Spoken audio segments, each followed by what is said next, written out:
Open this public hearing of the Parliamentary Joint Committee on Human Rights. I acknowledge the Ngunnawal and Ngambri peoples who are the traditional custodians of the Canberra area and pay respect to the elders past and present of all Australia's Indigenous peoples. I'm Dr Anne Webster, the Chair of the committee, and I have with me Deputy Chair Mr Graham Perrott, Senator Janet Rice, and Senator Deborah O'Neill, who's just quietly out of the room for a moment. Joining us on video conference is Ms Celia Hammond, Senator Louise Pratt, and joining us by teleconference is Mr Ian Goodenough, Senator Andrew McLaughlin, Mr Josh Burns and Senator Ben Small. Can I quickly confirm that those on video and telephone links can hear us? Andrew McLaughlin, I can hear you. Ian Goodenough.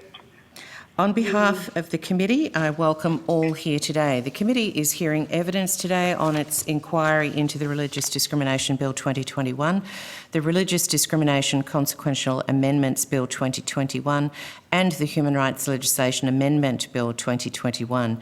Together, these are referred to as the Religious Discrimination Legislative Package. This is a public hearing and a Hansard transcript of the proceedings is being made. The hearing is also being broadcast via the Australia Parliament House website. Before the committee starts taking evidence, I remind all witnesses that in giving evidence to the committee, they are protected by parliamentary privilege. It is unlawful for anyone to threaten or disadvantage a witness on account of evidence given to a committee, and such action may be treated by the Senate as a contempt. It is also a contempt to give false or misleading evidence to a committee. The committee generally prefers evidence to be given in public, but under the Senate's resolutions, witnesses have the right to request to be heard in private session. In order to facilitate the committee in hearing from as many witnesses as possible, the committee has resolved to only receive written opening statements. Witnesses will be asked to introduce themselves and then the committee will move straight to questions. I thank those who have already provided their opening statements to the committee. If a witness objects to answering a question, the witness should state the ground upon which the objection is taken, and the committee will determine whether it will insist on an answer, having regard to the ground on which it is claimed. If the committee determines to insist on an answer, a witness may request that the answer be given in camera. Such a request may, of course, also be made at any other time. I remind people in the hearing room to ensure that their mobile phones are switched to silent, and those who have connected remotely to please mute your microphone when you are not speaking.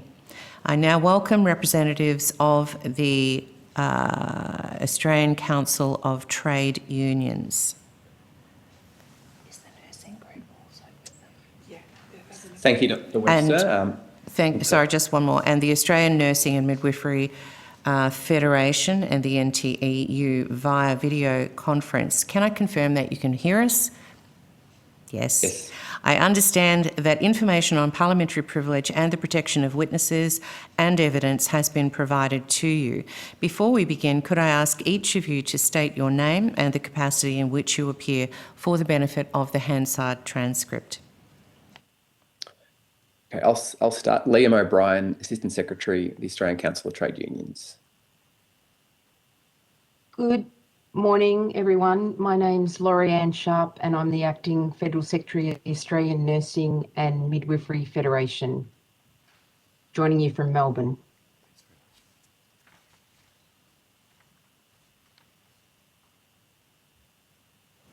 Is that all?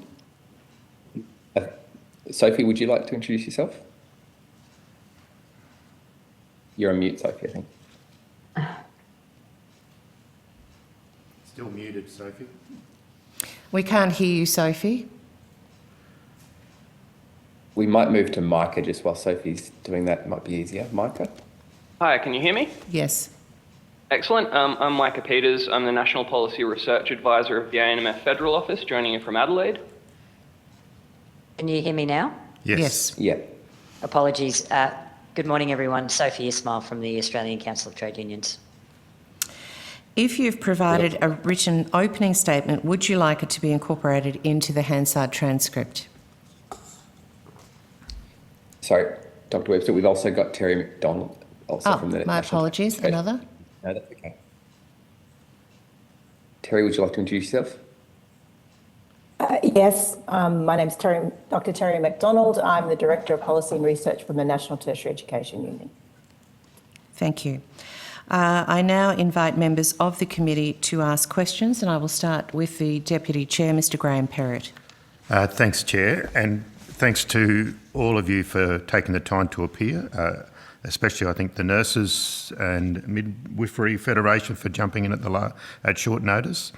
And I understand that you don't support the legislation in its current form, but could you just give me that sort of high-level view of the bill in terms of what are the implications for your members? And we might go in that same order if that's okay. Would that be easier, Chair? Yes, that's fine. Unless you want a different order. So Liam, back to you and then cascading through. Thank you, Mr. Perrott.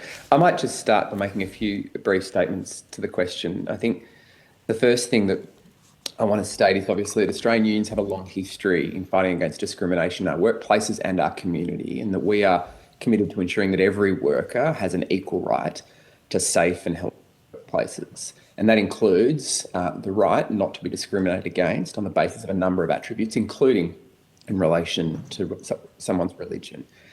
And our movement of nearly 2 million people has a really significant interest in these issues around this bill, and we support, as I said just then, protections against religion. However, this bill does step far beyond that, and it does so at a time when Australian workers are fundamentally focused on ensuring theirs and the rest of the community's health and safety. I'm joined by the nurses and also the NTEU, our Tertiary Education Union, and right now both of those sectors are solely focused on keeping their members safe and keeping their sectors open. And that fundamentally means making sure that they have access to the necessary tools like rapid tests and masks.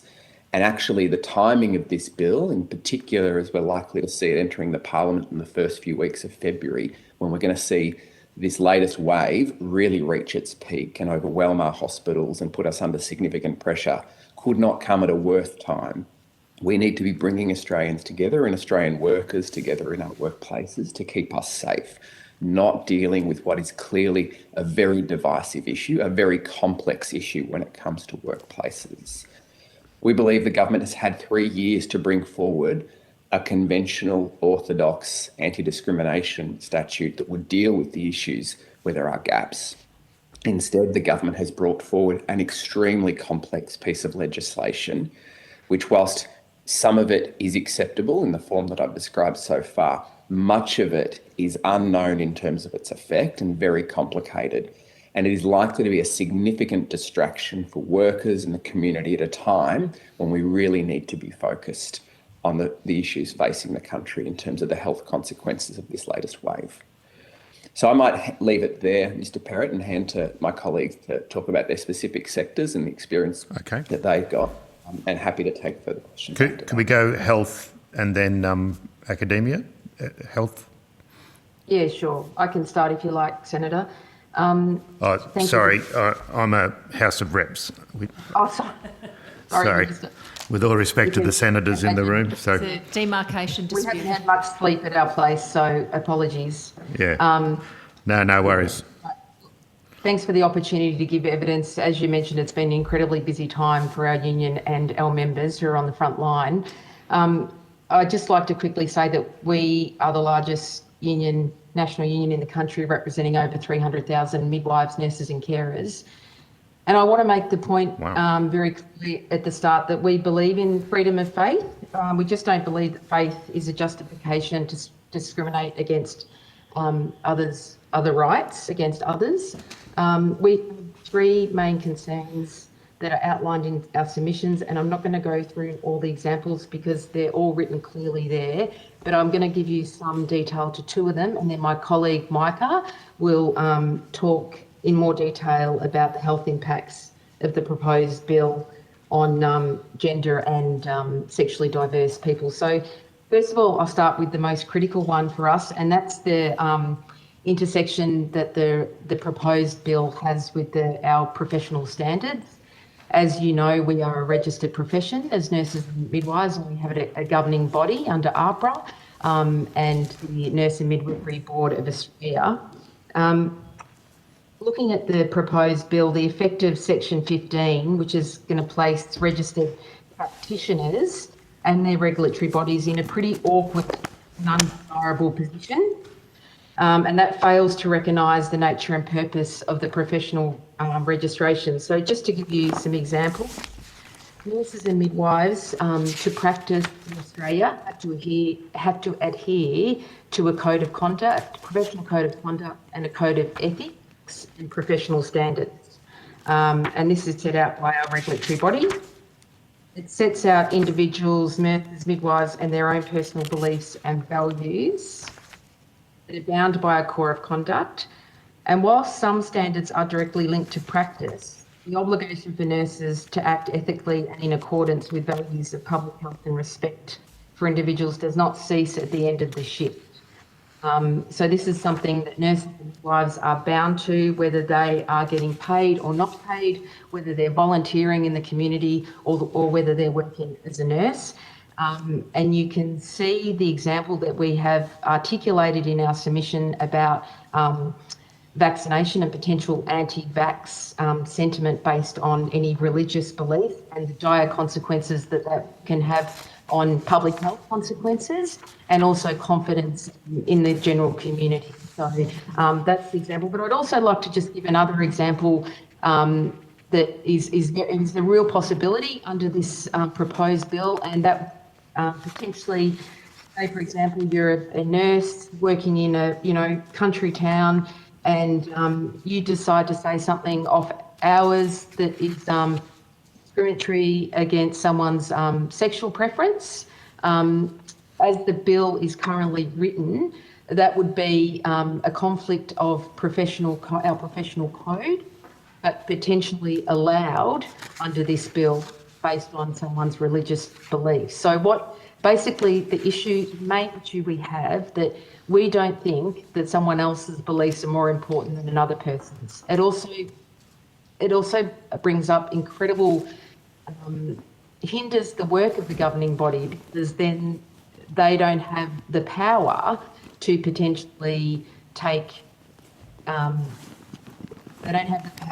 disciplinary action because of what's written out in this bill. So I hope that makes sense. Yep, I understand where you're coming from. Okay, I understand. So because it's actually quite critical. And your submission... And the other element to it, it talks to it in detail, but just to give you another bit of flavour to that is that in doing all this, it can really, it's quite an intimate relationship between the nurse and the patient, or the midwife and the patient. There's a lot of trust. There's a power imbalance, the clinician having the most power.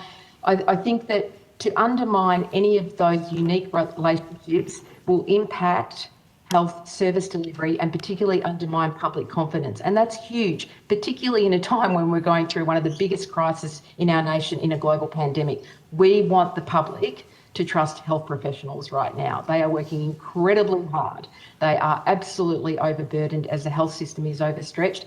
And if we even consider introducing something like this at this particular time, it is just going to add so much more distress, confusion, and lack of confidence in the public and the clinicians. So that's I think I've explained that. I hope I have. And then the other point before I hand over to my... Without being devil's advocate too much, but the Morrison government promised this 3 years ago. You're saying the timing is now not right.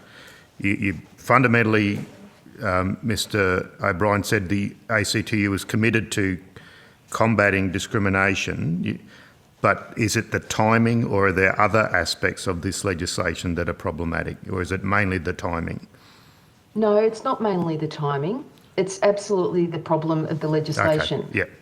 What I'm trying to also highlight to you, at this moment in time, where the health workforce is under incredible stress, is going to burden it even further. So it's certainly not just the timing. We disagree with it in its first iteration, and we still have problems with it in its third iteration. The other quick point before I hand over to my colleague Mike. To clarify my comment. Oh, sorry. Apologies. You go, Mr. O'Brien. No. If I can just clarify that comment, we say the Morrison government had 3 years to bring forward a conventional anti-discrimination bill, which is not contention. Would have been done very simply. and indeed could be the matter of debate right now. Instead, the government has brought forward a confusing piece of legislation that does what Laurianne has referred to and places huge stress in particular on frontline workers who are now going to be subjected to increased, not decreased, discrimination in their workplace. And in particular, will set the preconditions in many respects for increased harassment, particularly of women and other groups. So that is our concern right now in terms of its time. If we are going to have a debate about a divisive bill, it could not come at a worse moment than the situation that Australian workers are facing in relation to the pandemic. Apologies, Laurianne. No, thanks. thanks for that intervention, Mr O'Brien. And look, I should say, coming from Queensland, where we've had this religious discrimination legislation since 1991, it's, unions are used to working with it, health unions, school unions. I understand the legislation well. Sorry, back to you, Ms Sharp. Thanks very much. And our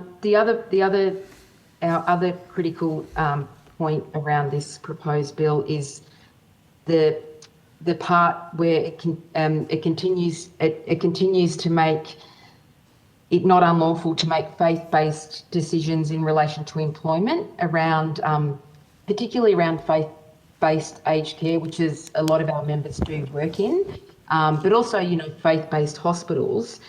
This could have a negative impact on potentially recruiting and retaining a future carer workforce and nursing workforce. And I don't think I need to go into detail with anyone in the room about how dire things are in aged care, even before the pandemic, in terms of trying to recruit and retain staff. Yeah. They've had understaffing. So we just can't create an environment that could make it any more difficult or make it easier for employers to say, well, I'm going to pick you because you don't have these beliefs.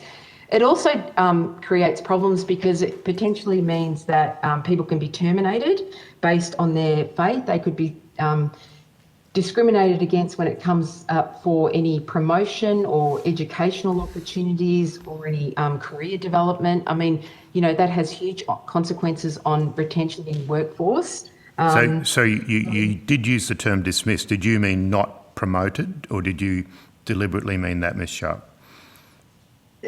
I meant both. Not preferenced or actually dismissed because of their religion? Yes, terminated because of their religion isn't in agreement with the faith of the aged care employer. Oh, okay. I see where you're coming from. Yeah, okay. Yeah. So, under this legislation, it appears that would be lawful. Okay. Yeah. So if the nurse or the carer had not the same religious beliefs as the employer, or no religious beliefs at all, potentially they could be discriminated against and not offered employment, or terminated employment, or not offered the same career opportunities and educational opportunities as other employees there. It also brings up the problem of, there's already a lot of fear amongst the workforce in the aged care sector particularly. It's a very casualised workforce. It's predominantly women. They're really low paid. So, there's lots of critical issues that are happening in aged care. And I think that if there's any other inhibitors to bring up that are happening in the workplace around unsafe practices or the quality of care, this just further burdens and further obstructs the ability of an employer to bring up their issues, because they could fear retribution. I mean, they already fear retribution, and this just is another layer. All right, so I'll hand over to my colleague Micah to talk about some of the health impacts, because they're critical, and thanks for your time. Thanks very much, Ms Sharp. We might try and compress it, if that's possible, Chair. We need to. I can hear you looking at me, so yes, you can hear me looking at you. But I would like to hear from the higher ed sector, somewhere where there's been a lot of jobs lost, in terms of your concerns as well. But over to you, Dr. Peters.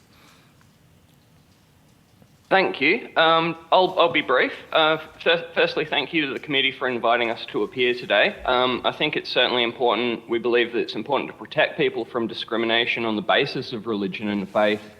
But the Religious Discrimination Bill appears to contain details that go beyond simply protecting people of faith from discrimination on the basis of their beliefs, to affording greater protections for people to be discriminatory towards others in the name of religious belief. And this would have the effect of setting preconditions for making Australian hospitals, schools, aged care, and the community more broadly less safe for people, including people who are LGBTIQ or gender and sexually diverse, and other groups such as women, single mothers, people of minority faith groups as well, by leaving them exposed to the potential for experiencing harmful, hurtful, demeaning, and discriminatory statements of belief from others. And we have a primary focus that everyone, no matter where they're from, what their beliefs are, what their culture, sexuality, should have the expectation to receive safe, evidence-based, best practice healthcare in all contexts. And substantial research has found that many members of these groups already experience poorer mental and physical health outcomes, including suicide, as a result of historical and systemic discrimination that's also experienced in healthcare services and aged care. So this means that many of these groups have poorer engagement with health and social services, including like cancer screening, mental health support, and treatment for illness, and they don't receive the much needed care when they need it. And so this results in worse morbidity and worse mortality for these groups. And so our concern is that this bill would have the effect of pushing these vulnerable and already underserved people even further and result in worse engagement with necessary services, and coming at a time when the pandemic has already led to widespread mental and physical health detriments and an overwhelmed health and aged care system. This would also make working in these already strained sectors much less appealing for staff, as Laurianne said, who might not share the same religious views as employers.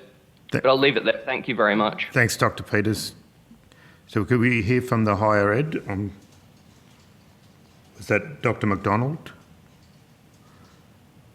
Yes, sorry, I was just unmuting myself. I'll apologise in advance too. I have builders at home at the moment working, so if there's banging in the background, that's the reason why. Very quickly, I'll just quickly make a couple of comments, if that is okay.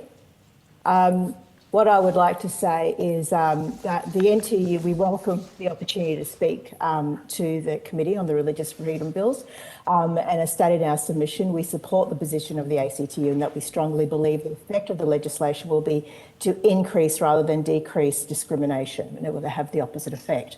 It is not in line with existing anti-discrimination measures in other areas, but it actually raises the rights of religious expression above other rights, and that's a core problem for us.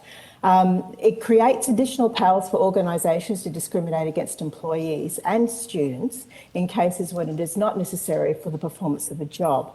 Now, in relation to tertiary education specifically, we have a number of religious employers, and we are concerned that this legislation will enable those employers the option of implementing managerial or industrial arrangements that would otherwise be discriminatory, such as favouring an employee for advancement or benefit over others based purely on religious grounds. Similarly, an employee may be denied advancement or benefit based purely on religious grounds, or suffer detriment, such as being told they cannot continue in a role if they are pregnant, or if they get married, or if they undergo gender transition.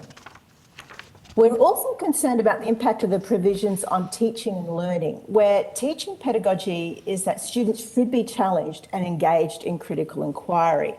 Yet this legislation may see individuals or groups of students who find religious offence to teaching pedagogy take action against individual academics or their institutions.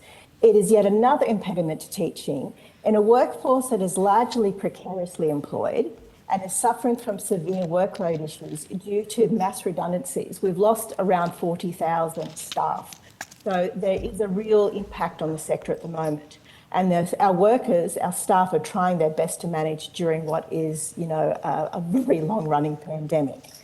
Finally, we're concerned that this legislation will encroach on academic freedom and research integrity.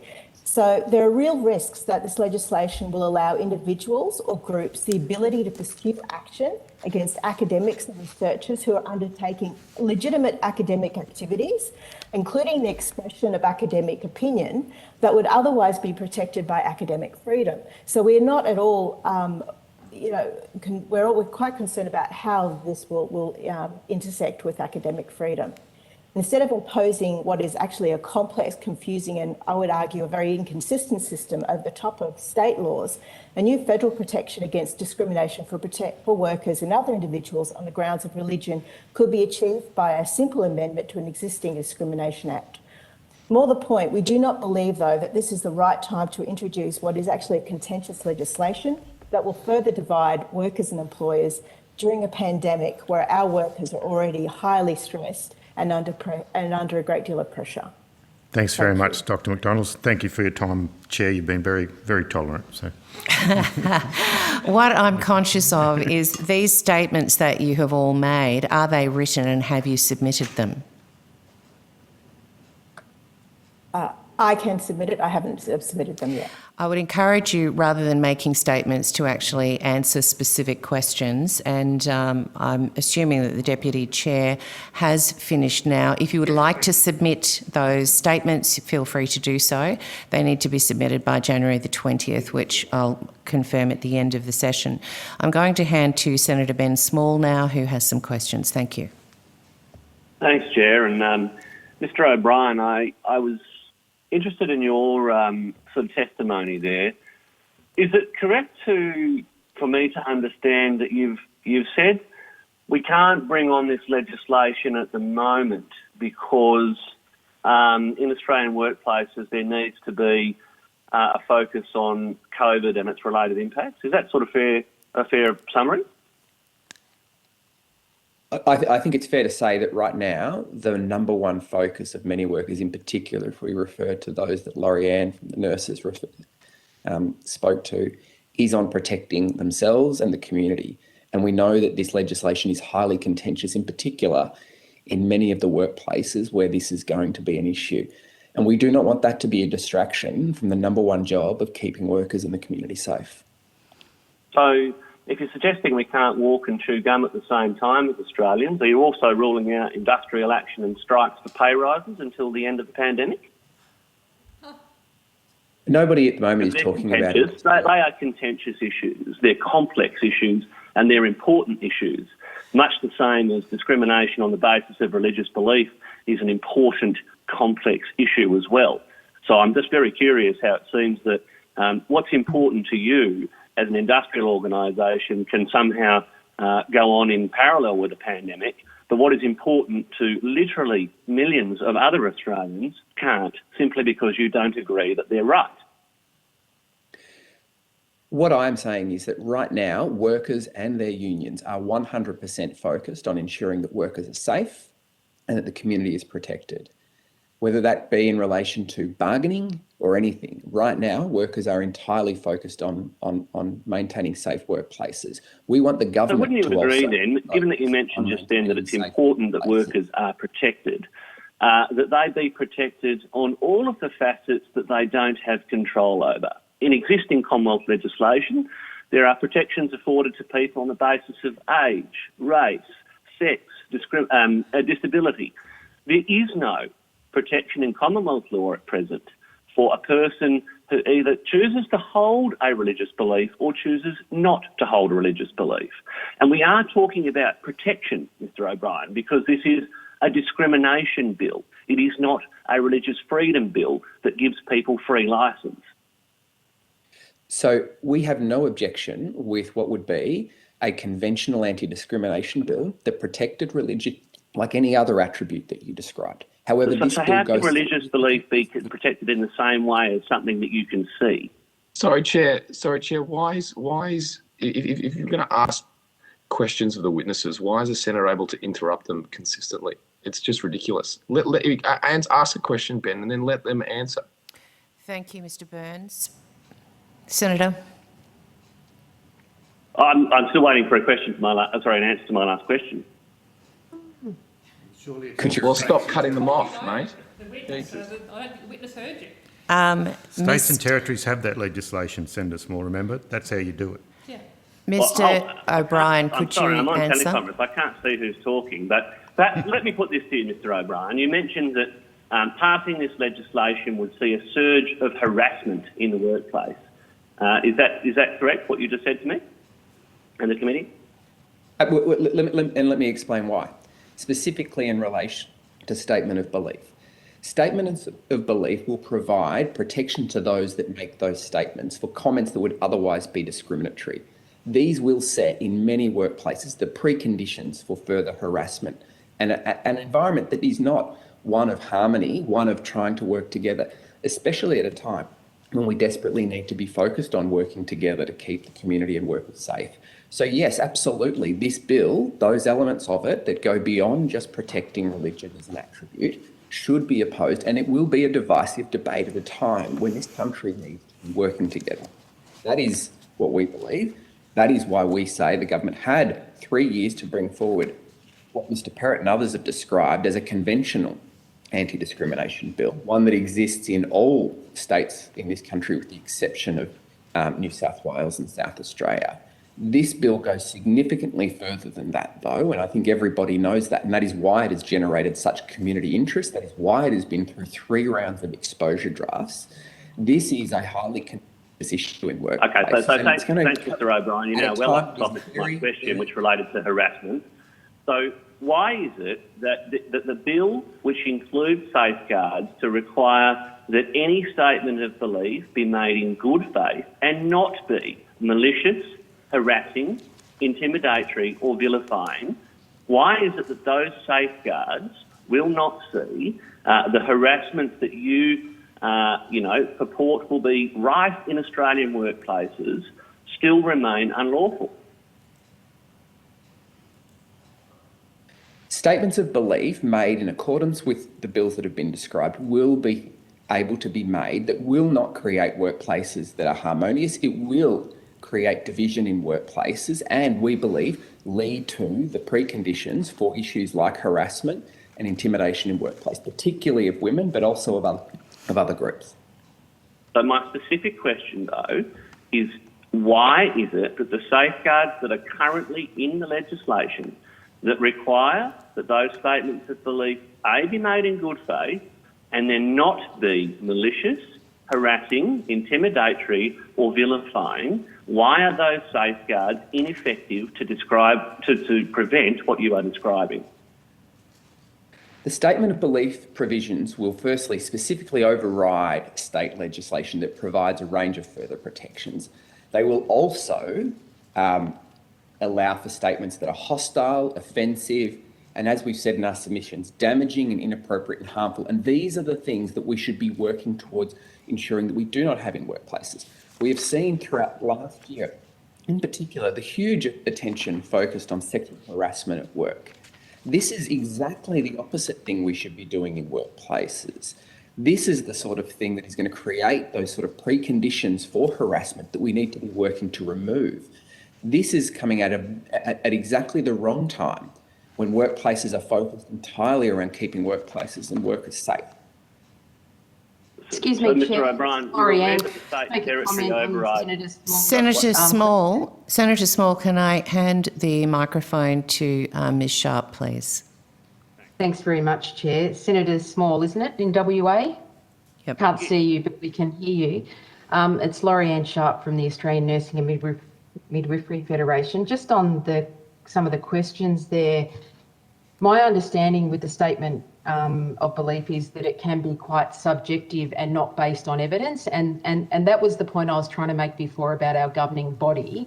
So we're bound by a very clear code of conduct and code of ethics. Now, if you go out on the weekend or when you're volunteering or during your work making statements that are harmful to others around their sexuality or marginalised communities based on some of your religious beliefs, and let's be honest, the religion is defined quite loosely. It's very broad. So they're going to be harmful to some of those marginalised groups. And our governing body would say that all of these things have to be based on evidence.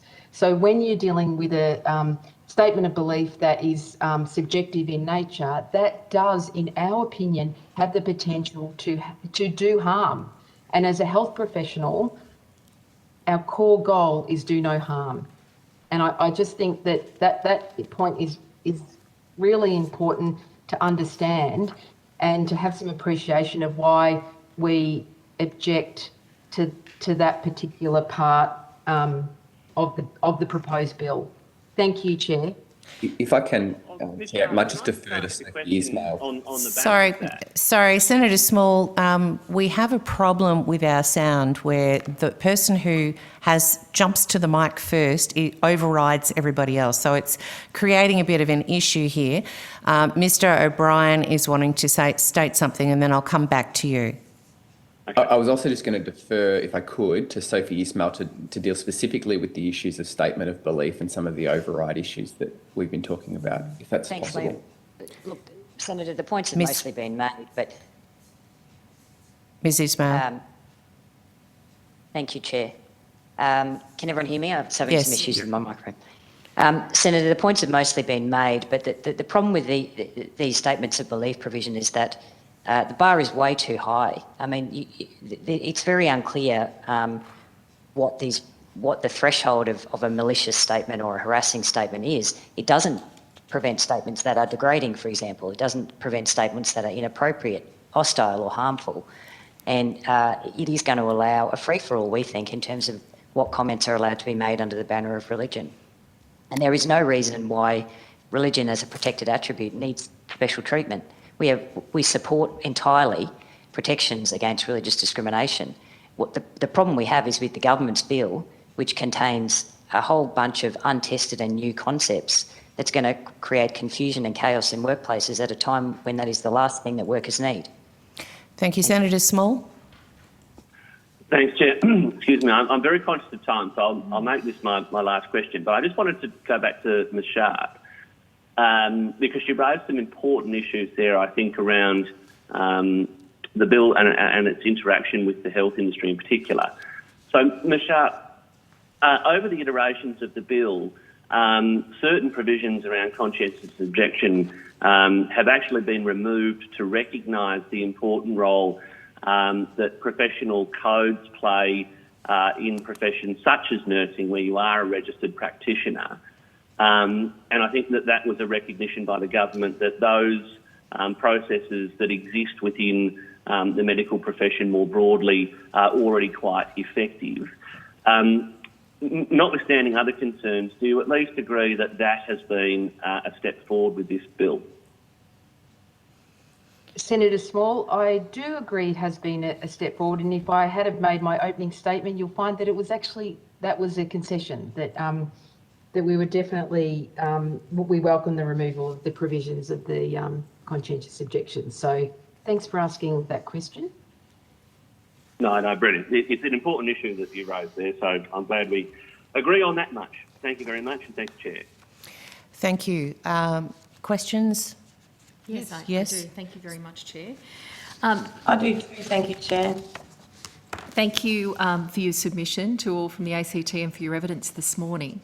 And it is great to see the agreement generally across all of the submitters that there's a need for protection of religious from religious discrimination, but the method of advancing it is clearly the stuff of our debate and our concern today. So my question goes to your submission where you suggest that the Fair Work Act should be amended and urgent consideration given to a new nationally consistent mechanism which allows competing or conflicting human rights to be fairly, consistently and appropriately balanced.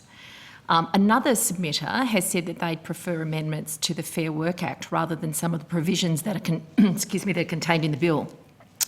So I'd ask for your response to this question.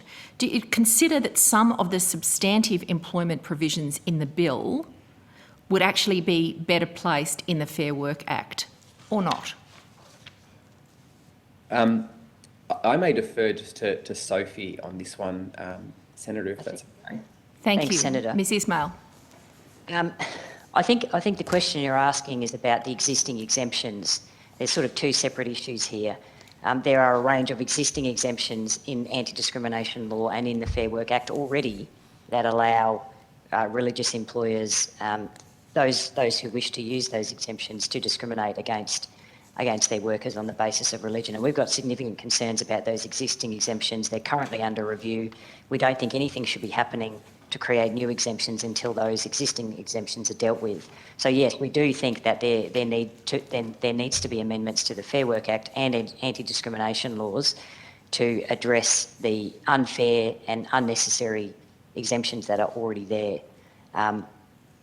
In terms of protection against religious discrimination, that could be done in the form of a new discrimination act, or it could be, you could add religion as a protected attribute under discrimination law. There's two separate issues there, the existing exemptions and how you would create a new federal protection against any religious discrimination. But despite 3 years of attempts at this, the bill as it's proposed still doesn't attend to that problem that you've just described.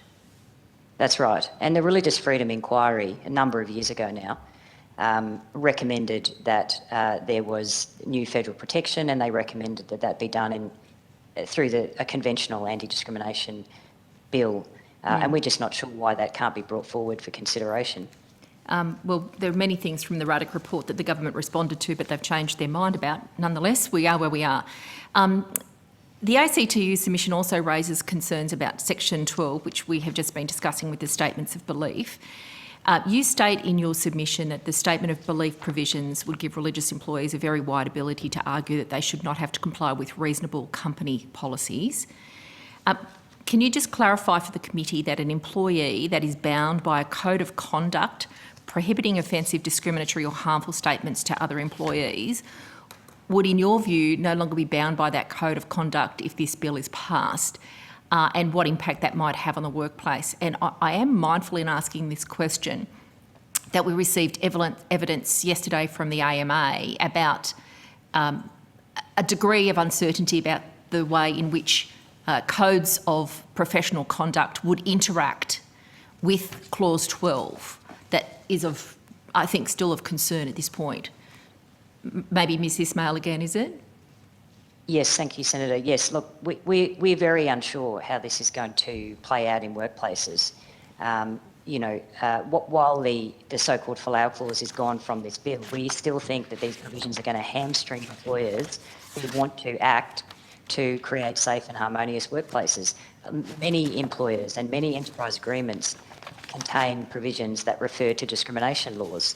And because Section 12 will make certain statements no longer discriminatory, it's very unclear how that's going to impact on employers' ability to deal with these issues in workplaces. And indeed, the employers have raised a concern along those lines in their current submission. So nobody knows how these provisions are going to work and what impact they're going to have. Finally, if I could, Chair, I refer you to the Australian Human Rights Commission submission, which is very, very detailed. In particular, clauses 55, 56 and 57, if I can sort of give you a little précis of that. 55, they state, first, the perceived need for this provision, and they're talking about the Statement of Belief, Provision 12, is symbolic rather than substantive. In 56, they say the Commission considers that the real question is whether those bodies have sufficient powers to deal with appropriately unmeritorious complaints, which is referring to anti-discrimination law and how it's being currently handled. And thirdly, it makes, I think, a very important statement about people advocating for the Statement of Belief clause, and says that those who advocate for the change in good faith, for this change in good faith, no doubt intend to make statements that are not discriminatory. However, a review of actual complaints of discrimination made to the Commission indicate the clause will be available in a range of cases that may not have been anticipated by its proponents, which have the potential to reduce real protections for people's dignity in a range of areas of public life. I think they're very, very important contributions to the debate because it describes practical challenges and I think it provides the sense of good intention in the seeking of protection for statements of belief. Do you have a response to the way that's been articulated by the Australian Human Rights Commission?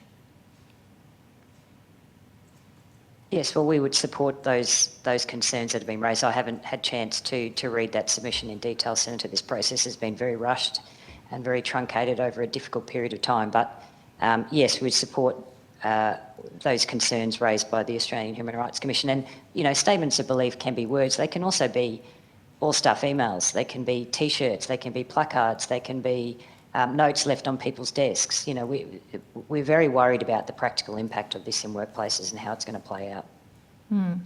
So to be clear then, your objection to this bill is elements of it that you think put risk into the workplace, but in essence you support the principle of providing protection against religious discrimination. You just don't think the bill as currently constructed does that without sufficient risk management.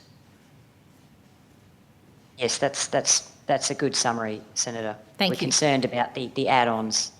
Thank Thank you, in the Senator. I'm very conscious of time.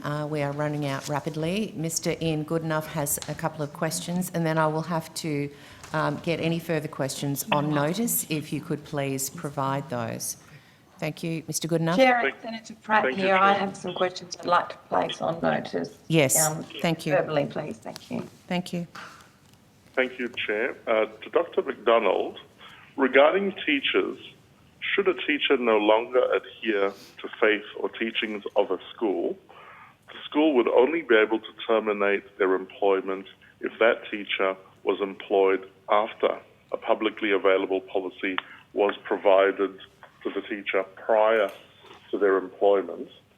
Many parents prefer this position when sending their children to a religious school of their choice. Do you believe it is fair and reasonable for a school to maintain staff that share the same ethos? NTU doesn't cover teachers. Thank you for the question. We actually don't cover schools. We look after tertiary education. So There was a late switch, Ian. We had the AU, but then we did a switch to the NTU. Yeah, so those who are attending, students who are attending universities are considered adults. That's not to say that, parents of those students may not have their own particular views, but in that respect, that's possibly not so much of an issue. In terms of our position, though, we believe that if a staff member is performing their job appropriately and adequately, and doing a good job, then, what their religious views are should be, it should be irrelevant necessarily to the employer. It's down to how their performance. And we do have some concerns about, like I've stated, how this will, the extras in this bill will, override existing provisions that are accepted within universities, such as, around academic freedom, religious integrity, teaching pedagogy, all of those areas. So in that respect, we think we echo we support the comments that have been made, particularly already. All right. Thank you very much, Dr. McDonald. Thank you. Ms. Senator Pratt, could you provide your questions for... Yes, thank you. I wanted to ask, please, if the health unions and perhaps also the ACTU could look at the evidence given by Council of the Acting in terms of the conflicted situation that staff can be put in when they are trying to make them prioritise the need for patient care according to their professional ethics. If indeed that patient care is the organisation that they work for has religious views around the nature of that care, noting in particular the issues in aged care where there is not an exemption under the Sex Discrimination Act, and that all services must be provided to patients on the basis of, residents on the basis of non-discrimination, and issues that might also arise in other settings for workers where they're trying to maintain professional ethics, but actually they work for organisations where religious belief of the owners or managers of that organisation might be more predominant in the ethos of the business or organisation after these amendments, if it were to be brought into law. In addition, I also wanted to ask the ACTU if you can consider the effectiveness of existing anti-discrimination law if in businesses where people might work where there are strong religious beliefs being made, not just at an individual level, but at a broader organisational level, whether the existing protections might be undermined. Thank you. Thank you, Senator Pratt. Those questions will be provided by the Secretariat to you to provide a response. And I'll hand to Senator Rice, who also has some questions on notice. Thanks, Chair. And it's a big disappointed I'm not going to be able to get an answer this morning, but I had two questions in particular for the ACTU. Actually, the first one's to the ACTU and to the ANMF. And both of you mentioned in your submissions your support for a sort of integrated approach, a Human Rights Act or something of the kind. I wanted to get your response to your support for a Charter of Rights and the response to the criticism that we had yesterday that trying to do that is too hard and it's just pushing it off into the long grass. And your response to an approach of introducing conventional anti-discrimination legislation now with religion as a protected attribute and then beginning work on the development of a Charter of Rights. My other question to the ACTU was, I was really interested in the statement you made about the risk that employers could take action ostensibly on religious grounds, but actually as a cloak to discriminate against workers who are taking action in workplaces on other issues, and whether you've got some more evidence of that risk. And then my questions to the ANMF, I was really interested in the concerns you outlined in your submission about the health impacts of statements supposedly made in good faith that you describe as detrimental, exclusive or offensive to gender and sexually diverse people, and wondered whether you've got any further evidence in addition to what was outlined in your submission about the health impacts of those statements.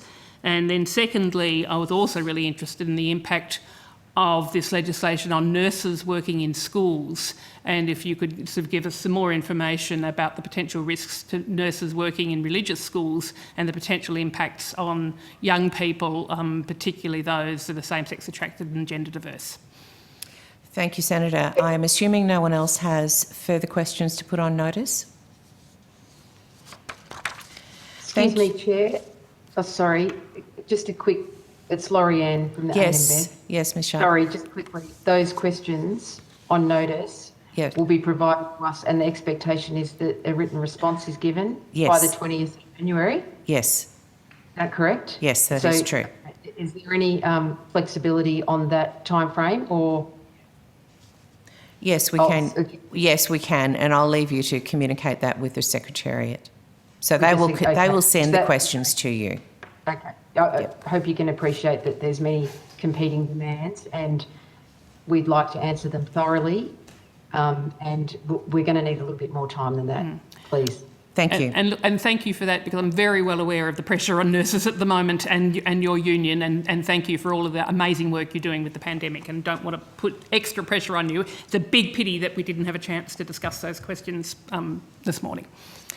Thank you. Senator Rice. Thank you for appearing before the committee today and for giving your time. I know all of you are very stretched. The committee requests that answers to questions taken on notice are provided to the committee secretariat by close of business 20th of January. As we've discussed, you can seek an extension on that with the secretariat. Thank you all. Thanks, guys. Yeah. Thanks for your time. Bye. Thank you.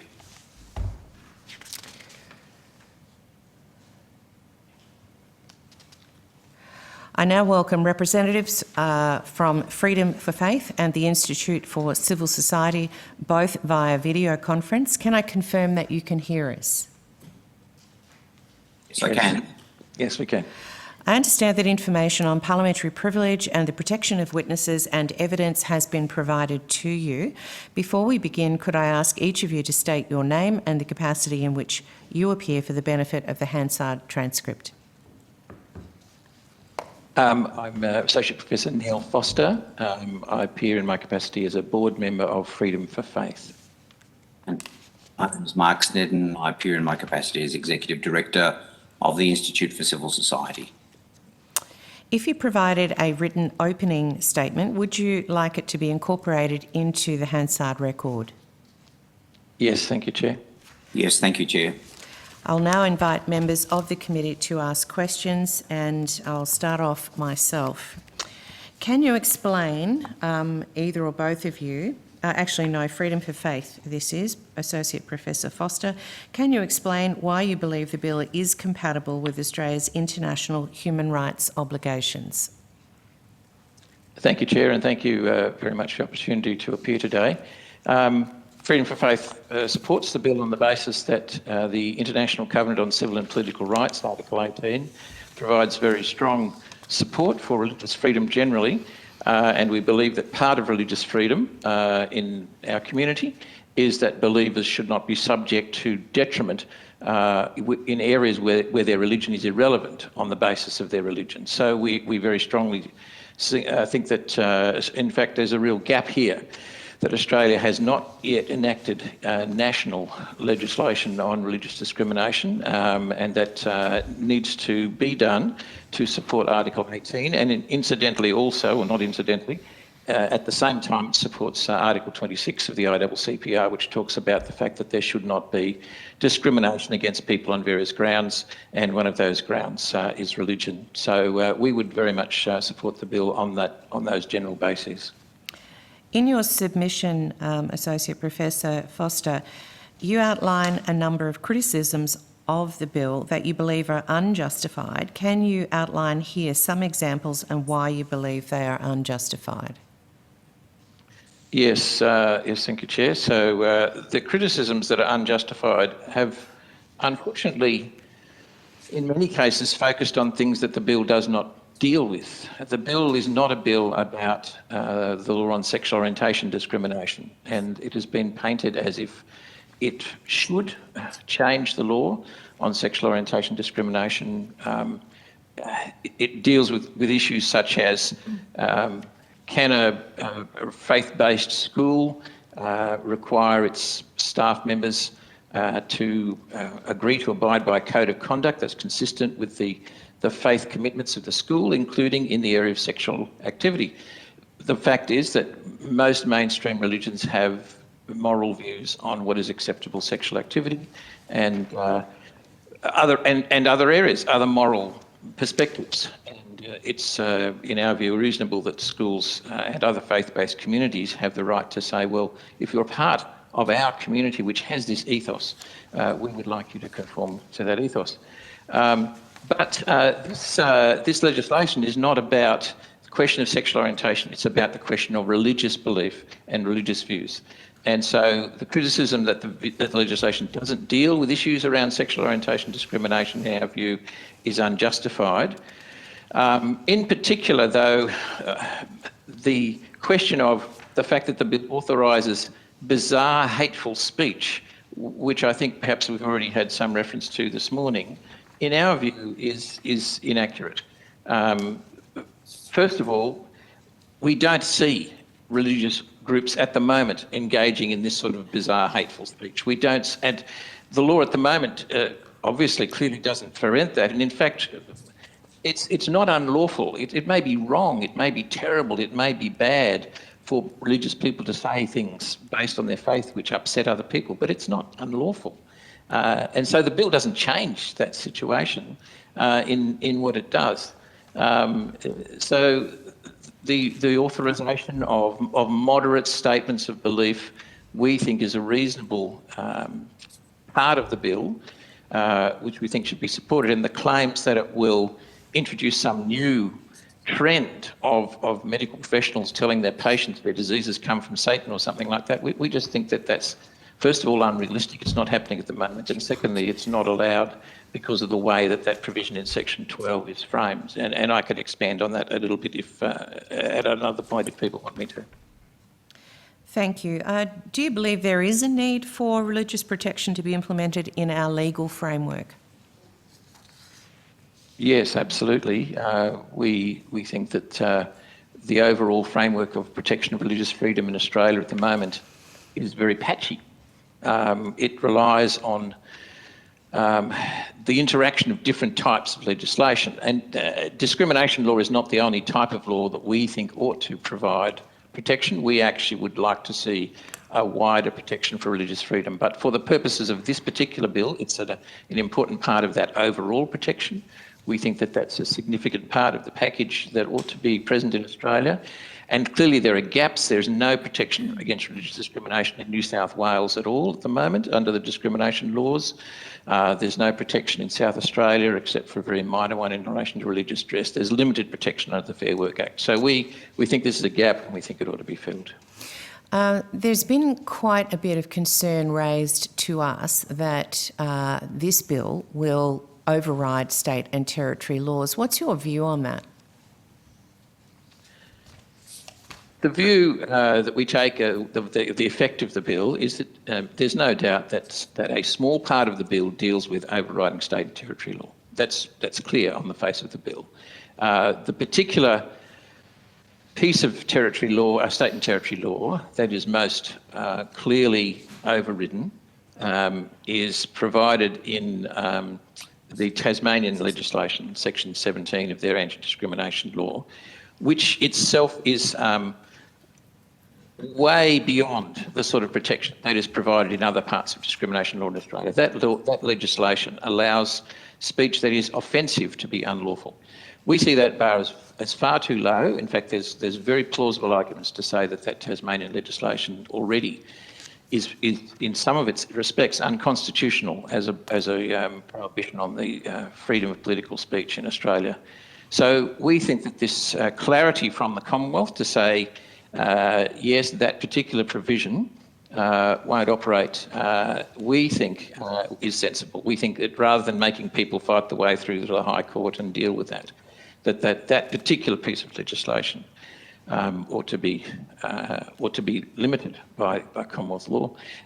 There is, of course, also some provision in the legislation to say that if a state or territory imposes provisions that are too restrictive on educational institutions in terms of the way that they are allowed to deal with hiring and firing decisions, then those provisions will be overridden. And that's only become necessary really because of the fact that it has to be said, clearly the state of Victoria has introduced some very restrictive provisions which we believe will have a serious impact on the freedom of religious organisations to operate in accordance with their ethos. Thank you. Chair, can I add to that, Chair? Certainly. Thank you, Mr. Sned. Thank you, sir. I agree with what Associate Professor Foster has said about the override of Clause 17 of the Tasmanian Anti-Discrimination Act, and with the argument made already to this committee by Professor Aroney that Section 17 is not in accordance with international human rights law, and the Commonwealth could justifiably say that it needs to be overridden to a certain extent to make it consistent with Australia's obligations under the ICCPR in respect to freedom of expression. But I'd like to just briefly speak to the override in Clause 11 of provisions which limit the ability of religious education institutions to preference members of the same religion in employment. And that's there because, well, the historical reason is it's there because of the Victorian religious exceptions legislation, which was passed late last year. I sent on Wednesday, I don't know if members have seen it, a 5-page paper outlining the Victorian Act. It's an egregious interference with the internal organisation of religious bodies and religious schools, not just religious schools, but all religious bodies. It prevents religious bodies or religious schools or colleges or charities from taking a view as to the suitability of employment of a person on the basis of their failure, that person's conduct and failure to comply with the standards of the religion. And this need to have nothing to do with sexuality. It might have to do with the fact that the person is involved in the production and sale of legal pornography or sharp payday lending to people, and a church or a mosque or a synagogue might well say, well, you're not really the sort of person we want as a senior leader in our organisation. But the Victorian law says you can't look at that. It's irrelevant. And that's even before you get to the part of Victorian law that says it's only those provisions which have an inherent requirement for conformity to religious belief or religious practice. So regardless of that, we still can't look at conduct beyond religious belief or religious practice. But then, as I think other submitters have made clear to the committee, the other effect of this bill is to say that you can't, the Victorian Act, I should say, is that a religious body, including a religious school, can't preference for people of its own religion in its hire, because that will never be an inherent requirement. When I say preference, I mean we prefer to hire people of that religion for those positions, but we realise in a market we may not be able to get someone, so that's our preference, but sometimes we can't do that. The mere fact that on some occasions you could not do that is enough to render the provision not an inherent requirement. So you'll never have the ability in those cases to preference.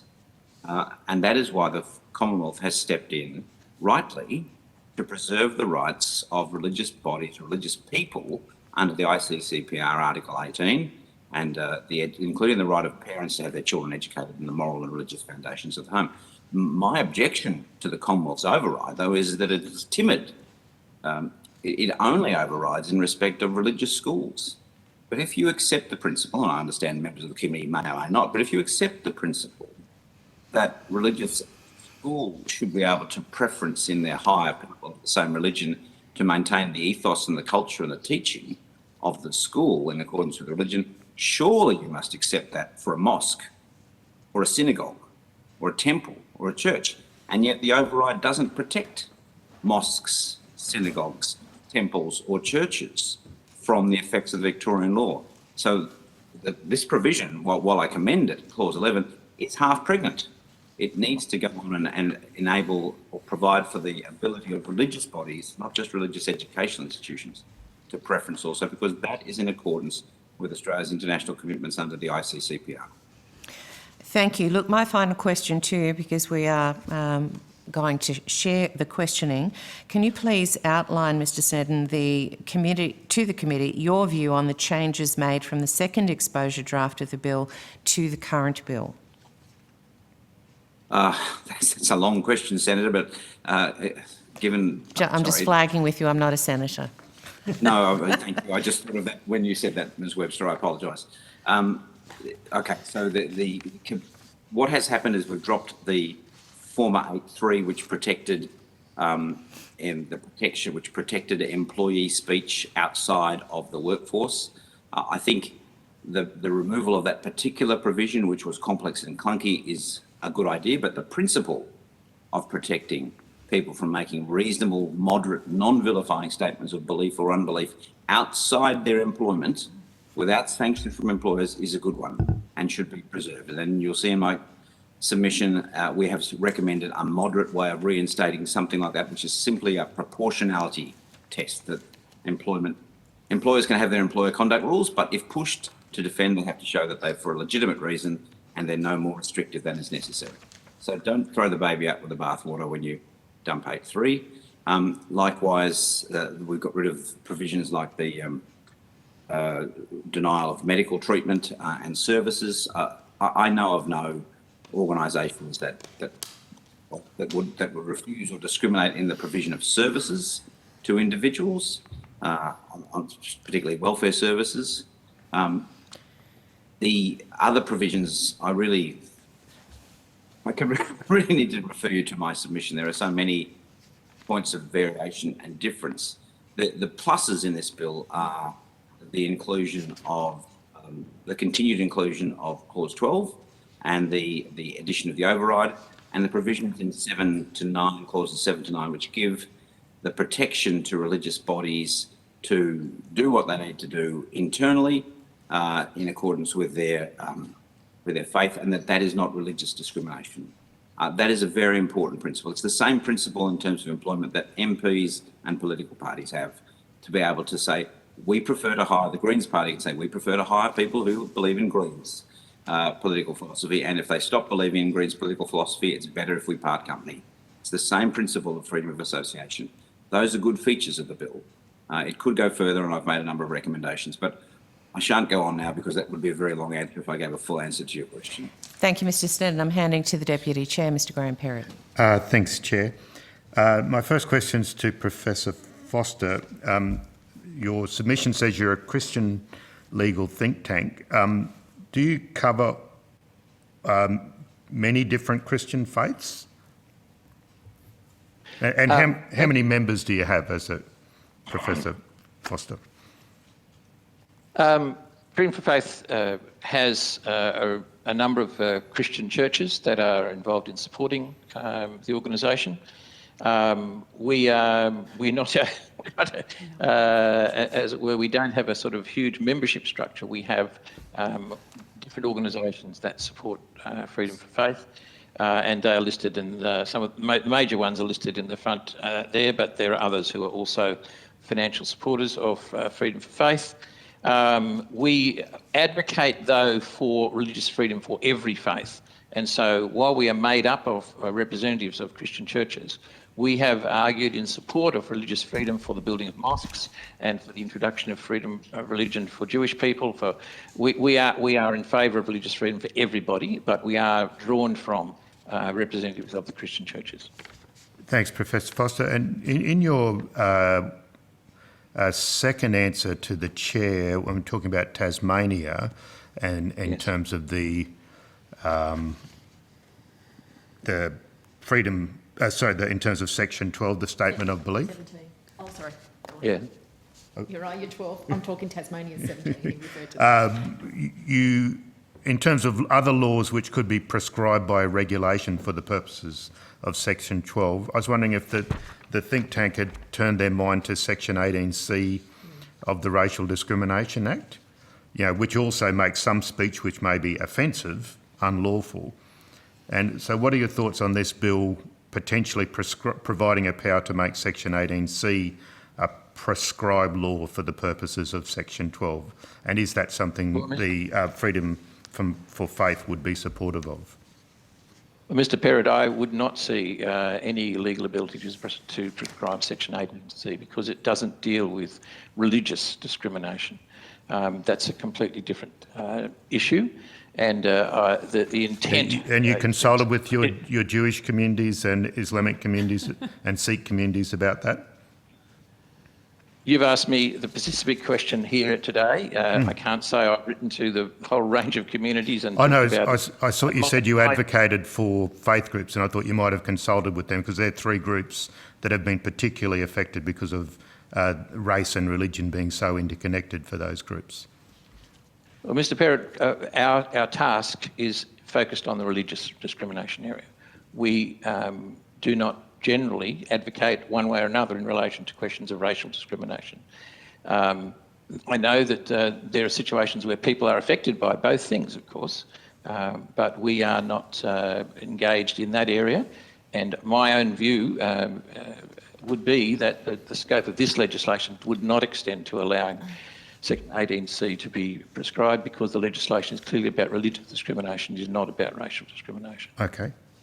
And your submission mentions the differing approaches in the bill to the question of whether the actions of an organisation are genuinely based on religious beliefs.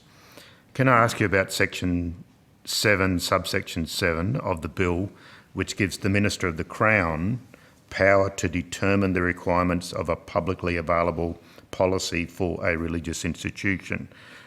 Do you have a view on a minister being given that power?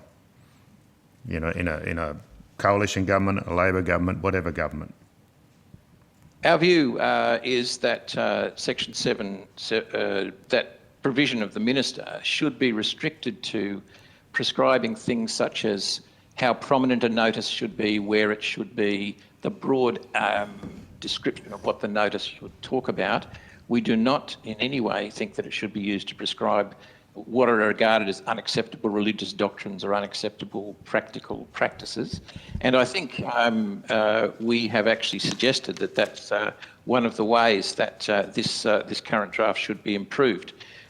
we think that we would support, at any rate, I would say, we would support the view that these things should only be restricted to formal matters rather than in any way attempting to prescribe or deal with the actual practical content of all the What is behaviour. acceptable and unacceptable? Sorry, I just want to understand your answer better. What is acceptable and unacceptable religious doctrine?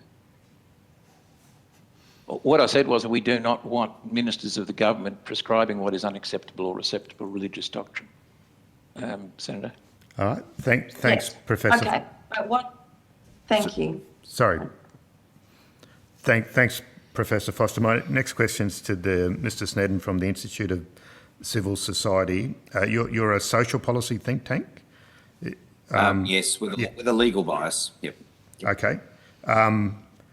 Your submission gives an example as an action that is currently lawful, but would be unlawful if the bill is passed. The example you give is a business could put up a sign saying, no Muslims allowed, and it wouldn't be unlawful discrimination if that occurred in the coalition states of New South Wales or South Australia. Obviously, the other jurisdictions have legislation. Yes. So I did assume that was a hypothetical example. And could you just confirm that you've never heard of any cases where that has occurred? I have. I can confirm I have not heard of any cases where such a sign has been put up. I do know of cases where people have been asked to leave cafes because they were praying quietly or reading the Bible. Okay. And what was said at the time was, we don't want Christians or Muslims or whichever, I can't remember which faith it was, we don't want people of that faith here. So no sign, but certainly in substance the same. So was that in New South Wales or South Australia or somewhere else? That was in two or three in New South Wales. In fact, I think Professor Foster has a personal example of it, or that he knows of personally, and one in Canberra, I think. You've got to get those coalition governments organised on religious discrimination, obviously, you know. Absolutely, but Mr. sorry, Barrett, that's a cheeky aside. But I do want to go. A cheeky response, which is that the New South Wales government has said it will move on it when the federal government moves on it. Okay. So we would love you to pass this so that we can then turn our attention to the New South Wales government. All right. Okay. Your submission also says, and I quote, there is a growing list of religious people whose reasonable statements of belief, often on social media, have been used by offended third parties as the basis for complaints to employers or accreditation bodies, end quote. And you say that there are 44 cases on a website, australiawatch.com.au. Firstly, do you know anything about that website, such as who sets it up, who moderates it? Yes, I can tell you about that. The website's put out by the Human Rights Law Alliance, which is a religious freedom group, and all of the cases on there are descriptions of cases in which the HRLA has appeared as lawyers for the people who... I think we've had them as witnesses. They're the ones in the same building as the Christian lobby. Is that right? I don't know which building they're in. Okay. Mr. No. I think you may well have had them as a witness. Yeah. We have. And do you know of any cases of statements of belief that have resulted in complaints that are not listed on that website? Well, some of those, statements of belief in employment, is that what you're saying? Well, no, just, yes. Statements of belief in terms of employment. Yes, but they would fall in, yes, I do, but they fall into the category of anecdote in the sense that I cannot personally testify to them. People have said to me, this happened to me at work. It was Wear Purple Day. People asked me purple for Pride Day. People asked me why I wasn't wearing purple. I said I'm a Catholic or a Christian in this particular case, and the manager said, well, we still expect you to be doing this sort of thing, to be wearing purple. That is to say, as a point of solidarity. So there are other instances. The reason that I've directed the committee to australiawatch.com.au is that as a lawyer, I give more weight to cases where they're documented, where they're substantiated, where someone will stand behind them and say from our personal experience. So there are other anecdotes which I can give you. But sorry, just to be clear, they're substantiated by a group under the umbrella of the Australian Christian Lobby. They're not, substantiated by lawyers who acted in the cases and who put their professional reputation on the line when they described the case that they've held. So I think that has some weight. okay. Mr. Perrott, can I just offer one example? It doesn't come from Australia, but from the United Kingdom. And you can Do go you to think the that law would be report. useful? No. But limited time. Okay, I've only got one more question, but if you want to give that example, then I'll go to my question. Yeah, please. Just very brief Professor example. Smith, Foster. a gentleman working for a local council, expressed a view about same-sex marriage on a Facebook page of his own.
If you would give your example now. Yes, Smith and Traffordshire, I think, council over in the UK, an employee of the council made a comment saying that he didn't support same-sex marriage on his own private Facebook page to a group of his friends. This got back to his employers and they disciplined him. I think, as Mr. Snedden said, they deducted 30% of his salary. He subsequently won the case, but he went through but he still didn't have all that reinstated. And if the committee's interested, I can send the precise law report reference to the committee. No, thanks, Professor Foster. My question to Mr. Snedden, your submission suggests that Clause 11 of the bill needs to be amended so it can also override any state and territory limits on, and I quote, religious education institutions having student conduct rules based on the conformity of the religious beliefs and activities of the students to those on the education institution. Can you explain what your concerns are in terms of student behaviour? What sort of student conduct rules are you concerned about, Mr. Snedden? Yes. Thank you for that question, Mr. Perrott. This is the getting into the tricky area of interaction between student rights based on certain attributes and the preservation of the religious ethos of a school. But let me give you a couple of examples. Please. So, a number of, as you know, the ALP and the Greens in late 2018 decided to put up a bill to repeal 38(3) of the Sex Discrimination Act, and it has been alleged that four coalition backbench MPs sought such a deal from the current government, which was denied. So the repeal of Section 38(3) would make this sort of provision, the sort of issue that I'm raising, front and centre. So, for example, a principal at a Christian school, all-girls school, said to me that a number of gay students had come to her and said, we would like a gay students club at this Christian school, the purpose of which would be to advocate for gay rights and a gay lifestyle.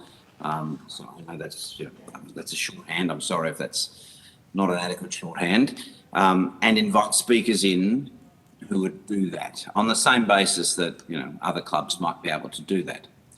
The principal said, I'd like you to go away and consider how that would be consistent with the commitment of the school to what the school understands to be the Bible's teaching about sexual activity being confined to a man and woman in marriage and not outside of marriage. As per the contract between the parents of the students and the school. Correct, because in that school there, I think it was clear in the contract that that was what the school was on about. That's correct. So that's the sort of example I'm talking about.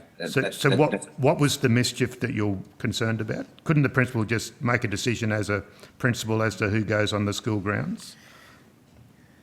If Section 38.3 is repealed in a non-nuanced, non-sensible way, so just to be clear, I'm not opposed to a review of Section 38.3, and the ALRC should do that, and it is a complex, difficult issue of balancing competing human rights. But its simple repeal would leave schools wide open to litigation in instances like I've just described there, because the parent or the student can say, I'm being denied a benefit, or my benefits are being limited, or there's a detriment. And it is not necessarily an answer to that the contract between the parent and the school said thus and thus. So that's where I'm saying we need to nuance this a bit more carefully in terms of how the override provision. So that okay. I mean, I've worked in non-government schools. I've been a union organiser in non-government schools. I always thought parents and schools entered into a contract that had terms and conditions. I'm not sure that you're saying. So you're saying the principal in the future would have to let people come onto the school grounds. I'm saying there would be a because currently that contract which you're describing is protected by so-called exemptions or balancing provisions in anti-discrimination legislation like 38.3 of the Sex Discrimination Act. If 38.3 goes, then yes, there's a contract, but then there's a positive rule of law saying any educational institution which imposes any sort of detriment on a student or denies them access to any sort of benefit is committing sex discrimination against them under the Sex Discrimination Act. So let's have a case. Well, what I'm saying is that sounds like a pretty flimsy straw man to me, Mr. Snedden. So I think you'll find that every religious school in the country will give you the same problem scenario. Well, okay, maybe we're talking to different teachers. Okay, so can I ask you the same? Can I ask you the same question I asked Professor Foster about Section 18C in terms of because we've had conflicting evidence about that. We've had clear evidence saying that Section 18C could be prescribed. Professor Foster, you heard say he did, I think his words were that it could not be. What's your position as a legal, what'd you say, a legally inclined social policy think tank? Yeah, well, I'm a lawyer, so I'm happy to answer that in a legal... Please, with a legal hat on. You're going to gently tell Professor Foster he was wrong? No, I'm not sure. I'll probably give you a lawyer's answer. Good to hear. So I think it's possible to prescribe Section 18C for the purposes of that provision. But I would come at it this way. It's possible to prescribe lots of provisions in statutes for the purposes of 12(1)(c) of this bill, but it would be unwise and stupid to do it for many.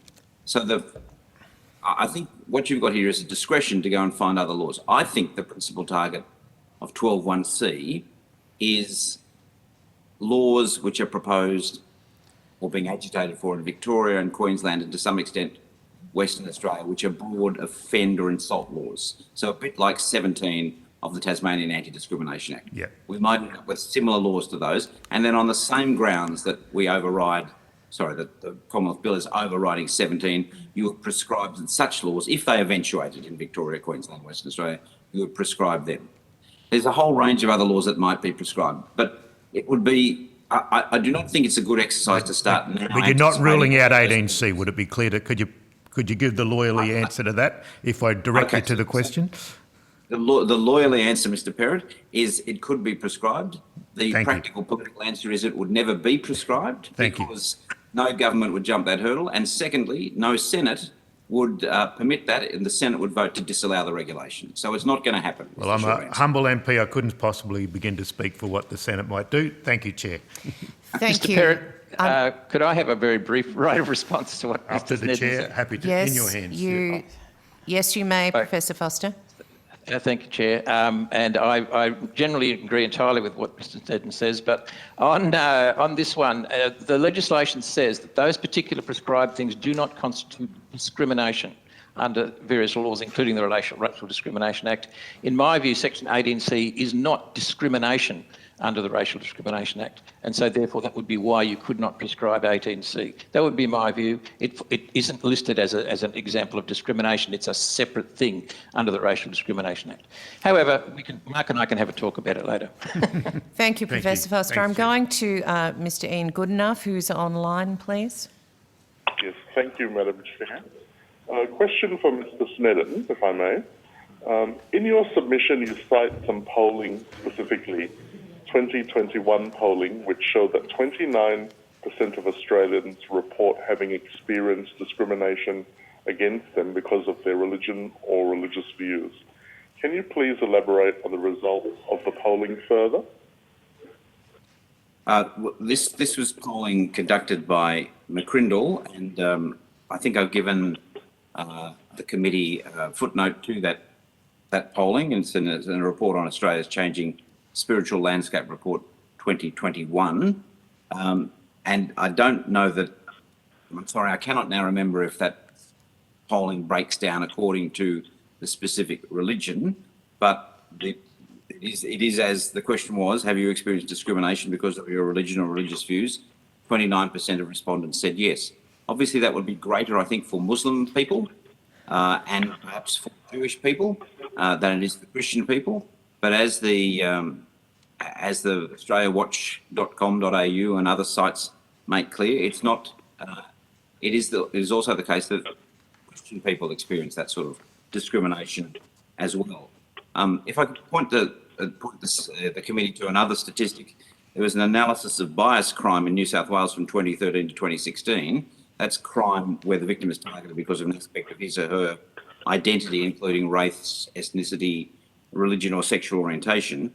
And that report, that analysis, which is in an article by Professor Gail Mason, showed that 44% of bias crimes recorded by the police was motivated by religious bias, 37% by racial ethnic bias, and 14% by bias towards the victim's sexual orientation or gender identity. So that's another indication that there is a problem of antipathy and bigotry towards religion, which, you know, and also to people of sexual orientation and gender identity. And just as we try to fix that with anti-discrimination laws to protect people of particular sexual orientations or gender identity, we need anti-discrimination laws which protect people on the basis of their religious belief or activity. Thank you. Can you please outline your views on the Statement of Belief clause? Yes, I can. So this clause has attracted a vast amount of misinformation and criticism.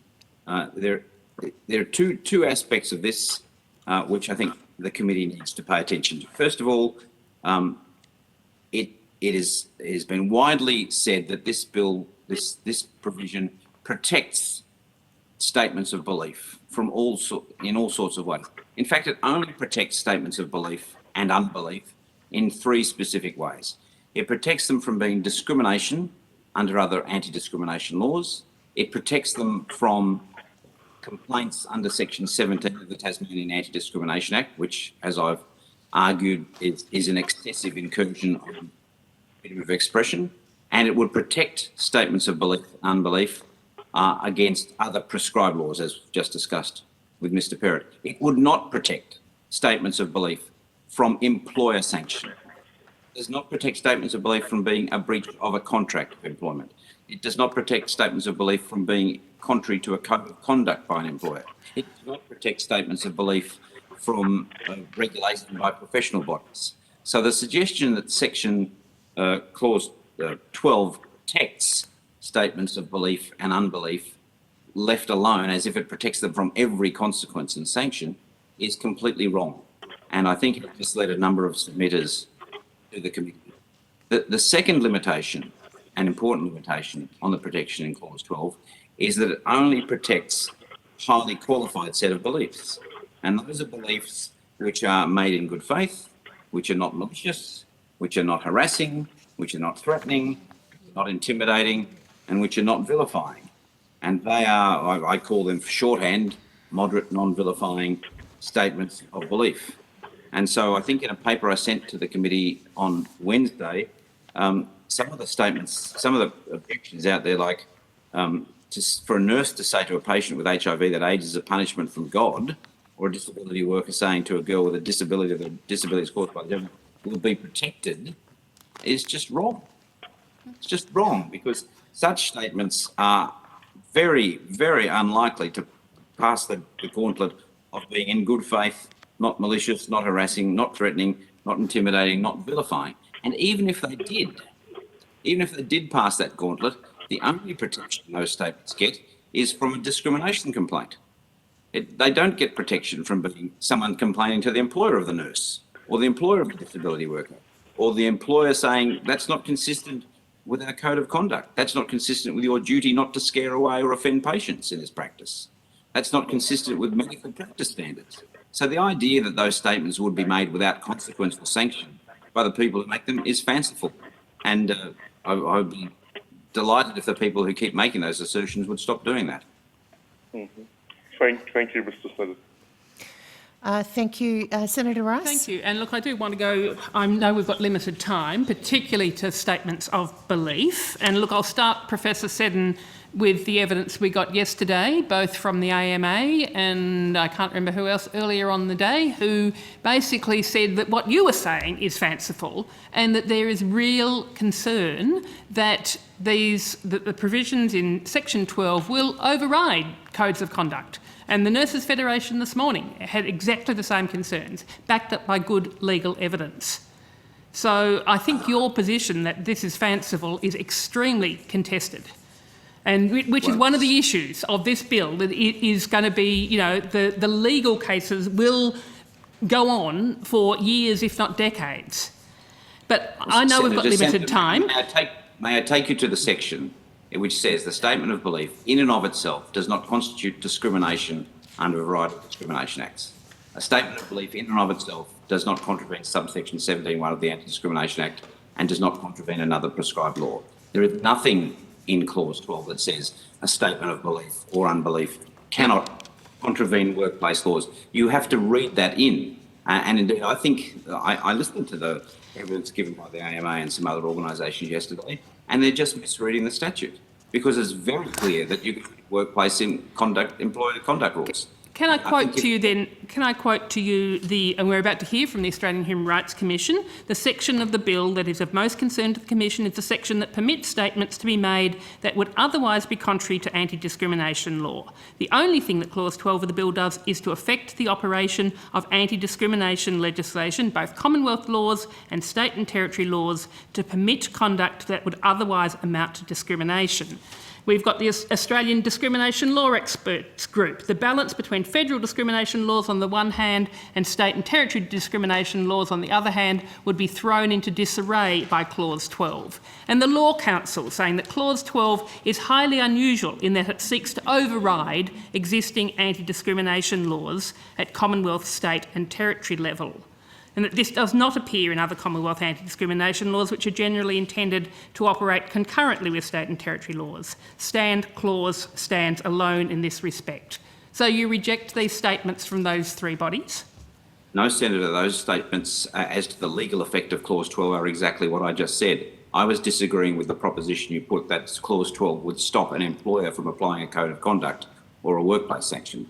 None of the three bodies you've just quoted say that. They all say what I just said, which is that it affects anti-discrimination law and only anti-discrimination law. We're agreeing, Senator, on the legal effect of that. And the question is that a good thing or a bad thing?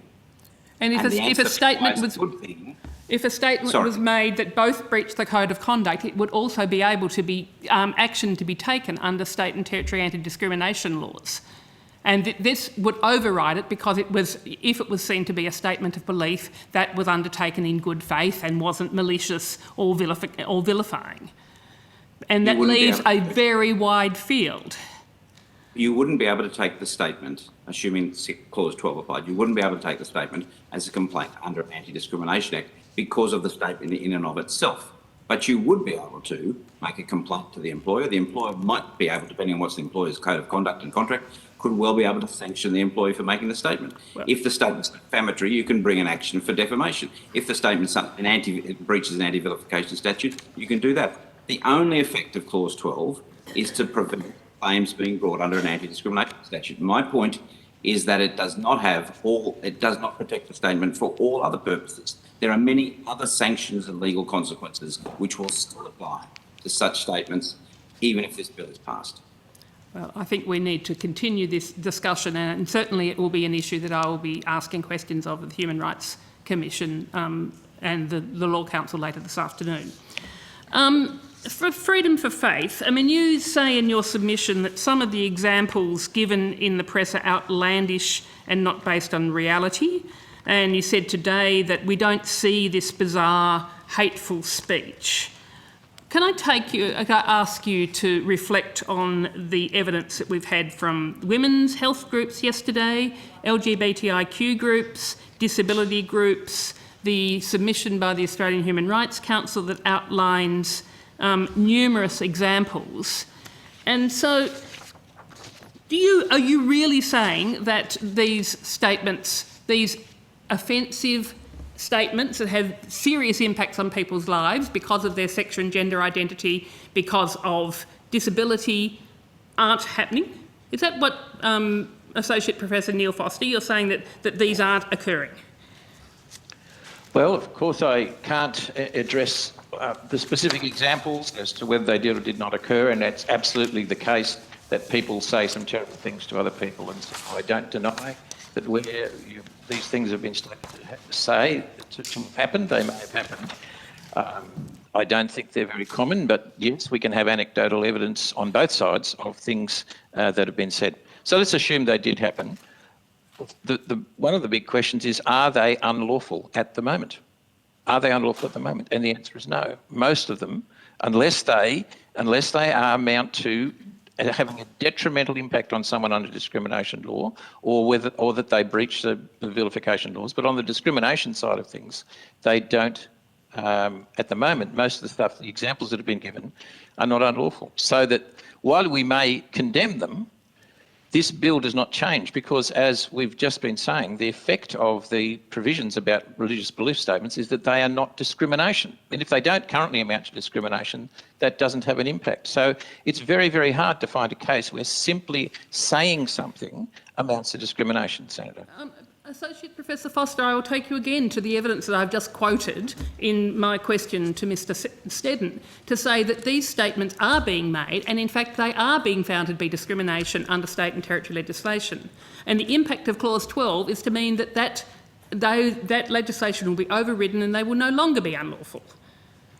Senator, I have tried to find examples of reported cases which where a mere statement has amounted to discrimination, and there are almost none. There might be one dicta in a court case, but wasn't even involved in that particular set of facts.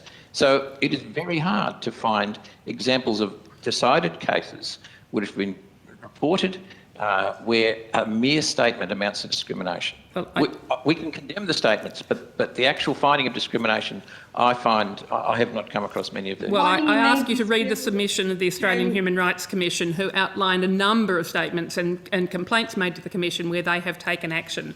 Obviously, we know it's contradictory too. We know in anti-discrimination law that a lot of these things do not end up in court, that they are often settled, and in fact there's very little case law because it is very difficult to be mounting these cases. But there's no doubt that people are finding them to be discriminatory, and there is action taken in our legal system to be addressing them under current state and territory anti-discrimination law. Thank you, Senator. We have run out of time. I need questions on notice from Senator O'Neill, please. Chair, with your discretion, could I get an answer to one question live and put two on notice? Because Mr Snedden has indicated he might have an answer to a question that I've asked many witnesses who have been unable to answer. Go ahead. Thank you. So, Mr Snedden and Professor Foster, thank you so much for your contributions to today and for the submissions and the work that you do as part of your role in a civil society that's a pluralistic democracy. I have been asking a number of participants in this inquiry what they know about the reported deal that was reported by Sarah Martin on the 1st of December, where it was put that the Morrison government had struck a deal with some moderate Liberal MPs to support its contentious religious discrimination bill, agreeing to make immediate changes to protect gay students from discrimination in religious schools. It goes on to cite the agreement was made between Angie Bell and Michaelia Cash. The photo features Dr. Katie Allen, Mr. Dave Sharma, Angie Bell, and each of them have comments on the public record acknowledging that they believe that a deal had been done. They talk about their arguments that were put and that this deal was made on the Wednesday evening before a Parliament got up on the Thursday. You, Mr. Snedden, I think in your evidence today indicated that there was no deal, and I am trying to get the truth on the record. Somebody's got to be lying. Is it the Prime Minister and the Attorney General, or is it the four backbenchers who thought they had a deal to remove Section 38.3 to protect gay students in schools? Mr. Snedden. Very brief response, Senator. Thank you for the question. I have no personal knowledge of whether a deal was done or not. I saw the media reports you referred to. I also saw the Attorney General speak, or the transcript of her remarks to a Christian group where she denied the existence of a deal. That is all I know. So I don't know whether a deal was done or not. The only substantive point I would make about it is that whether there is a deal or not, the simple repeal of Section 38.3 would be a public policy disaster because it doesn't answer questions which need to be answered about what happens if you have trans students at the school who need to be looked after and treated with dignity and respect.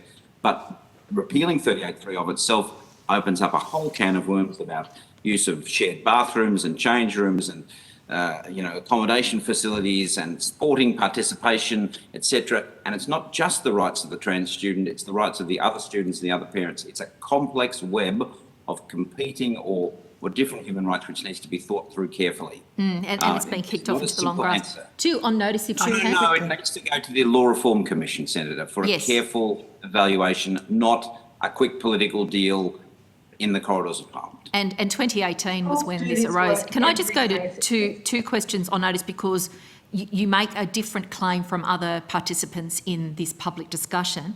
The Freedom for Faith submission argues that the concerns around the rights of religious schools to preference staff who support their religious beliefs, which is one of the more contentious aspects of the bill, is best dealt with by making amendments to the Fair Work Act. Could you, on notice, elaborate on what such a proposal might look like? And do you think this could in fact be an approach that the Australian Law Reform Commission might ultimately recommend? And also Freedom for Faith, but please feel willing to participate in this, Mr. Snedden, as well. Will you be participating in the Law Reform Commission inquiry if given that opportunity? And if so, will you be arguing that rather than maintaining the exemptions in the Sex Discrimination Act in relation to staff, a better approach would be to amend the Fair Work Act? Could I ask you also to respond to paragraphs 55, 56 and 57 of the Australian Human Rights Commission submission about the symbolic nature rather than substantive nature of Section 12, and also the claims that the Australian Human Rights Commission make about the Tasmanian situation, which is much discussed. So they make some very specific assertions there about how Section 12 would not prevent the advance of what might be described by opponents as vexatious claims. So a detailed response to those particular sections of the Australian Law Reform Commission, the Australian Human Rights Commission report would be most helpful. Thank you, Chair. Can I put another question on notice just for Freedom for Faith of the list of all of your members and financial supporters, please? Thank you, Senator. Thank you, Senator. Yes. Thank you for appearing before the committee today and for giving of your time. We have definitely run out. The committee requests that answers to questions taken on notice are provided to the committee secretariat by close of business on the 20th of January 2022. I would now suspend the hearing. The document to which I referred? Yes, you can table the document. And we will now suspend the hearing for 5 minutes. Thank you. Thank you. Thank you.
I now welcome representatives of the Australian Human Rights Commission via video conference. Can I confirm that you can hear us? Yes, I can hear you. Everyone's nodding at me, I can't see. Yes, good, thank you. I understand that information on parliamentary privilege and the protection of witnesses and evidence has been provided to you. For the Hansard record, could each of you please state your full name and capacity in which you appear today? Thank you, Chair. I'll go first. Emeritus Professor Rosalind Croucher, and I appear as President of the Australian Human Rights Commission. And I have with me Commissioner Finlay, who can introduce herself, and then Deputy General Counsel Graham Edgerton. Perhaps they can each introduce themselves in turn, so I'll invite Lorraine to introduce herself. Thank you. My name is Lorraine Finlay and I appear in my position as the Human Rights Commissioner with the Australian Human Rights Commission. And Chair, I'm Graham Edgerton, the Deputy General Counsel of the Australian Human Rights Commission. If you have provided a written opening statement, would you like it to be incorporated into the Hansard transcript? Chair, I will answer that. Yes, we would indeed. Thank you very much. I will now invite members of the committee to ask questions, and I will start with Deputy Chair, Mr Graham Perrott. Thank you, Chair. And my question is to you, Your Excellency Croucher. The AHRC submission says the Commission is concerned with some aspects of the bill, including that it limits other human rights in a way that is unnecessary and disproportionate or are otherwise inconsistent with international human rights law, end quote. Professor George Williams has provided a submission to this bill where he's outlined his concerns that the bill is inconsistent with Article 18 of the IICCPR because the bill provides an elevated status to religious speech but fails to protect speech on matters of thought or conscience. Can you comment on that view? Thank you, Deputy Chair. I will refer to the submission that we made and also the long-standing view of the Human Rights Commission that an act to protect against discrimination on the basis of religion is indeed a missing piece in the architecture of the anti-discrimination framework. So we, as a commission, our view is the same as before, that we support the idea of adding a protected attribute that reflects Article 18 of the ICCPR and other international human rights commitments. However, as you've referred to, Deputy Chair, we do have, as a commission, a number of concerns with the particular bill that remain, and that in the view of the Commission are at odds with some of those international obligations to which Professor Williams refers. Okay, thank you, Professor Croucher. Your submission says your main concern is with Clause 12, the statements of belief, and your submission says the Commission sees firsthand a broad range of discriminatory conduct, including discriminatory statements, I beg your pardon. Can you give this committee an example of a discriminatory statement that is currently unlawful under Commonwealth law, but would no longer be unlawful if this bill is passed? Deputy Chair, in our submission at section 5.3, and so from paragraph 1998 and continuing, we give some examples for the benefit of the committee that come from a review of complaints that the Commission has actually received. Obviously, we cannot speak to the detail of individual complaints, but it gives you a flavour of the area where statements may be the subject of a complaint, particularly in relation to the other discrimination acts. And not all of those statements would necessarily amount to unlawful discrimination, but a number of them, in the examples that we have given, may indeed amount to unlawful discrimination. Could you just say that paragraph again? Sorry, Yes, certainly, Deputy Chair. From paragraph 98 and continuing through to, it goes through a number of pages, to about paragraph 115, I think. We include a summary of 2 3-month periods, one in 2019 and one in 2021. If I may, Deputy Chair, if I could perhaps invite Deputy General Counsel Edgerton to perhaps give a couple of specific illustrations That would be- of the nuance that you are seeking. That would be wonderful. Thank you. Mr. Edgerton?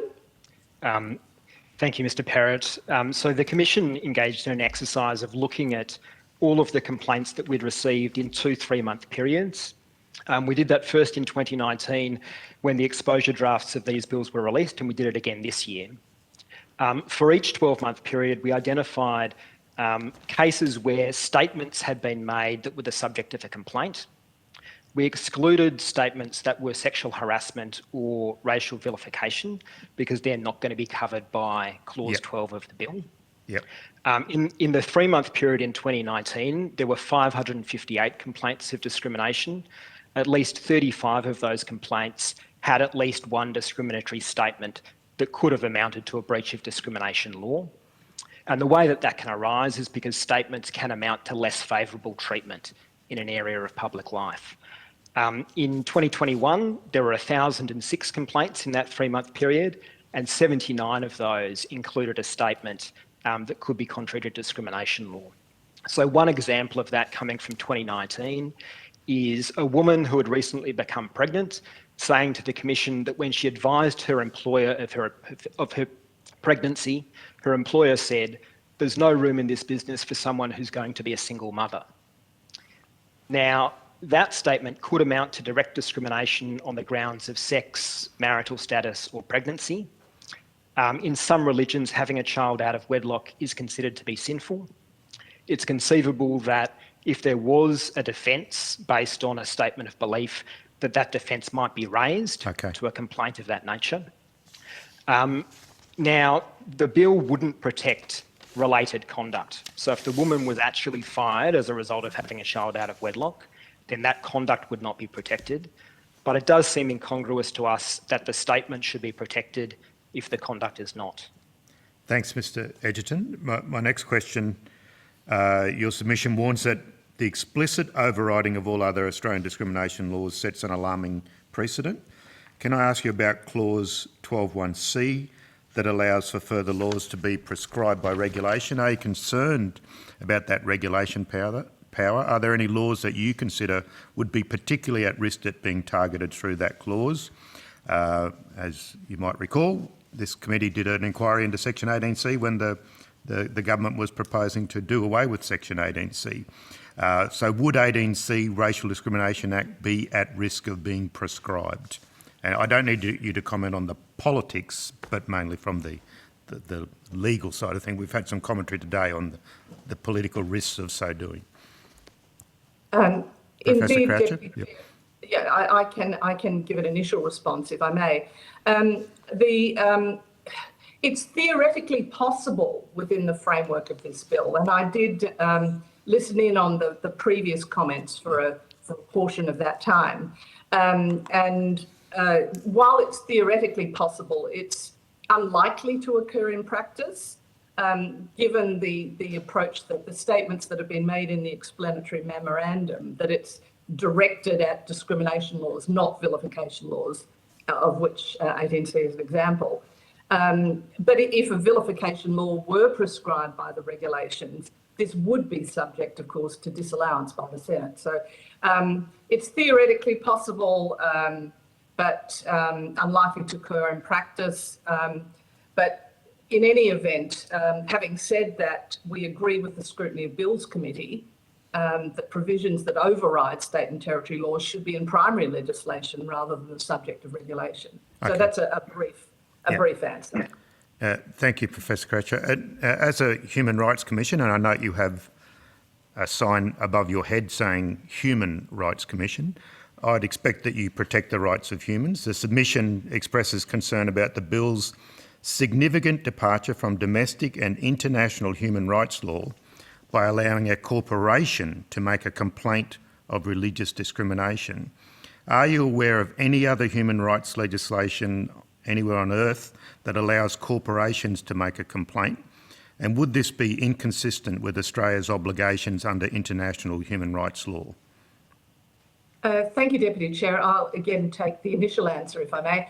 I can't comment about anywhere on Earth. That particularly perhaps extends the extent of my knowledge and understanding to the. I have much faith in you, Professor Croucher. Yes, I respect your faith in me, but I won't comment on the reaches of the Earth. The idea that a corporation can be a complainant is distinctly at odds. I mean, human rights are about humans, and as our submission points out, it is a The clue's in the title, I would suggest. So. Yes, that is so the idea that a corporation can be subject to a complaint is consistent, but the idea that a corporation can be the initiator of a complaint as an associate is significantly at odds. Again, if I may, Deputy Chair, I would invite Deputy General Counsel Edgerton to expand upon my remarks, not to the reach of the entire world, but perhaps in a little more fine detail than I have made in my comments. Mr. Perrott, the Commission supports a clause that allows associates to make claims of discrimination, but we say that should be limited to natural persons. So, for example, if you've been discriminated against because of your spouse's religious belief, then that should give rise to an ability for you to make a claim yourself. But we say that human rights law does not extend to allowing corporations that are associated with particular people to make human rights complaints. And that's really because of the nature of a human rights injury. It's about injury to the dignity of a human person. Corporations can't have religious beliefs themselves. They don't have the same human dignity, and they shouldn't be afforded human rights protections. Thank you, Mr. Edgerton. My final question, Chair, you're being very generous with me. The Commission recommends removing clause 47(1) from the bill. It's the clause that gives the Attorney-General power to vary or revoke temporary exemptions granted by the Commission. Can you explain to the committee why a temporary exemption might be granted and who would have the power to vary or revoke a temporary exemption under existing discrimination laws? Thank you, Mr. Perrott. And if I may, at some point, I'd like to give Human Rights Commissioner Finlay an opportunity to add a comment on the corporations question. May I do that now, or would you like me to go to this particular? Sure, yeah, that's fine. Thanks, Professor Croucher. Thank you. Ms. Finlay. Oh, thank you. Just to add one brief comment, and it's not to comment on the situation as it exists everywhere in the world, but I do think some useful guidance can be given certainly by the United Nations on this front. And when we look specifically at the United Nations Human Rights Committee in General Comment number 31, which relates specifically to the ICCPR, they do make the point quite clearly that the beneficiaries of the rights recognised by the Covenant, which of course is a basis for this legislation, are to be individuals. So that perhaps is some helpful guidance as to the international view on this matter. Thank you, Ms. Finlay. Thank you. So, Deputy Chair, if I may pick up the answer in relation to temporary exemptions. Yeah, the 47(1). Thank you. Yes, indeed. Thank you. As the committee would be aware, the Commission recommends that this clause be amended to remove the provision granting the Attorney-General the ability to vary or revoke temporary exemptions. But if I may, the temporary exemption process is part of the long-standing framework of the discrimination laws. To give you an example of a recent consideration, from time to time the Commission is approached to give a temporary exemption in relation to the operation of certain provisions. It most usually arises in relation to disability discrimination and often in relation to transport. A recent example was concerned a wharf in Sydney which was not disability accessible, and given the transport standards or accessibility standards, I might not have quite the right name, so forgive me there, require compliance within a certain time frame. And I think it was the ferries were not yet able to comply. So they applied for a temporary exemption to give time to deal with the issues. The temporary exemption process is a very rigorous one, which involves consultation with all key stakeholders. and enables a good consideration of a timely staging of compliance, particularly in areas where there may be considerable expense involved. There was another issue involving the Commonwealth Games on the Gold Coast, and the trains were not compliant. Okay. And what a temporary exemption does is, for the period in which it applies, the particular issue will not be regarded as discrimination. But it's quite different from, say, the special measures provisions, which are No, I understand. entirely It's dare I say, a common sense accommodation of facts on the ground. Yes, Yeah. but indeed, and the Commission has a very thorough, careful, reasoned process, consultative process, leading to the grant or otherwise of a temporary exemption. And for that to be, if I can say, derailed by an override by the Attorney General sits very uncomfortably with that process. Thank you very much. Thanks for your submission. Thank you. Mr. Edgerton would like to comment, Chair, if I may invite him to add a quick remark. Yes. Just very briefly, Chair. All of those temporary exemption decisions by the Commission are reviewable by the Administrative Appeals Tribunal, so there is a review mechanism available for them. But for all of the existing temporary exemption powers, there's not currently an ability for the Attorney General to come in over the top. So this would be a very unusual provision in the context of the rest of discrimination law. Thank you. I'll go to Ms Hammond. Thank you. Sorry, just have to unmute. Thank you for appearing here today, and thank you very much for your submission. The comments, I'd love to spend hours on, from a legal point of discussing human rights and corporations, and the extent in other areas where corporations have been given the rights of humans. Well, I would argue, and I'm not necessarily in support of it, but we'll leave that point to one side because you have addressed that. In your submission, you do support, do we need protection for religious freedom in Australia? Do we currently have it? Protection for religion? Thank you, Ms Hammond. Perhaps, Chair, I'll go first on this one again. We have some protection in relation to discrimination on the basis of religion, some at federal level and some at state level, but it is extremely limited.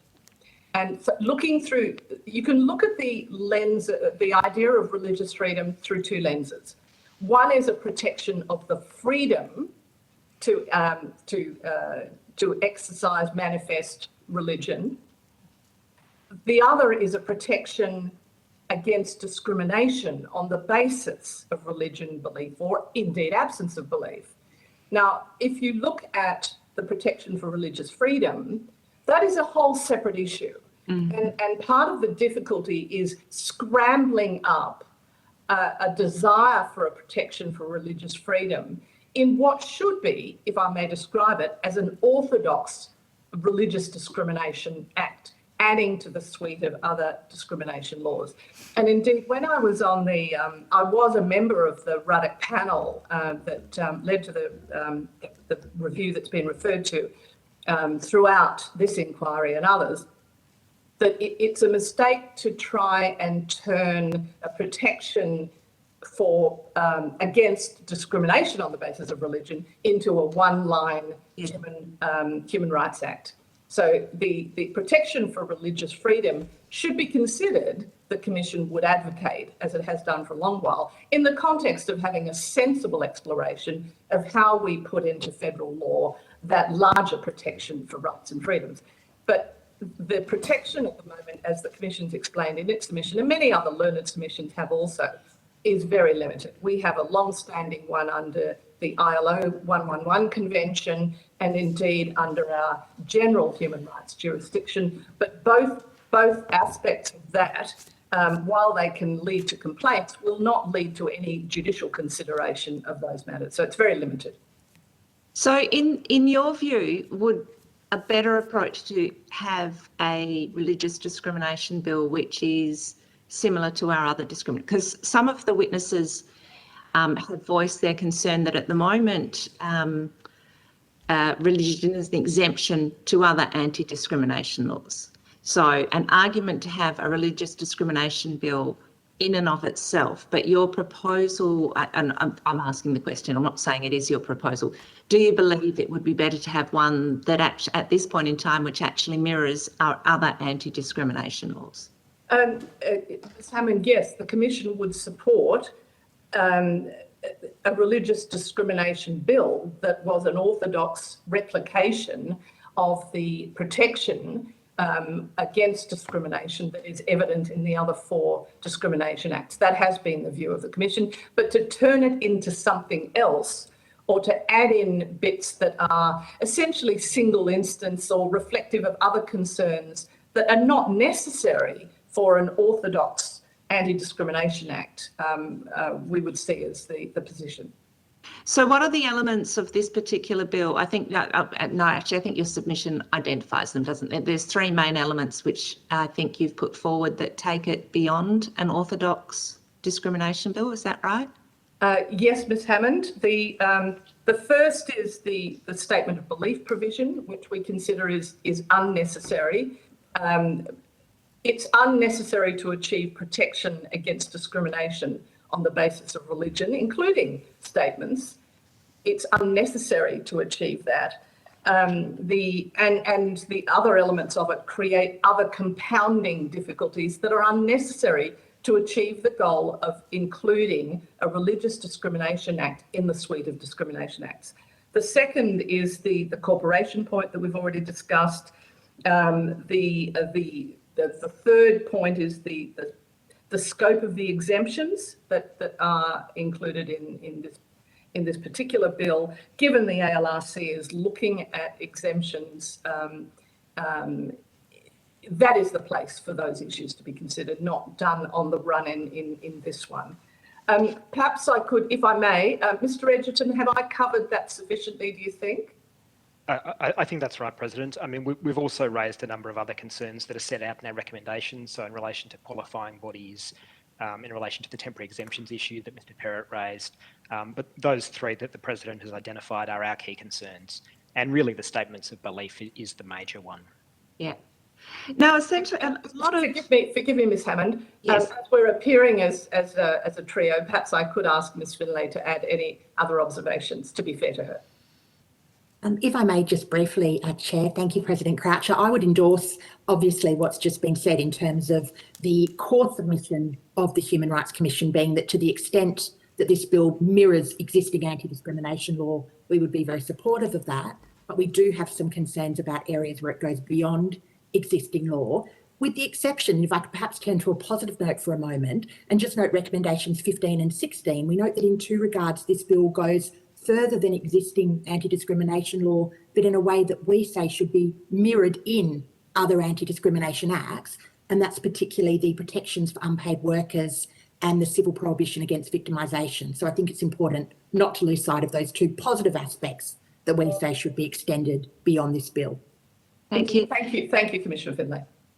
Now, a lot of concerns are raised with us about conflicting rights. I mean, it's the world we live in, that, I have a right to say something, but, rights are always, I want your perspective on this. If we create a religious discrimination bill which matches the others, there will be, it's inevitable that we're going to have situations where rights come into potential conflict with each other. Isn't that right?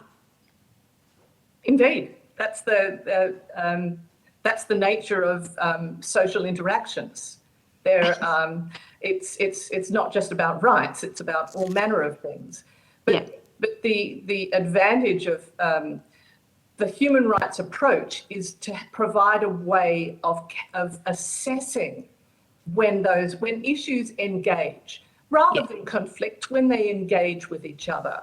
And that's the reasonableness, the proportionate response, and a process that enables those things to be navigated, which is why, in the main, we consider as a commission that the clause 12 is unnecessary, the statement of belief clause, because what it does is it, in part, precludes the advantage of using a good process to navigate those interactions, which is what our conciliation process is over the 40 years of the Commission's existence, it's been demonstrated as of great benefit to the parties who are involved in that process, leading to very high satisfaction rates with the process in and of itself. Yeah, okay. I don't know how I'm going for time, but what is the Commission's perspective on faith-based organisations having the ability to employ, I'm only talking about employ people who are willing, either of the same faith or willing to sign up to the faith? Does the Commission have any issues with that? Ms Hammond, no, the Commission supports the ability for religious organisations to, in the employment of staff, to have a preference for people who are of the same faith or support the ethos of the place. We support that, but no further than that. Right. Do they currently have the right to do that across Australia? Under the federal laws, there are limited protections. Deputy General Counsel Edgerton, may I invite you to comment on that particular point, please? At the federal level, because there's no prohibitions currently against discrimination on the grounds of religious belief, then yes, but they would also have to navigate various state and territory laws dealing with discrimination on the basis of religion. So would this bill, as it's currently drafted, give them the power at a federal level, and if they're covered by federal workplace laws, I guess, give them the power to do that? That's right, but the bill gives them more than the right to preference. It also gives them the right to discriminate once people are already employed. So Clause 7 of the bill and Clause 9 gives a carve out for the rest of the Discrimination Act. And what that means in practice is that all of the prohibitions against discrimination in employment would not apply to a religious body that met the qualifications in Clause 7. So that's not just about preferencing, it's about the terms and conditions that you can impose on someone when they're employed, and it's also about the termination of employment. And we think that that goes too far. We say that if you are employing people, in the context of putting together a bill that prohibits religious discrimination, that should apply equally to religious organisations and to secular organisations once people are employed. Okay. I might leave it there. Thank you, Chair. I'm pretty sure I've used up all my time. Thank you very much. Senator O'Neill. Thank you very much, and thank you for your submission. In the submission, on page 26, you say that statements may constitute discrimination if they amount to less favourable treatment on the ground of an attribute protected by discrimination law.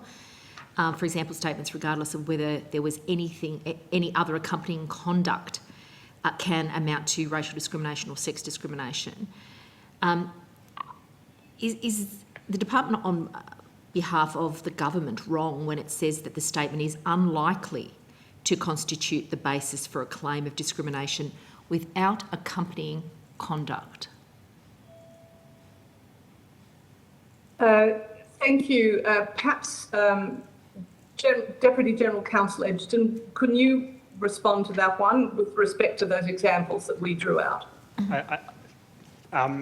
Senator, I guess it depends on what the department means by unlikely. It seems like they're leaving the door open for some cases to amount to discrimination, and we would say clearly statements can amount to discrimination.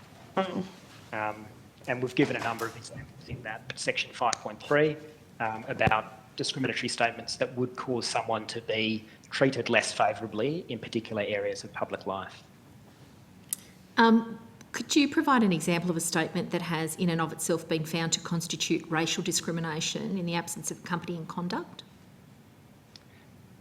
There are some cases that we list at footnote 39 of our submission. I'd be happy to take that on notice. I don't have the details of the particular statements in front of me, but I'd be happy to provide that to you on notice. That's great. And if you could also perhaps take on notice an example of a statement that has in and of itself been found to constitute discrimination on the basis of gender or sexual orientation in the absence of accompanying conduct that's, of the same kind. I'm particularly interested in the part of your submission where you deal with the override and its interaction with section 17.1 of the Anti-Discrimination Act. However, I invite you to make a comment about that, because there's a number of claims there where you analyse what's happened in Tasmania and also in Queensland in legislation, and you indicate that your view of Section 12 in the current Act proposed by the government is symbolic and not practical. But I also want to ask, setting Section 12 aside, 17.1 aside, Section 12 would not in a practical legal sense affect the operation of other anti-discrimination laws. Its main purpose is argued to provide reassurance to people of faith that moderately expressed statements of religious belief will not constitute discrimination. So do you agree that in a practical and legal sense, Section 12 doesn't actually impact anti-discrimination law in the way that proponents of it as a necessary protection for statements of belief have put to the committee? Senator, I think the answer to that is yes. We would say that Clause 12 is not necessary because it doesn't address a current legal issue that requires fixing. I was listening very carefully to the other evidence that you'd heard this morning from Associate Professor Neil Foster from Friends for Faith, and he said that moderate statements about religion are not currently unlawful. He had looked for and not found any cases where discrimination law had prevented a moderate statement of belief from being made. And if that's the case, then Clause 12 is not legally necessary because discrimination law is not preventing people from making those kinds of statements. So now we understand. Go on. Now we understand that people may have concerns that complaints could be made under discrimination law. None of those complaints have ever been found to be contrary to discrimination law, but we understand people's concern about complaints, and that Clause 12 is designed to ameliorate people's concerns by providing them with some comfort that they will be able to talk about their faith in particular ways. We say that that comfort could be obtained by other parts of the bill, particularly the parts of the bill that prevent discrimination on the basis of religious activity. One religious activity is talking about your faith, and what this bill will say is that in every area of public life covered by the bill, it will be unlawful to discriminate against someone because of a religious statement that they have made. We say that that should be sufficient comfort for people of religious belief, and indeed of people of no religious belief, to make a statement of faith, bearing in mind that a statement of belief could be about religion or not about religion. Okay. The particular concern that we have with Clause 12 is that it goes beyond that by interfering with the rights of other people. So the discrimination provisions of the bill do provide comfort without interfering with the rights of others. Clause 12 we say is problematic because it does start to infringe on other people's protections under discrimination law. And that's why we say that should be removed from the bill. And the examples we've given in Clause 5.3 are the kinds of concerns that we have about the practical operation of that clause. Thank you. May I also add here, if I might? There are 2 points I would like to add in, and one of them I think can be made well by Commissioner Finlay. One is we acknowledge the symbolic significance of Clause 12 and the chilling effect on statements that has been cited on a number of occasions. When I've made my other remark, I'll invite Commissioner Finlay, if I may, just to make a comment there. The other point is that what is it that's sought to be solved?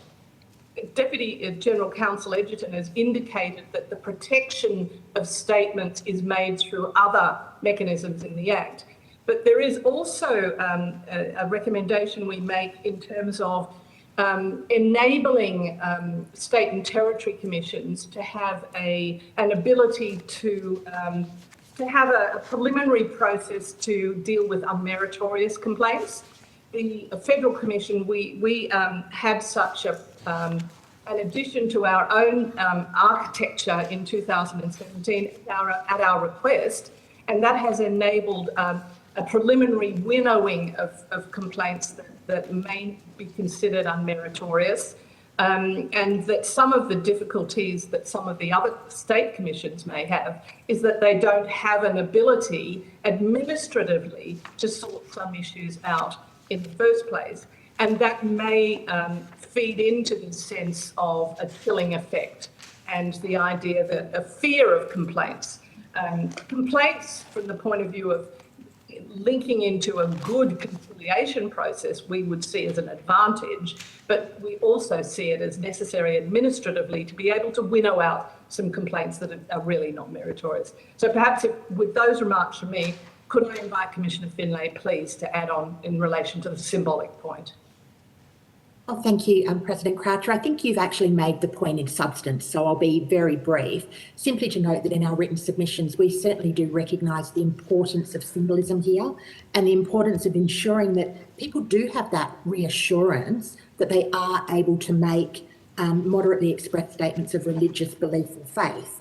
In our view, the best way to provide that reassurance isn't through clause 12, which has a range of, in our view, unintended consequences and impacts on other rights and freedoms, but rather, as we've noted in the submission, the protection that is provided by adding in protection against discrimination for religious belief and faith, and in addition, the recommendation that we've made at, I believe, recommendation 2,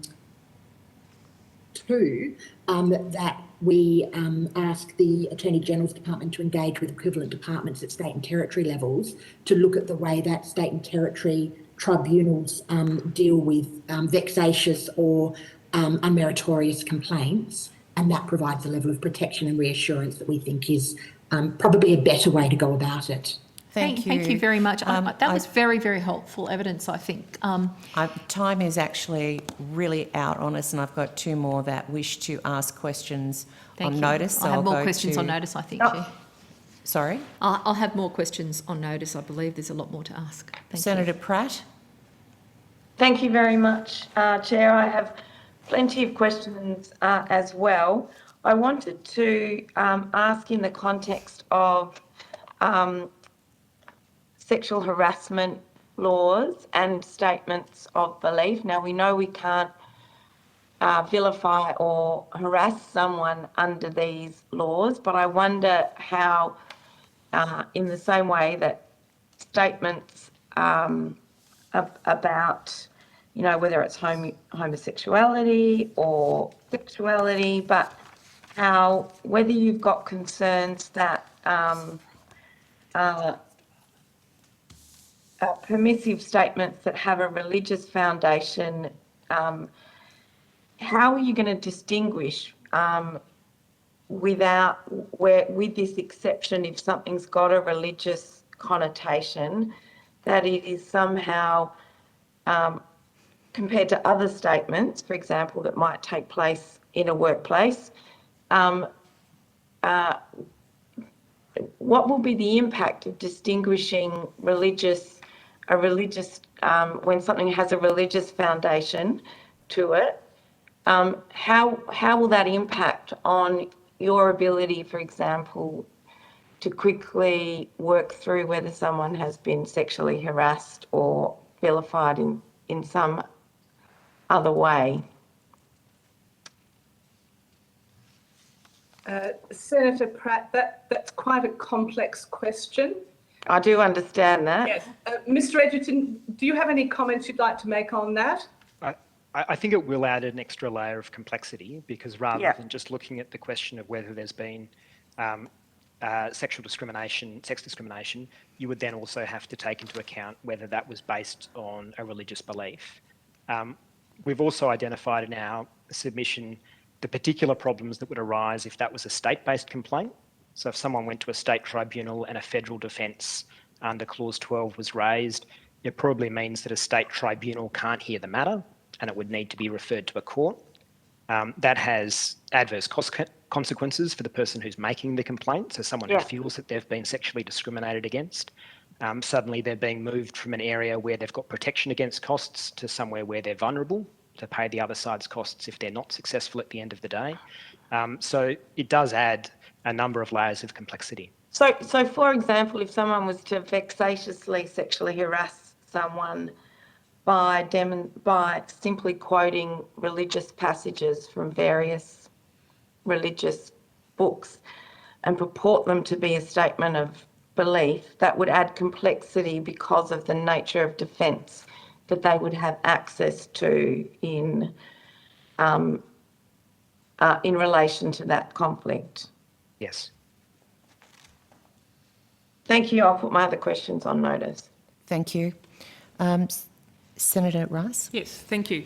Look, thanks very much. I had a lot of questions, that some of which have been answered and others that we obviously haven't got time to. So I'll go to the key one, which was about the ability of religious organisations to give preference to people of their own faith and the conditions under which they work. We've had quite a bit of discussion with other witnesses as to how this would impact and interact with codes of conduct. And I wondered whether you had given some thought as to whether, in fact, that Clause 7 would, in fact, override codes of conduct, say for medical professionals, or whether the other provisions in, workplace law and the Fair Work Act would mean that there could still be cases taken if workers were breaching their code of conduct. Thank you, Senator. Mr. Edgerton, if I can invite you to comment on that again, please. Thank you, Senator. We might have to consider separately the issues in relation to the Fair Work Act, because that's not a core part of our jurisdiction. I think our primary concern is that Clause 12 purports to override protections against discrimination law. That's sort of what's pretty clear on the face of it. There might be complicated issues that arise in relation to codes of conduct. I don't know if we've teased all of those out. I guess one issue that potentially could arise is people pointing to Clause 12 to say this kind of speech is considered to be lawful, and so therefore should not be prohibited by a code of conduct.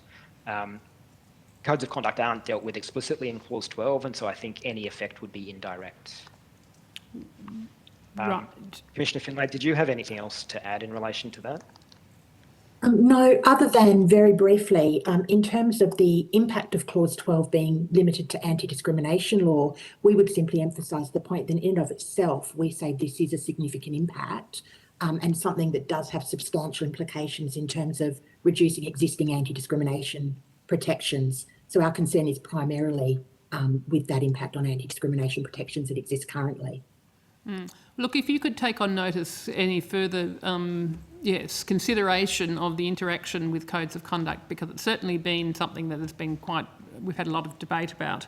The other issue was the potential of either to override Section 18C, and wondered whether you had given that any consideration.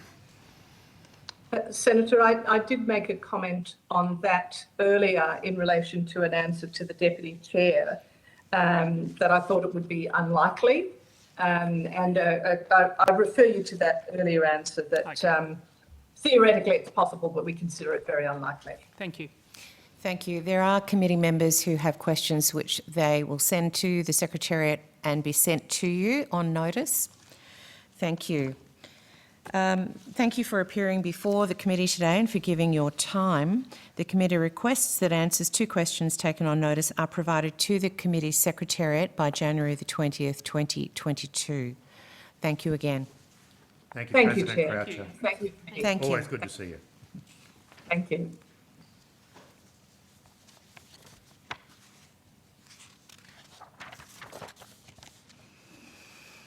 I now welcome representatives from the Australian Law Council. I understand that information on parliamentary privilege and, yes, please, come forward.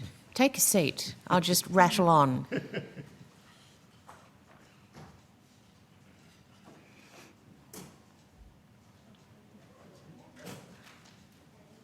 Almost on time. Almost. I understand that information on parliamentary privilege and the protection of witnesses and evidence has been provided to you. Before we begin, could I ask you to state your name and the capacity in which you appear for the benefit of the Hansard transcript? And can I say it's nice to see your persons in the room? Thank you, Chair. My name is Catherine Eastman, often known as Kate.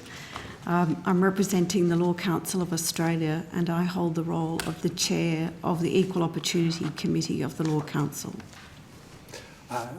Madam Chair, thank you for having us today. My name is Simeon Beckett. I'm the co-chair of the Human Rights Committee of the New South Wales Bar Association, but I've been asked by the Law Council of Australia to come today to assist with representation. Thank you. Thank you. My name's Leonie Campbell. I'm the Deputy Director of Policy at the Law Council of Australia. Thank you. I'll now invite members of the committee to ask questions, and I'll start myself with a couple. Do you believe the bill is compatible with Australia's international human rights obligations? Chair, we've addressed in the written submission some concerns about the extent to which some aspects of the bill don't operate consistently with the international human rights obligations.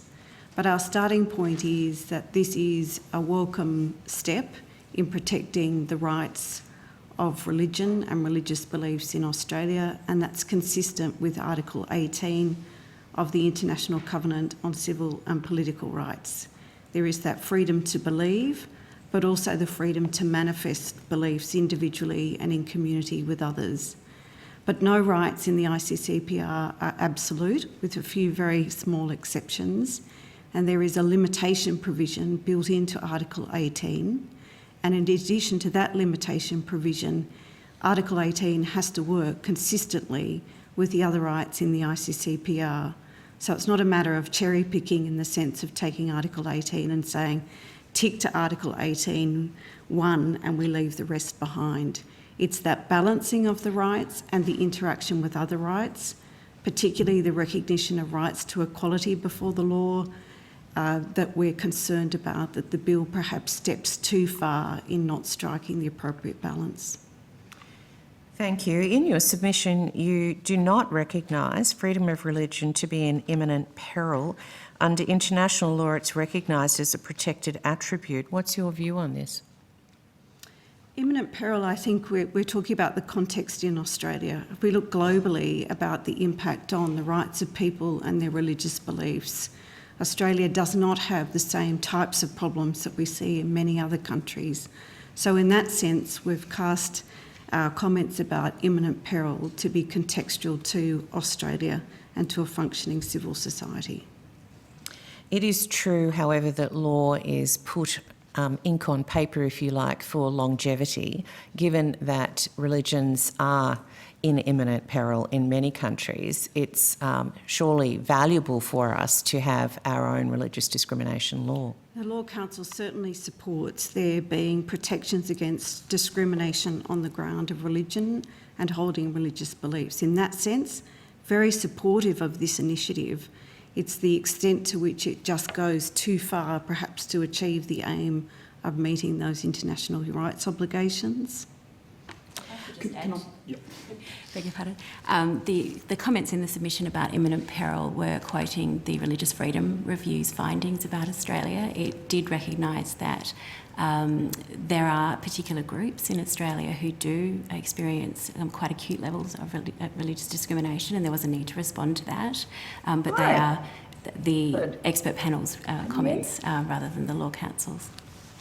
Can I just supplement something? Certainly. I thought President Crouch was very clear in saying that there are in fact two rights that are primarily the subject of the Religious Discrimination Bill. Parts 3 and 4 deal with freedom from discrimination for those who hold a particular religion. Very important. And in terms of this bill, those parts, Part 3 and 4, are conventional, they're orthodox, and that's why they're supported by the Law Council and by the Human Rights Commission and a number of others. Part 2, however, goes to Article 18, and what Ms Eastman was talking about, just to support her position there, you can't go in and cherry pick and just say, in terms of freedom of thought, conscience and religion, and belief, I should say, you can't go in and just add in religion, just protect religion and not protect the other parts of those rights, and that's because of the interdependence of human rights in particular. Thank you. A number of changes have been made to the bill since the second exposure draft. What's the Council's view on the changes? I might ask Ms Campbell to address that matter. We've set some of that out at the beginning of the submission. I might defer to you in terms of any particular features that you want to identify. We welcomed the removal of the conscientious objection clauses. We had difficulties with those, and also the employer conduct rules, which we thought were unnecessary and added enormous complexity to indirect discrimination. So those are features that we've particularly welcomed. Thank you. I'll go to the Deputy Chair. Thank you, Chair, and thanks for your submission and the great work that you guys do. Your submission raises concerns about Clause 12, the statement of belief. Your submission says it will upset the usual balance of federal laws operating concurrently with state and territory laws, and will add significant procedural complexities and costs to resolving discrimination matters at the state and territory level. Can you explain what the likely impact on a complainant might be if Clause 12 is operating, including the additional cost burdens, and if you wish to speculate broadly about the sort of costs that might be entailed, that would be appreciated as well. Can I just say something to begin with, and then I'll ask Mr. Beckett. But But I'll give you an example. If, for example, there was a claim brought in New South Wales under the Anti-Discrimination Act and it raised questions about ethno-religious grounds and ethno-religious origin, someone might make that claim, and somebody might say in the course of developing that claim, either through the New South Wales Anti-Discrimination Authority, or if that authority can't resolve the complaint, it then goes to the tribunal in New South Wales, the Civil and Administrative Tribunal. If a matter was up in that tribunal and it was partway through a hearing or with preparation for a hearing, and the defendant to that claim said, "Oh, I'm relying on my statement of belief. I've got a defence under what would be Section 12 of the Commonwealth law." At that point, the New South Wales Tribunal would have to stop. It does not have federal jurisdiction. There's decisions from the High Court and the Court of Appeal to make that absolutely plain. So the question would then be, practically, what do you do? In that situation, there would have to be a resolution, factually, as to whether or not that person had a defence. It would only be the Federal Circuit Court or the Federal Court who's likely to have jurisdiction, but even so, that's not entirely clear. For the question of fact. For the question of fact as to whether or not somebody has a statement of belief that could operate as an exception or defence to a claim brought wholly in New South Wales. How's the ticket for Federal Circuit Court in Sydney at the moment? It's pretty long. So there's a question about what the nature of that proceeding would be. I think, as the Human Rights Commission mentioned earlier in its evidence, there's a concern about costs. The federal jurisdiction is a cost jurisdiction. Yep. Most of the state jurisdictions are jurisdictions where costs, if they are awarded, only in exceptional or special circumstances. That creates a great deal of uncertainty in the sense of what do we do. Then you might say, well, why don't we cross-vest the whole of the New South Wales matter into the Federal Circuit Court or the Federal Court? The Federal Circuit Court and Federal Court do not usually operate jurisdiction in relation to the provisions of New South Wales legislation. So then we might, and I'd probably call Mr. Beckett, we'd have an interesting debate about cross-vesting. And by that stage, a complaint that started off perhaps about a comment or an event that might have happened at the workplace, somebody might wish to return to their work, you're many years down the track. Very significant The meter's running costs. pretty hard by now as well, if Mr. Beckett's involved. Or me, perhaps. But it becomes very complex and very legalistic. And one thing that's always been a feature of discrimination law, and it's echoed by a comment made by Justice Lockhart many years ago in a case called Mount Isa Mines, and that is that discrimination law should not just be the province of experts or lawyers. These are laws that need to be accessible to people to be able to exercise their rights quickly, cheaply and effectively. And whenever we have this conflict between state and federal laws, who's got jurisdiction to deal with different claims, it does become very legal, very complex. And frankly, the persons about whom the complaints concern are often left behind in the legal argument. Mr. Beckett may have some views because we both have had cases involving this. That's before we get to the potential of a political tit-for-tat changing of the laws between state and federal as they seek to one-up one another. That's before we even get to the political problem of adding further complication in. Yes. Can I just add in, there's a case that's before the High Court, it'll be argued in about 3 weeks' time, that I'm actually in, which raises this issue about federal defences being raised, where the respondent developer in a pretty simple disability discrimination claim about whether a staircase should be put in for a major development, and the client made a simple claim that he was a paraplegic and couldn't get up the stairs, so he put in a complaint to the Tasmanian Anti-Discrimination Tribunal, and the developer raised a federal defence based on the Disability Discrimination Act and a constitutional defence. The tribunal said, we can't hear it at all, we can't make any factual determinations whatsoever, we don't have federal jurisdiction, and they dismissed the case. And because of the operation of the Disability Discrimination Act, he was locked out of making a complaint under the federal law. So the same applies here in many cases. If a Section 12 defence was raised, then one view, the extreme view, is that the tribunal could not hear it and that would be the end of that complaint and no further complaint could be made. Or alternatively, it goes to a Chapter 3 court. Now, this area is a complete mess, I've got to say, at the moment. New South Wales, on the basis of a decision in the High Court called Burns and Corbett, introduced Part 3A to the NCAT Act in New South Wales to try and take that away, these sorts of matters where they raise federal issues, and put it into a Chapter 3 court in New South Wales. Victoria's followed suit and so has Tasmania. Queensland says we don't think we have to do so.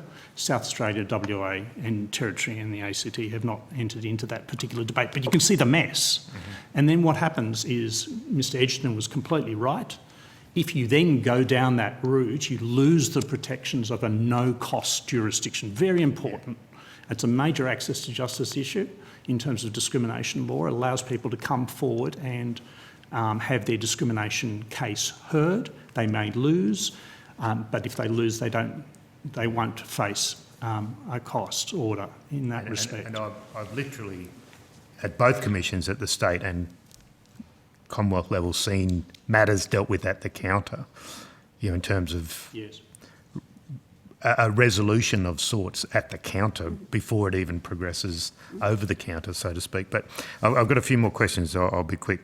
And it's about Clause 12(1)(c) of the bill, that would allow other laws to be prescribed by regulation. I think you were in the room when you heard me ask this question earlier, but would you like to comment on, would Section 18(c) of the Racial Discrimination Act able to be prescribed by regulation under Section 12(1)(c) after the bill has passed?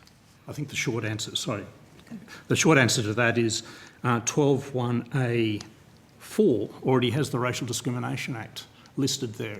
Okay, thank you. So insofar as it's discrimination, then it would fall into that particular category. If it wasn't discrimination, then it could be the subject of, I think, an unconfined power in the minister to make or recommend the making of those sorts of regulations. It's simply an unconfined power. One might speculate as to whether or not it might be used.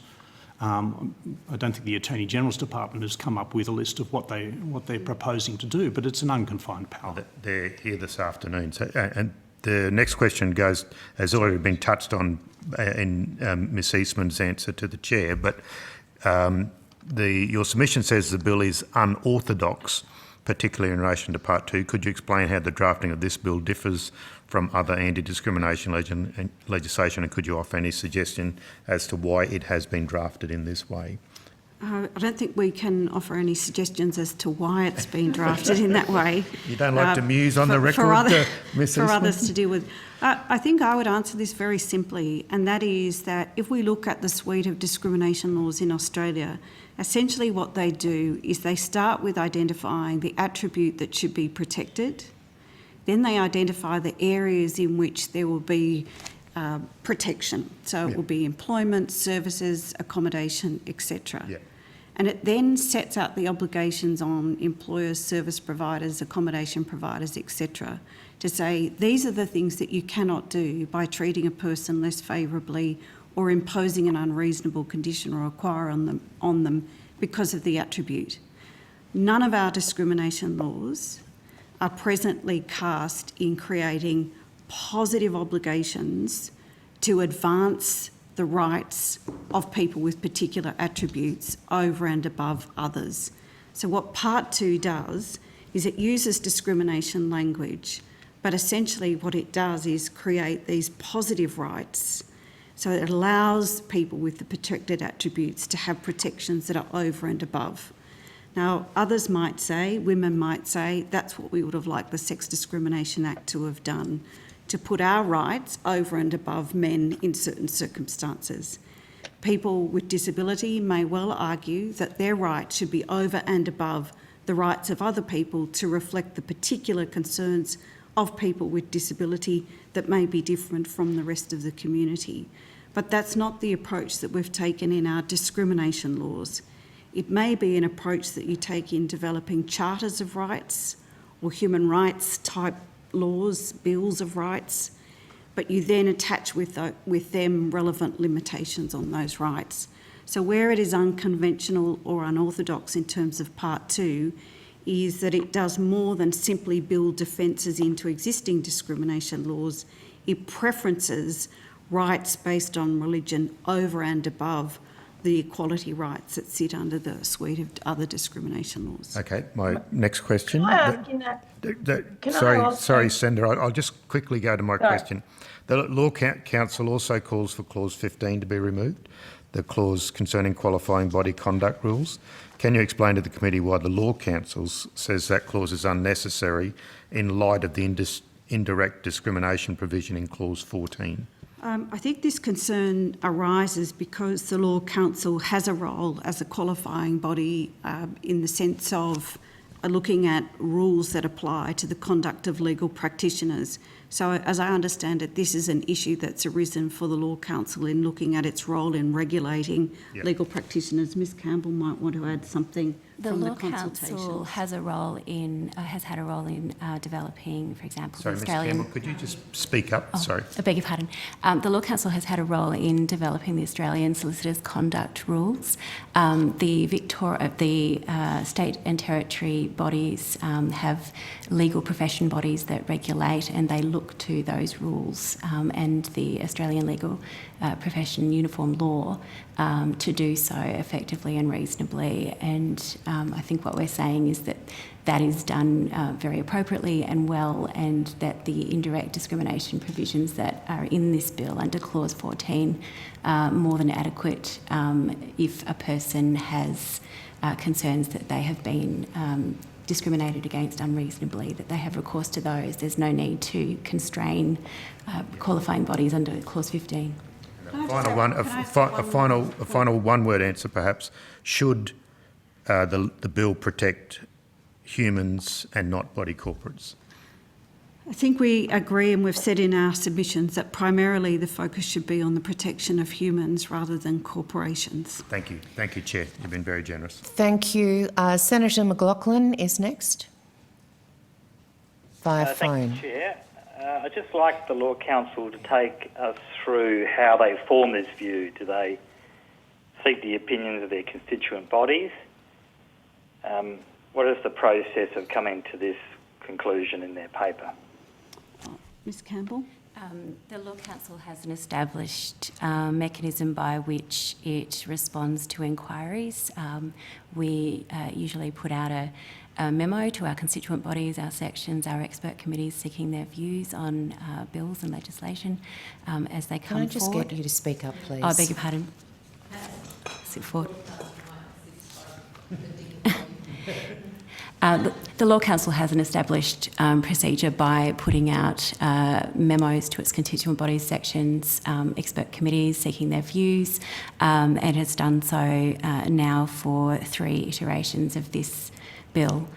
So we've now provided 3 submissions on it, and at the beginning, we've acknowledged those bodies that have helped us with this submission, but I think it's fair to say that we've also built on the views that we've received from constituent bodies and committees previously on the earlier exposure drafts of the bill. To what extent have you consulted with lawyers of faith within the constituent bodies? The Law Council goes out to its, as I said, constituent bodies, committees and so on. It doesn't go particularly seeking views from people of faith or not from faith. It goes out to the profession as a whole, and it expects to receive views from people with faith or not with faith, as the case may be. How can you be confident that the constituent bodies have consulted within their own jurisdictions, both people with faith and non-faith within their memberships? I think one of the difficulties that we've raised with this iteration of the bill is that the timeframe has been very tight, and that it was only introduced fairly quickly prior to Christmas, and the holiday season has occurred, and that it has been quite difficult for us to consult with the profession fully through our constituent bodies. So we have actually raised in the submission that that we do have concerns about consultation occurring generally, given that many people in the profession go on leave at this time of year. But we're very grateful for the contributions that we have been able to receive, and earlier on previous iterations of the bill. Can I say something just to answer that? Because I'm here as also as co-chair of a state bar association, and the process is based on a representative model, and this of all places would understand the nature of a representative model.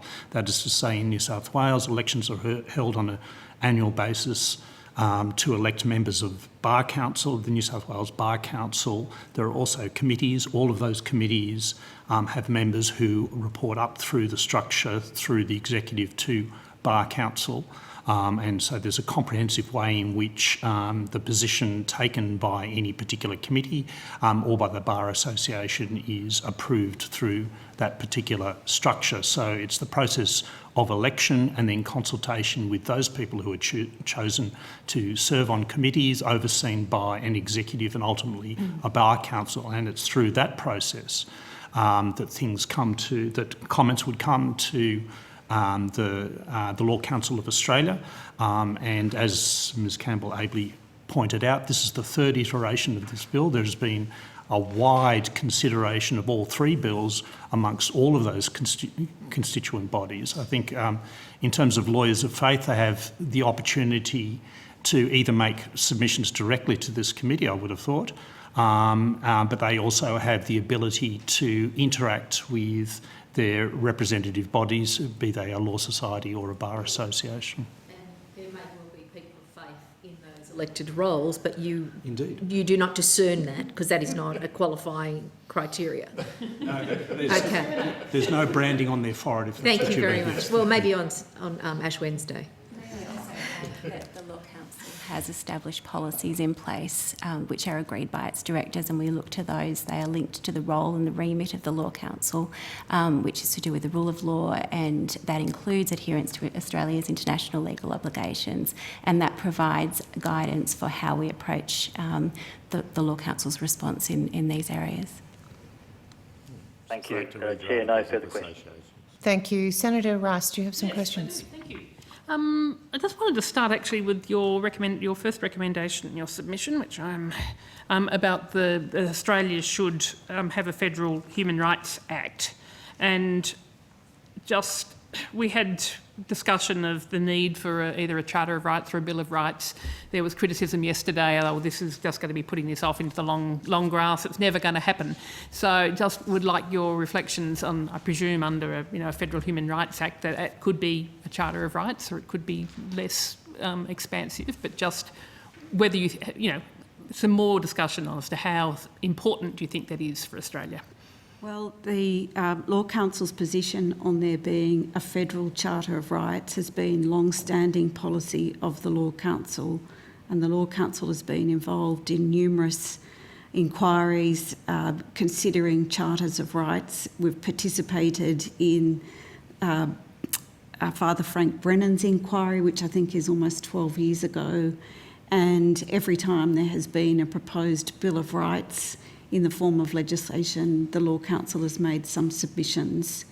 We also have a Human Rights Committee of the Law Council, which has done a lot of work in looking not only at the content of a Bill of Rights, reflecting Australia's international human rights obligations, but also the form of Bills of Rights. So should they look like constitutional models? Should they be statutory Bills of Rights? Should they have remedies? Should they be cost-free Bills of Rights? All of the sort of technical aspects of Bills of Rights we've examined. I think our overarching position is that in looking at legislation like this, that we don't lose sight of the importance of a Charter of Rights or a Bill of Rights for Australia. That's a consistent comment coming out of UN treaty bodies that review Australia's compliance with international obligations, that this seems to be a missing piece in rights protection in Australia, and that's the basis of the Law Council's committed position to a Charter or a Bill of Rights. And so basically we would be much better off in meeting our international human rights obligations if we had a Charter of Rights or a Bill of Rights. That's the Law Council's position, yes. One of the difficulties, I think, is that Article 18 and the freedom of conscience and belief is to reach into that pot where all the rights are and pick out one, Article 18, and say, let's have legislation specifically with respect to that. And that causes a whole lot of difficulties. And one of the foundations for the critique provided by the Law Council is that to do so and to preference one right and exclude other rights removes the interplay, the interdependence and the work of proportionality, which helps you sort out when rights actually clash. And so that underlines very much the Law Council's submission. And so that goes to my next point, that while we're working on getting our Charter of Rights, we could have more orthodox anti-discrimination legislation to be protecting religion that would actually not set religion apart from the other rights. That's your position? Yes. Okay. Look, I now want to go to your recommendation that about Part 2 of the bill should be removed, and in particular, first of all, sort of going to your statements about Clause 7 on, so we've got para 75. Yes, the Law Council's concerned that Clause 7 as drafted is disproportionately broad and it will foster greater religious discrimination, not less. And then para 104. Yeah. But Clause 7 is not concerned with prohibiting discrimination on religious grounds. It's aimed at permitting religious discrimination in the name of religion. So just whether you could expand on those 2 points, and then, what would you think would be a good model for necessary and proportionate religious body exemptions in your proposed approach? I might get you to say if you don't mind. So there's a number of matters that we've dealt with in relation to Clause 7, and part of that is looking at definitions. And so one of the concerns that we had is, what does it mean when we're talking about a religious body's conduct? So what is the nature of the conduct that might be captured by Clause 7? And we wanted to ensure that if one's looking at the way in which Clause 7 operates, that there is careful consideration about how the relevant expressions are defined, and also identifying what conduct can a religious body engage in and where are the proportionate limits that fit in with that. And that perhaps links into the second part of your question, which is other models. We've included in our submission, for example, some of the tests. This is on page 20 at paragraph 81 and following. And we've given an example in relation to the Sex Discrimination Act and the Age Discrimination Act, which provide exceptions to religious bodies, but they're carefully worded to step through when and how an act or practice of a body that's established for a religious purpose would have the benefit of the exception, and that is that the act or practice of the body conforms with the doctrines, tenets, beliefs of that religion, or the act or practice is necessary to avoid injury to the religious sensitivities of adherents of the religion. There's a very similar exception in Section 56 of the New South Wales Anti-Discrimination Act. Because if a person or a religious body wants to take the benefit of this exception, then it will bear the onus of demonstrating that it can step through each of the relevant steps. So conformance with doctrine or it being necessary to avoid injury. And there's some case law in New South Wales that has looked at this issue in some detail. So it's the breadth of Clause 7 which doesn't have these measures that allow you to draw that proportionate balance. So that's the basis of the concern for Clause 7. Mr Beckett might want to add something if I've overlooked anything there. So essentially it is possible to have religious body exemptions that are more narrow, more measured, without having the overreach of Clause 7 as it's currently drafted. But it's also consistency with other Commonwealth anti-discrimination laws, the Sex Discrimination Act and the Age Discrimination Act. And finally, I wanted to go to Clause 12, which I know your submission says that it should be removed. And we've heard lots of evidence about the override. I mean, first of all, is there any other instance in our anti-discrimination legislation where the Commonwealth law overrides the state and territory laws? Without going into that in a lot of detail, the answer to that question is partly yes and partly no. The way in which the federal laws have been drafted is always to try to preserve the operation of the relevant state law. And so this goes back to some old law from the High Court, which had the possible effect of the Commonwealth Racial Discrimination Act wiping out race discrimination in New South Wales. And the High Court said vis causa non. So this could be the effect. The way in which the Commonwealth then dealt with that is to say we want to have both race discrimination protections at a federal level and also at a state level. So we'll carve out in the Commonwealth law the protections to allow the state law to continue to operate. For that reason, there's very rarely inconsistencies. But there may be, in a particular case, an inconsistency that arises because of a very specific provision. I'm trying to think of an example, and I can't think of one from a practical perspective off the top of my head, but there are some examples where some of those issues arise from time to time. Particular overlaps, but that's very different to this Clause 12, which is a much broader and far-reaching.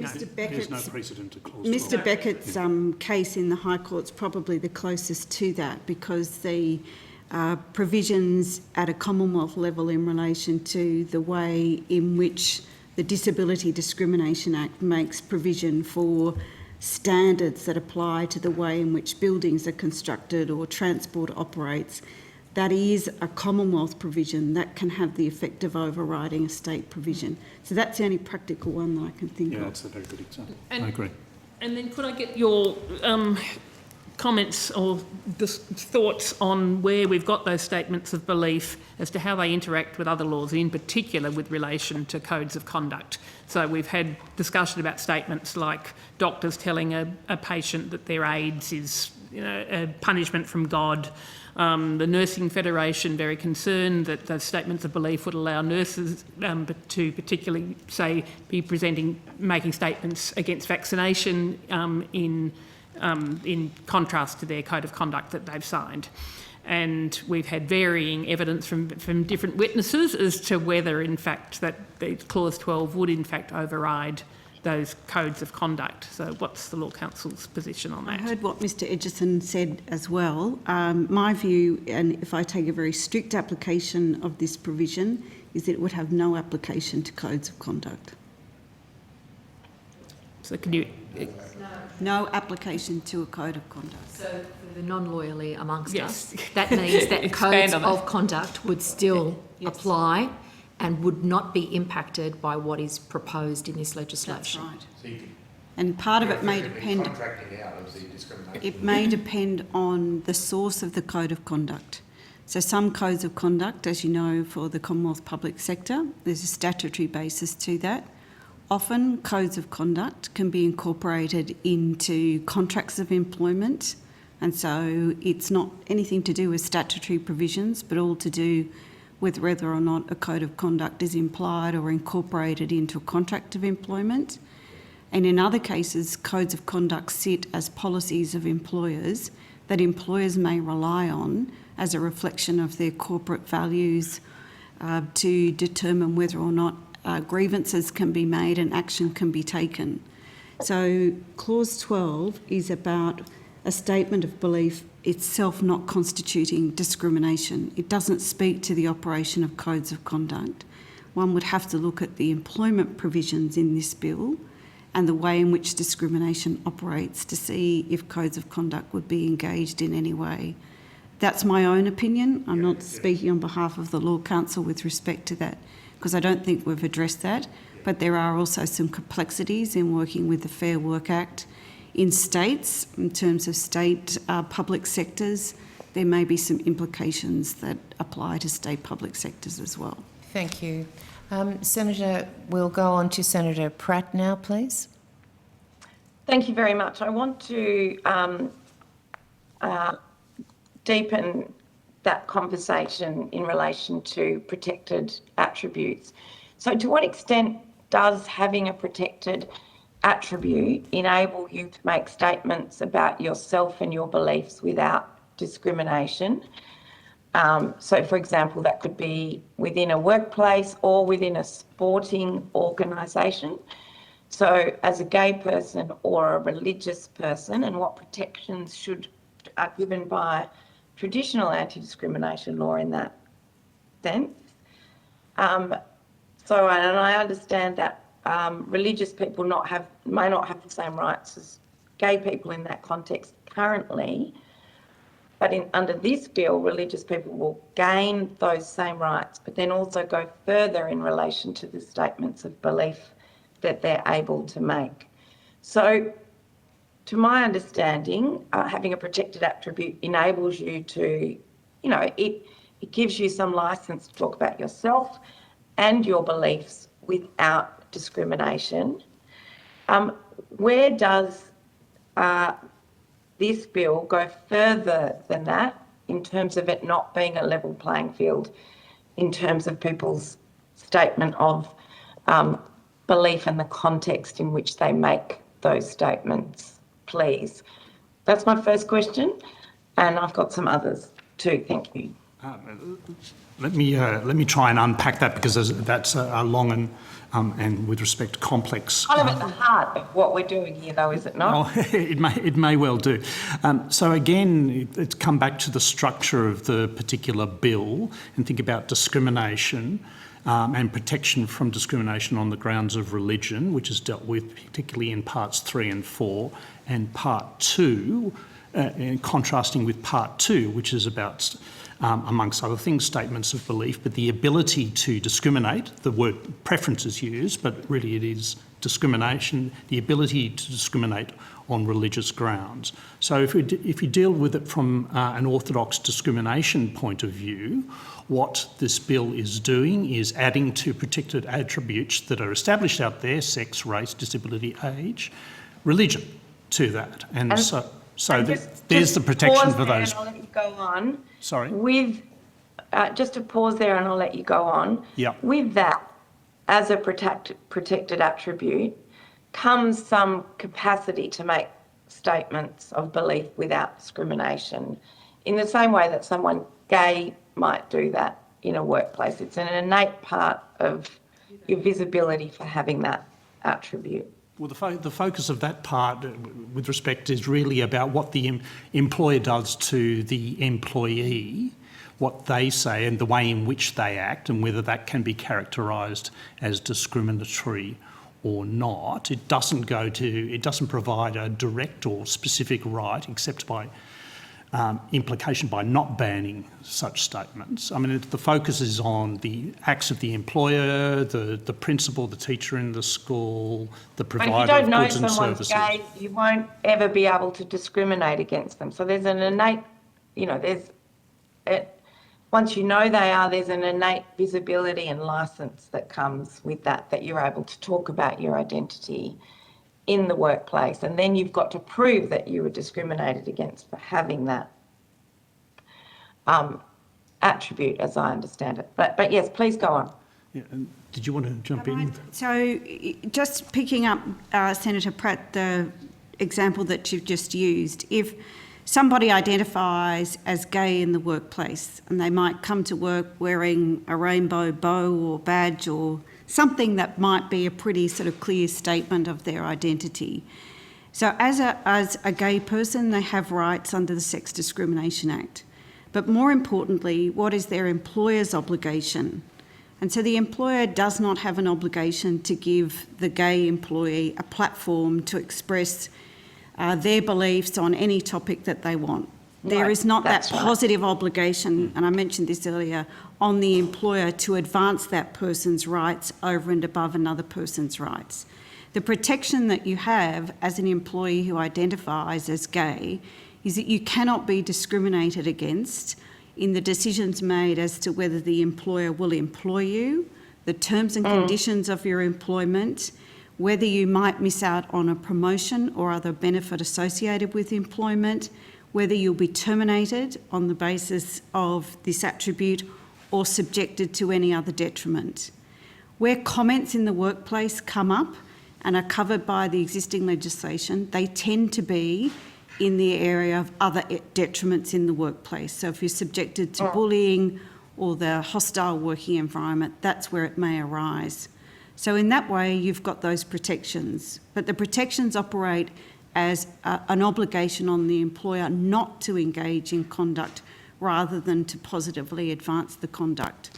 And this is where the statement of belief flips that a little bit. It's saying you can make these statements of belief, but if those statements of belief might trespass into the obligations on an employer, they're probably more likely to arise with service providers or in accommodation than employment.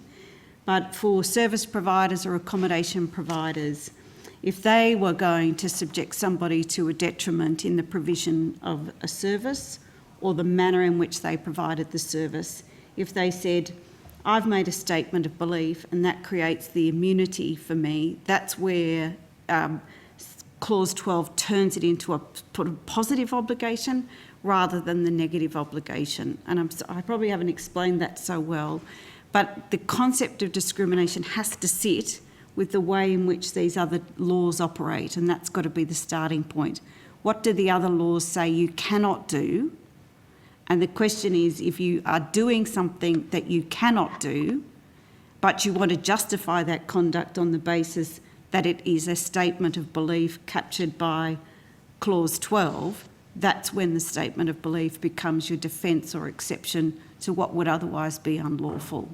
So that's how we understand the provision. Where might there be conflicts in what you can and cannot do in terms of an appropriate time and place to talk about certain topics?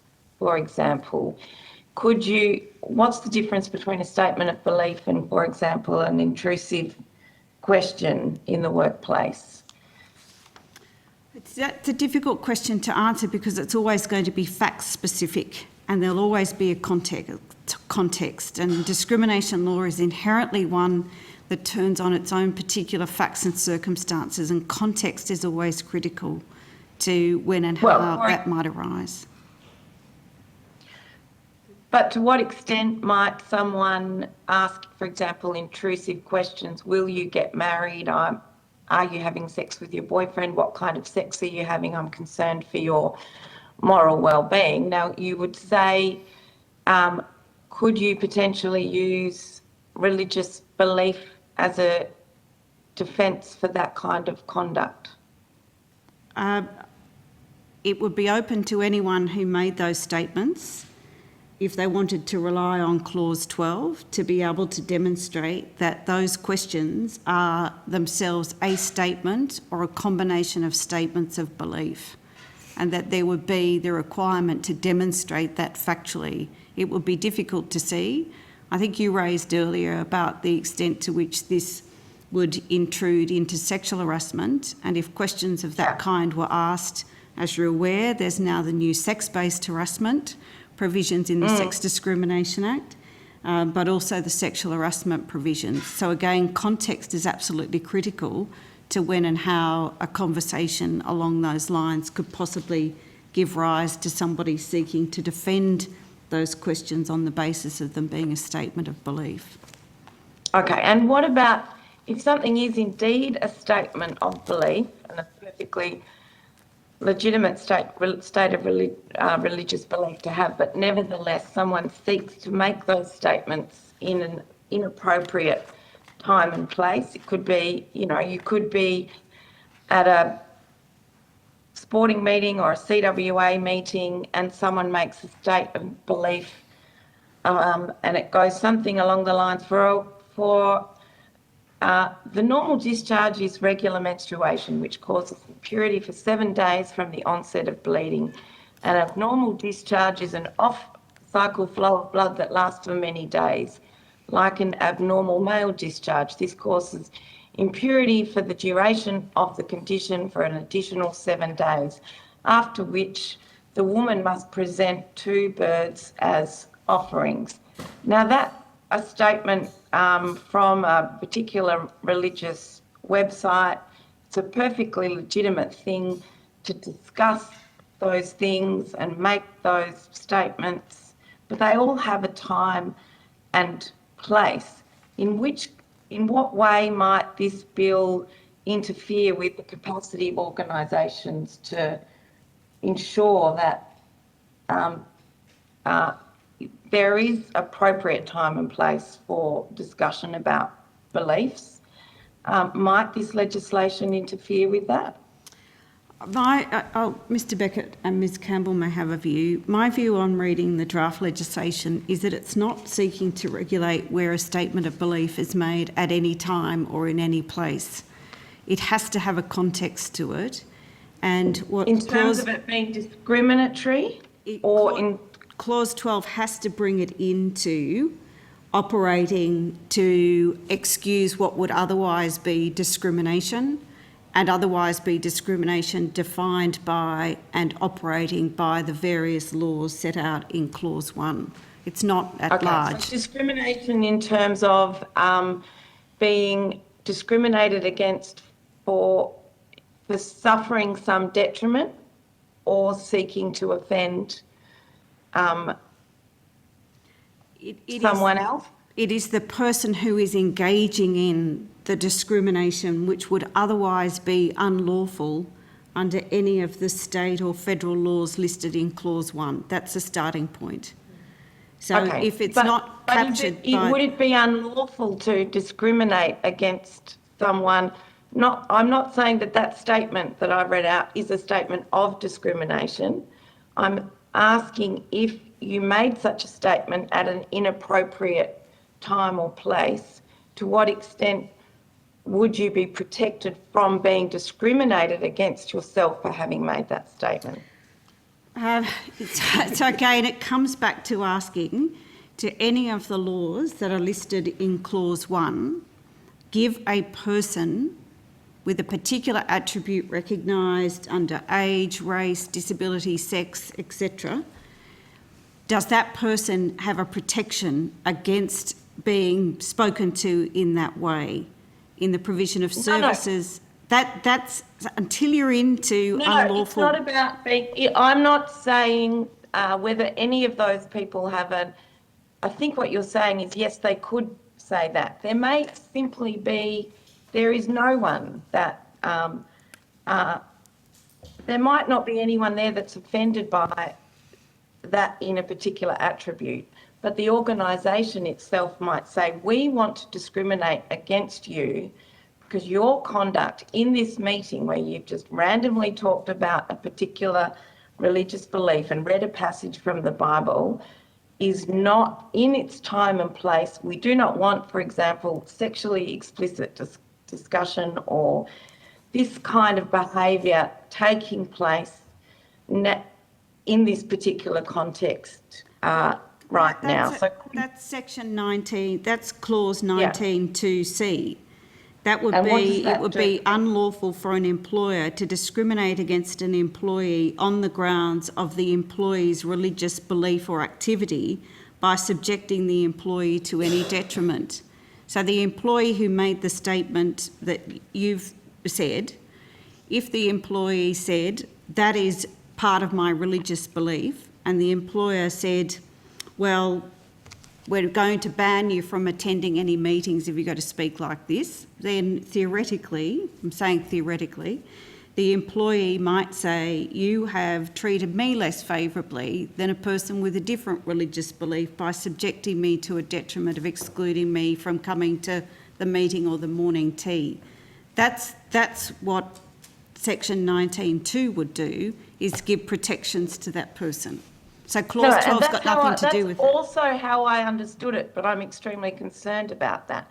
So, for example, the gay person that says an equally kind of inappropriate thing at a particular time and place in a morning tea, you know, makes sexually explicit conversation around their trip to Mardi Gras, wouldn't have that protection for making such statements at a morning tea. But if you had a religious foundation for that, you could have a protection for the attribute for holding that belief, but you then can't be contained according to, as the kind of reading of this provision as you've outlined it,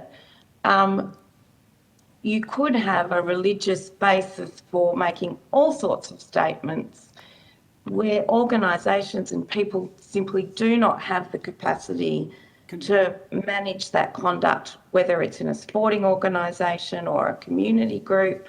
Can I just jump in? Can I jump in and provide an example to try? I'm trying to wrestle with the proposal. Think about two different workplace meetings. One is a workplace meeting, standard Monday morning, who's going to make the deliveries, who's going to do the drop-offs, and who's allocated for making the coffee and the tea for the day. And a person says, I'd like to use this opportunity to read out that statement that you just read out there. And the employer is entitled to say, this is the wrong place for that particular statement. And the power of the employer is the employment contract and the common law and what applies from that. In another circumstance, say there's a get to know you kind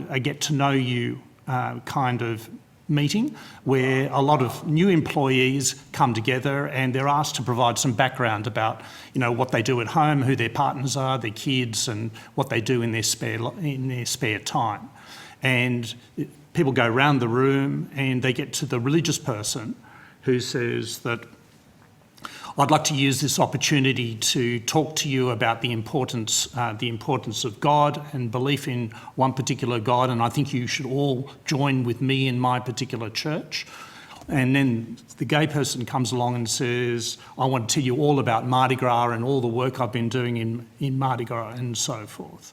Now, if in that circumstance where everybody is asked to share their circumstances, then and the employer shuts down the gay person on the basis of starting to talk about their involvement in Mardi Gras when they have been asked to talk about what they do in their private lives, and the same with the religious person.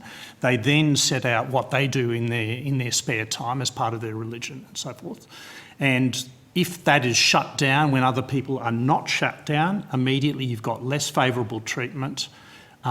Sex Discrimination Act would protect you if you're a gay or lesbian person with respect to that, and that this bill, parts 3 and 4, would protect you in terms of the section that Ms Eastman read out before. Does that provide a sort of way in which to understand the two different contexts? Yes, it does. But does the bill, will a gay person be protected for their statements of belief about what they did on the weekend in the same way that a religious person is, in terms of the difference between an attribute and a statement? you wouldn't need to get to that stage because the issue would be about whether they've been discriminated against on the grounds of their religion or not. Senator Pratt, on that note, we're now 15 minutes over, so I'm going to ask for any other questions to please be put on notice. Thank you for appearing before the committee today and giving your time. The committee requests that answers to questions taken on notice are provided to the committee secretariat by close of business on the 20th of January 2022. Can I just make the point that the committee has received evidence from the Law Council indicating how truncated the whole process has been. I wanted to ask questions about the constitutionality of this bill, which I think is fundamental. We have been able to get there. Can I press the Law Council, given the constraints of time, you may not be able to do anything, but the questions particularly about constitutionality are ones of considerable concern to me as a member of this committee. So I just herald that that's right at the heart of some of the things that I'm Ms going to be Toomey's submission with respect to Anne Toomey, Professor Anne Toomey's submission with respect to that is accurate, on point, and deals particularly with that issue. And I think that, subject to the Law Council considering that submission, I think the Law Council would support it. Thank you very much. That's very helpful. Appreciate that, Chair. The committee will now adjourn for lunch and recommence at 1. Thank you.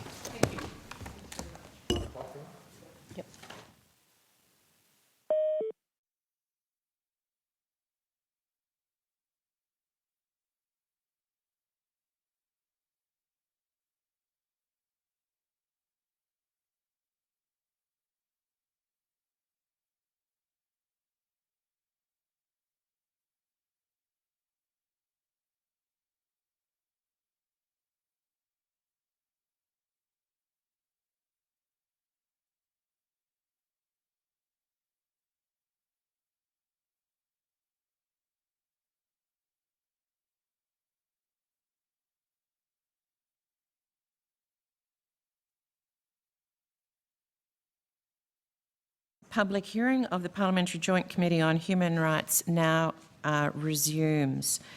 I now welcome representatives from Disability Voices Tasmania, Women's Health Tasmania, Unions Tasmania, Equality Tasmania and the Multicultural Council of Tasmania, all via video conference. Can I confirm that you can hear me?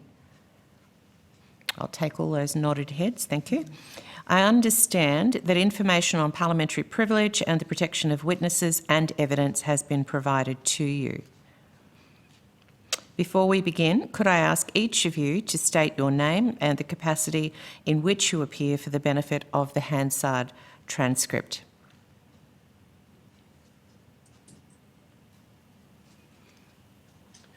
Hi, I'm Jo Flanagan. I'm the CEO of Women's Health Tasmania.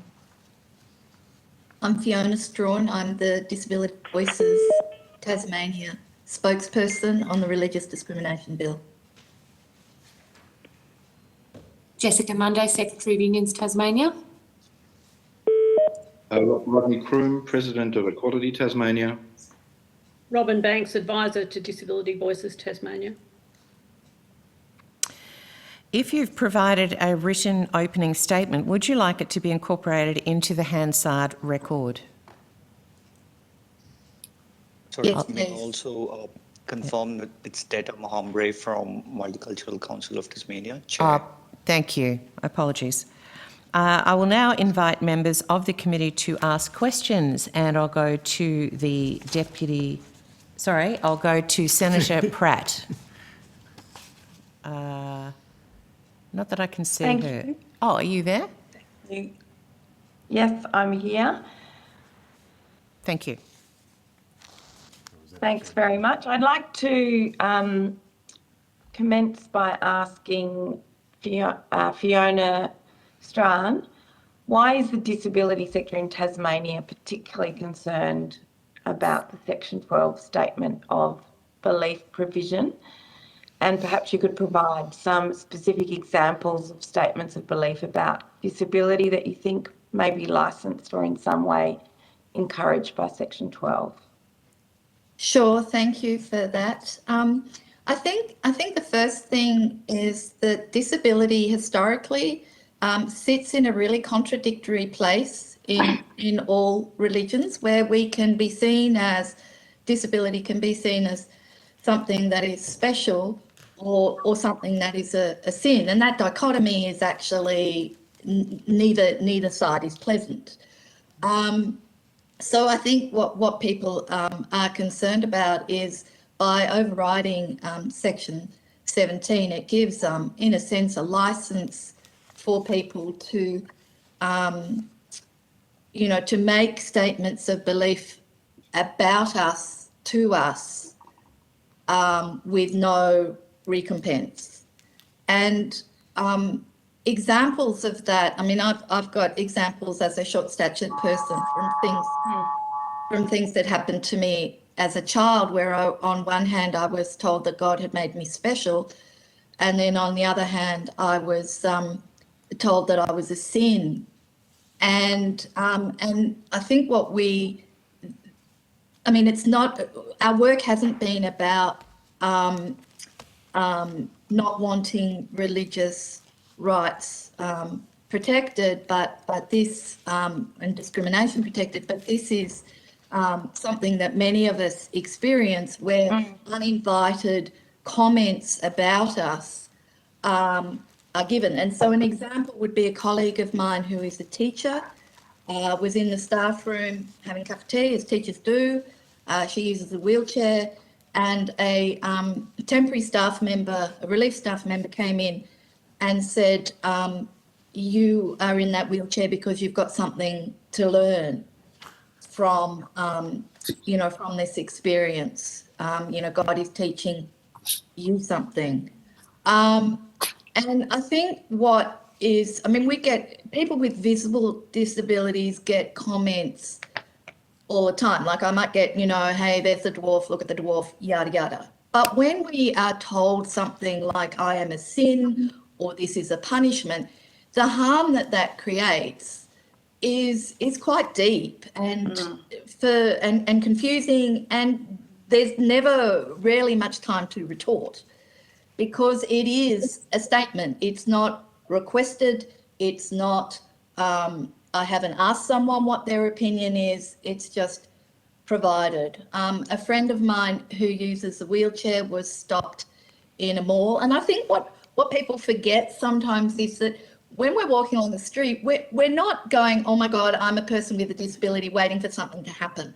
We're thinking about, do I need to pick up the kids from school? Do I need to do this? Do I need to do that? So it's a real assault when someone comes up, as they did to this friend, and circle him and start praying for him to walk.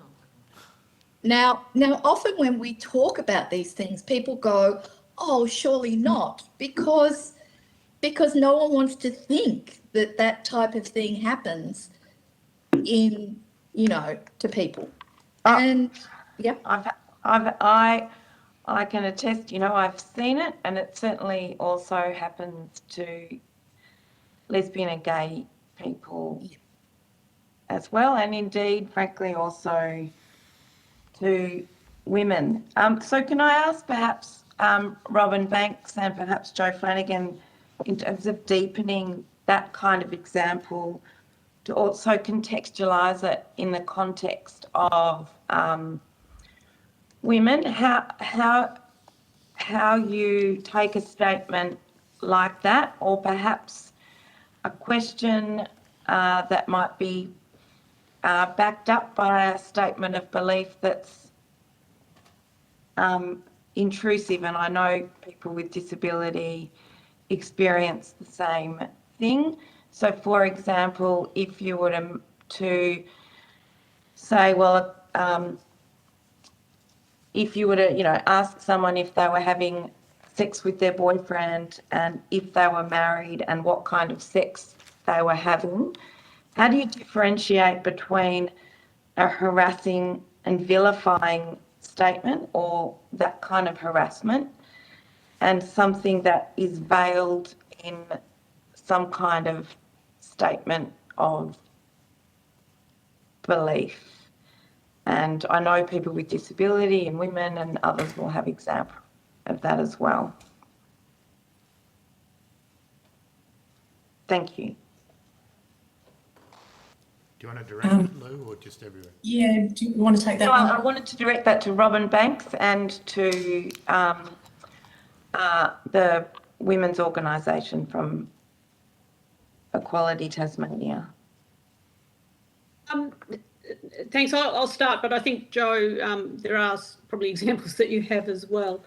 I'm aware of complaints made here in Tasmania about comments and worse being directed at people who were in heterosexual but unmarried relationships, and they were veiled in religious views about the nature of marriage, but not very veiled. And in that case, it went further than just statements, but the statements were pretty horrendous when they were being made. In the end, the person was sacked from their job because they wouldn't get married, and that it became a discrimination complaint.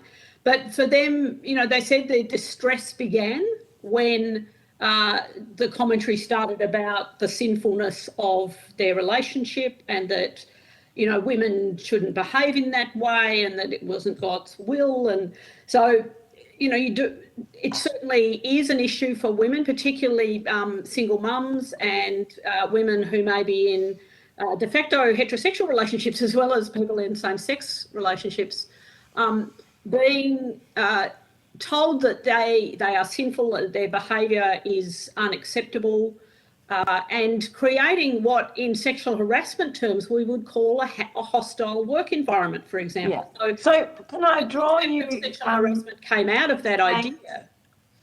I'm happy to take some more examples, but I would like to ask you specifically about how, in a technical sense, this bill legalises that kind of statement. It legalises it by overriding Section 17(1), firstly, which does protect people on the basis of their gender, not just from sexual harassment. So 17(2) is the sexual harassment provision. So are you talking about state or Commonwealth Sorry, law? state law. This is state law. In this case, it's state law. Yeah.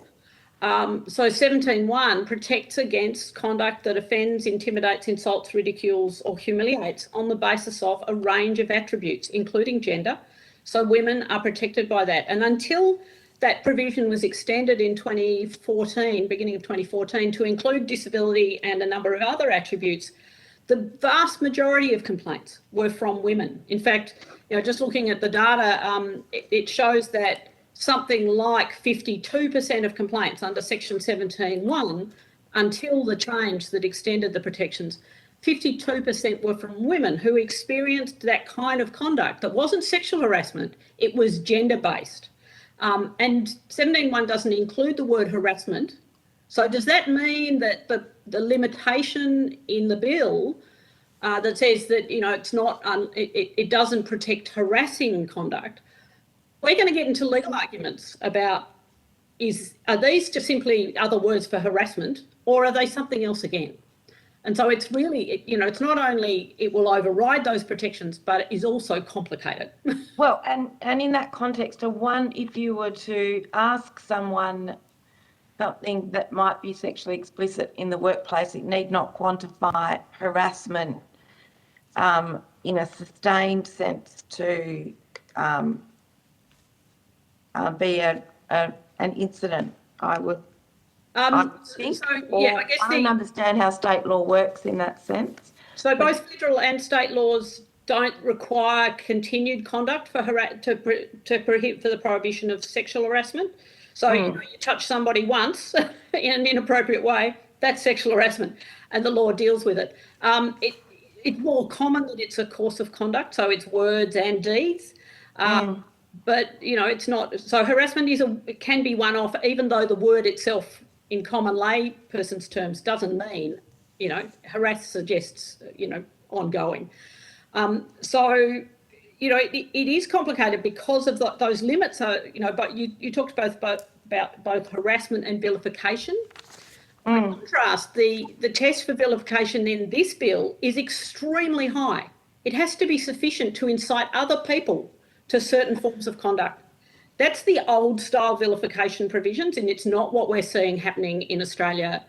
Queensland, I know, is looking to a vilification provision that looks more like the Tasmanian one, which is Section 19. But yeah, I mean, incitement is a really high bar. Inciting somebody to violence is a really high bar, or to severe conduct. So in terms of, there's a difference between someone might be making a religious statement and it might be done in a way that's acceptable, but you might also be making a religious statement but, put all sorts of other suggestive statements behind it. They could be sexually suggestive. You could say, are you having sex with your boyfriend? What kind of sex are you having? Will you get married? I'm concerned for your moral well-being. What are the ramifications for that kind of behaviour that might otherwise be unlawful if it's overlaid with a right to make a statement of belief? It's an interesting question, but because the bill doesn't expressly override sexual harassment provisions, it overrides the discrimination provisions. That's right.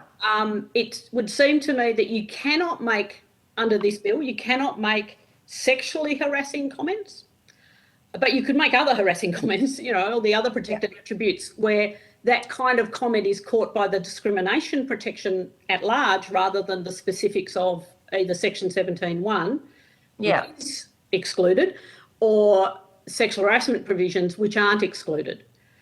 So it's an interesting thing, and I guess it's very heartening that 18C hasn't been touched. Yeah. Sexual harassment hasn't been touched, but they can both be prescribed at a later stage under 12(1)C, I think. And I do note that in the explanatory memorandum, so when you look at the history of harassment and the kind of toll that takes on someone, a religious connotation behind it, in your experience, what's the difference between sexual and other forms of harassment? Sorry, I'm probably digressing a little bit too much right now. I probably should come back more specifically to the questions I'd wanted to ask. Can I ask the conscientious objection provisions that were in the exposure drafts, do you still have concerns for women's access to health services? Yes, if I could answer that one. We certainly do. I mean, as Robin said, about a quarter, I think, of the complaints coming through under Section 17 now, since the inclusion of disability, are from women. So they can be around a range of things, like complaints on the basis of discrimination on the basis of pregnancy or breastfeeding, or women being denied opportunities because they are women. So there's a range of ways in which women can be impacted.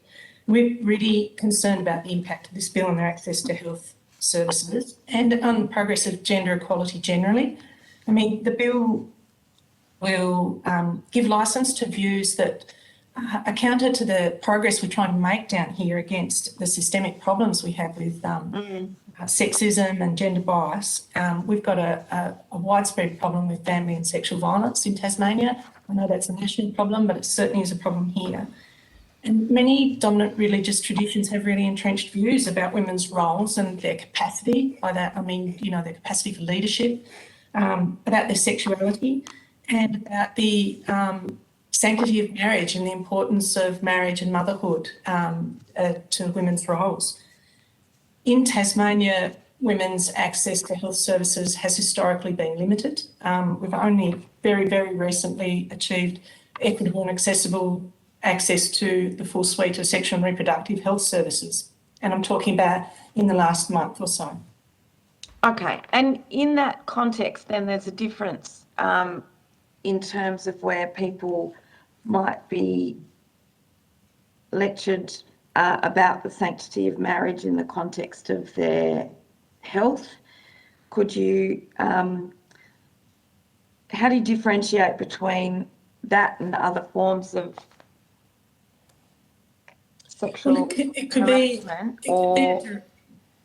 So it could be a direct statement to somebody that about their marital status, that, you know, that their child needs a father, or that they shouldn't leave this relationship that they're in, even though it's not a safe relationship for them. But it can also be implicit. We live and work in an environment in which there's severe rationing of community services, and clients of those services are extremely aware that they have to meet a certain bar to be considered worthy of the service. So to be a good client, we have 85% turnover of our family violence services down here, and a massive turnover from our housing services. So this might mean judgments are made about clients, about whether they are worthy poor, whether they're the ones that's worth investing the organisation's resources into, because they will make the changes that they need to make in their lives. And these judgments can be based on their marital status. If a person's religious dictates then that that is central to a woman's identity and role. May I ask now, Jess Monday, Tasmanian unions, what's the foundation for your concerns about the bill? You're on mute, Ms Monday. Of course I am. It's only been 2 years since we've been doing this. We understand. So I'll get it one day. Thank you. Look, I guess to give some context around the Tasmanian, you know, our state, you know, we, I think, have taken a real turnover, particularly the last couple of decades, in terms of who we want to be as an inclusive community, not just outside of work, but in work as well. And look, don't get me wrong, discrimination still happens in workplaces, and I wish it didn't, but we think it happens less because of the laws that we do have. And the risk for Tasmanian workers is not academic or theoretical, because they have a protection now that they potentially stand to lose. And that's a risk of job security as well as for their psychological safety. Because I just, you know, I'm sure you've taken lots of evidence, but I just want to make the point that discrimination is more than passing inconvenience. It can cause deep and lasting trauma, and it can, you know, if it's experienced in the workplace context, be a real financial cost to employers and workers in terms of sick leave, accessing support services, workers' compensation, all of those sorts of things, which we know, at least in the Tasmanian context, injuries suffered for mental health injury is rapidly increasing. So we are really concerned that people workers who have rights now will have them taken away. And I think probably one of the most obvious examples of that is we do have openly gay teachers in religious schools, and they deserve to live their life as who they are openly, and have continued to, you know, have that protection here. And it would, you know, that would be threatened for a number of those workers. And that's a real worry. And I do just want to, in the absence of the Independent Education Union, who are unfortunately late withdrawal today because of another commitment, to talk about what should be important when you are selecting staff members to educate your children. And that really should be their professional qualifications, their suitability for the job, and, you know, can they deliver? Can they educate your children? And it shouldn't matter whether your science teacher is gay if they can teach science.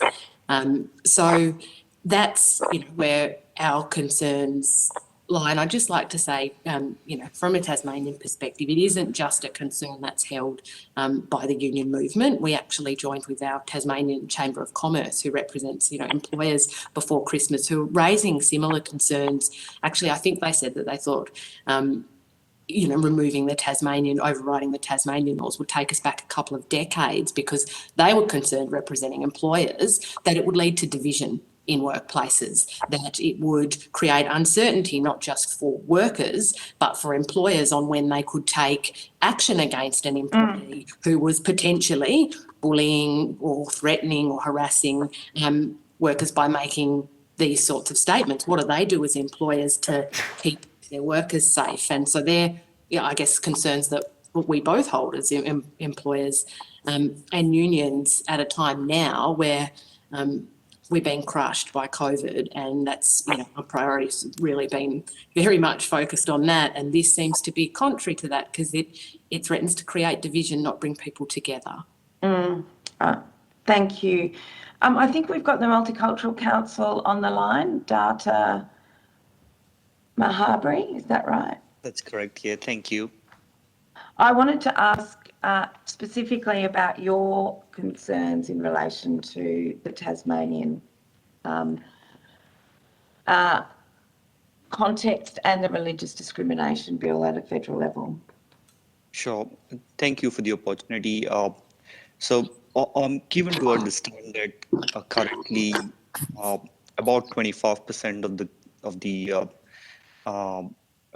discrimination sort of complaints come from the CALD or the diverse or the migrant community. So this is quite an important aspect for Multicultural Council of Tasmania and its members to ensure that we protect Section 17 of the Anti-Discrimination Bill, which provides protection to people with religious beliefs as well, ironically. Our member groups, which also has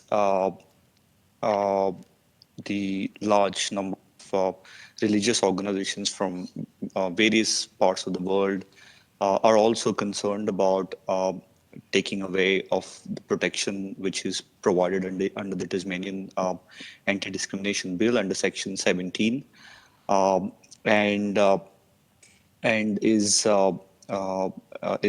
has put in submissions, and MCOT also has done the same. I would like to give a couple of historical context in terms of why it's important that religious beliefs don't end up becoming or don't actually are expressed at the expense of someone else's right to live with dignity. And for instance, in India, and I can talk about my faith, which is Hinduism. Historically, there has been doctrines in place called as Manusmriti, which have been blatantly derogatory towards women, and also on the basis of caste system. I'm very grateful to say and very happy to say, like, progressively those doctrines are no longer applicable. And the important aspect you have to understand for the community here is a lot of these doctrines and philosophies were developed hundreds and hundreds of years ago. In some cases, the Manusmriti was 2,000 years back. We want to live in a society which is progressive, just, which provides equitable living space for all of us, including the people with brothers and sisters with disability, from LGBT community. I am of a belief that none of us, even if we hold any strong religious beliefs, have the right to do that at the expense of someone else. And in fact, who am I to actually question if someone wants to marry someone from another gender? I have to say, my proudest moment as an Australian, which I'm really proud about, came when the country voted in support of marriage equality. And I think it's important for the committee to consider, and with the views expressed by everyone else here, is like, would we want to really take a regressive step rather than a progressive step by compromising on the Section 17 protection that exists in Tasmania, with the gold standard really, and every other state should be implementing, or really just have a very closed approach, because it's a Pandora's box. I trust me, religious doctrines, you just have to do a little bit of research on what can come out of those. And a lot of the cases are not validated as well. So that's the concern that I would like to raise on behalf of my community members and religious groups that MCOT represents. Thank you. I wanted to ask, lastly, as a group, any outstanding, what else you wanted to put on the record, but also ask your sense of what's the difference between protecting an attribute and not just licensing, for example,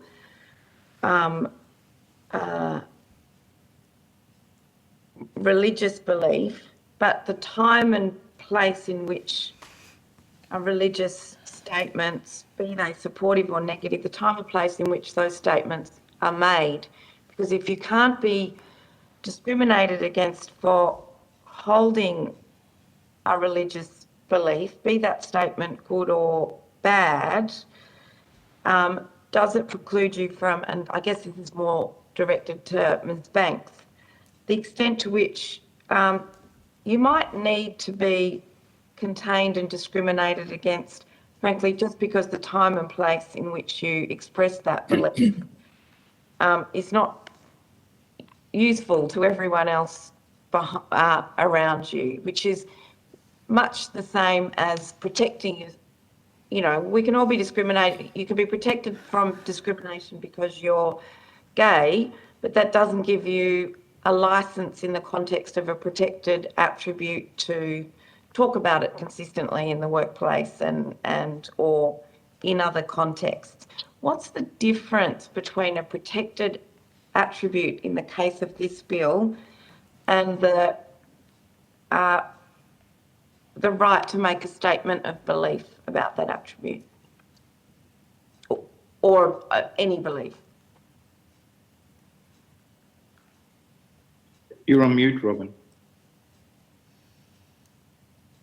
I guess I'd say it's really the difference between what discrimination law does, which is protect against discrimination because you have a particular attribute, be it that you're a woman or anything else, compared to what a broad-based Human Rights Act might do, which is to also protect a range of freedoms, including the freedom of thought, conscience and belief. And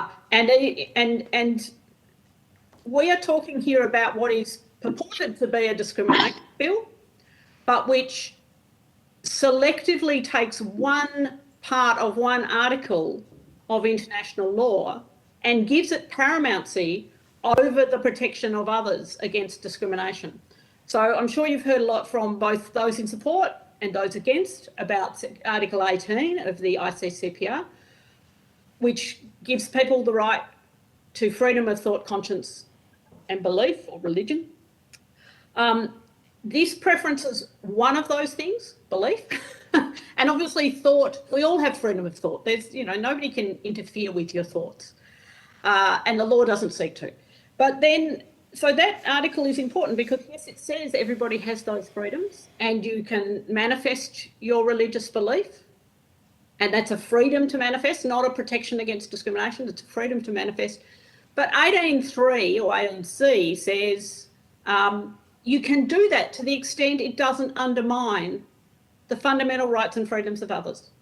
And possibly, you know, some people may disagree with me about this, but one of the most fundamental rights we have is the right to be treated, and this is in the preamble to every one of the international instruments, that right to be treated with dignity and respect because of our fundamental humanity, and then the right to equality and non-discrimination that flows from that. Now, I don't see how making a statement that targets a person because of a protected attribute in a derogatory or demeaning way is consistent with that fundamental principle of respect and dignity for all human beings. And it's not consistent, I would argue very strongly, with 18.3, which says you cannot use your freedom to interfere with somebody else's rights. And it's like that idea that, you know, you've got a freedom to wave your arms around as much as you like. Your freedom to do that stops, you know, before you hit me in the face. It's the same idea about But in that context, when you protect an attribute, it comes with at least a little bit of visibility about being able to talk about yourself and who you are without discrimination. So to what extent does protecting religion as an attribute enable someone to talk about themselves and their beliefs without needing this right to override other people's rights, in a sense? I guess it's the thing about you know, it's very important to understand that you can express your religious beliefs in ways that are respectful of other people and of the human dignity of other people, or you can deliberately target people's attributes. And one of those is completely okay. And I hear people say, well, you know, all we want to do is express our views about marriage. It's like there is nothing wrong with doing that as long as you don't then say people who don't agree with this or subscribe to this view are sinful, because that's when you're starting to take it another step. If you want to say that in your church, that's one thing, but saying it in public, unsolicited, is another thing. And that's really the using your beliefs to harm somebody else and to target somebody else. And what I find quite somewhat confusing about this is if you are allowed to make a statement of belief about someone else because it's an attribute, what if your statement of belief is equally inappropriate in a time, place and context, but is not about an attribute? Like, to what extent do you then say, well, what's the difference between that religious person talking about in the workplace about their religion and the gay person talking about their trip to Mardi Gras, both of which being equally inappropriate in the time, place and context for that discussion, either in a community group or in a workplace? Like, you've talked about the kinds of beliefs that are privileged and that religion is privileged over those beliefs over other attributes, but does it in and of itself privilege those statements overall in terms of our capacity to say, well, because a religious person is protected for that attribute and they're allowed to talk about their religious statements, does it create a different boundary to the extent to which the attribute itself is protected in terms of that person's conduct? Excuse me if I can interrupt for a moment as the chair here.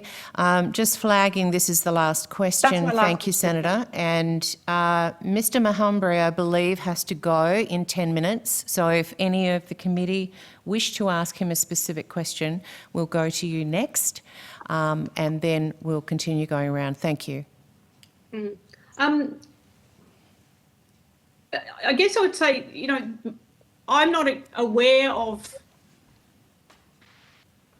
people evangelising, to use that term in a sort of non-religious sense, about certain types of sexual conduct or about disability or about, you know, a lot of other things in ways that harm others in any context.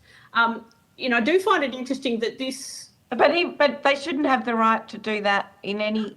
No, even if they did. They wouldn't. That I'm trying to make. Potentially other protections. Should a gay person be protected from discrimination in the workplace if they do continually evangelise about their identity? Well, that would be sexual harassment under discrimination law. It would be a form of sexual harassment because it's talking about sexual conduct and in a context where it's unwelcome. So it would be unlawful to do that. So it's a different protection. It's absolutely a different protection than LGBTI community members have.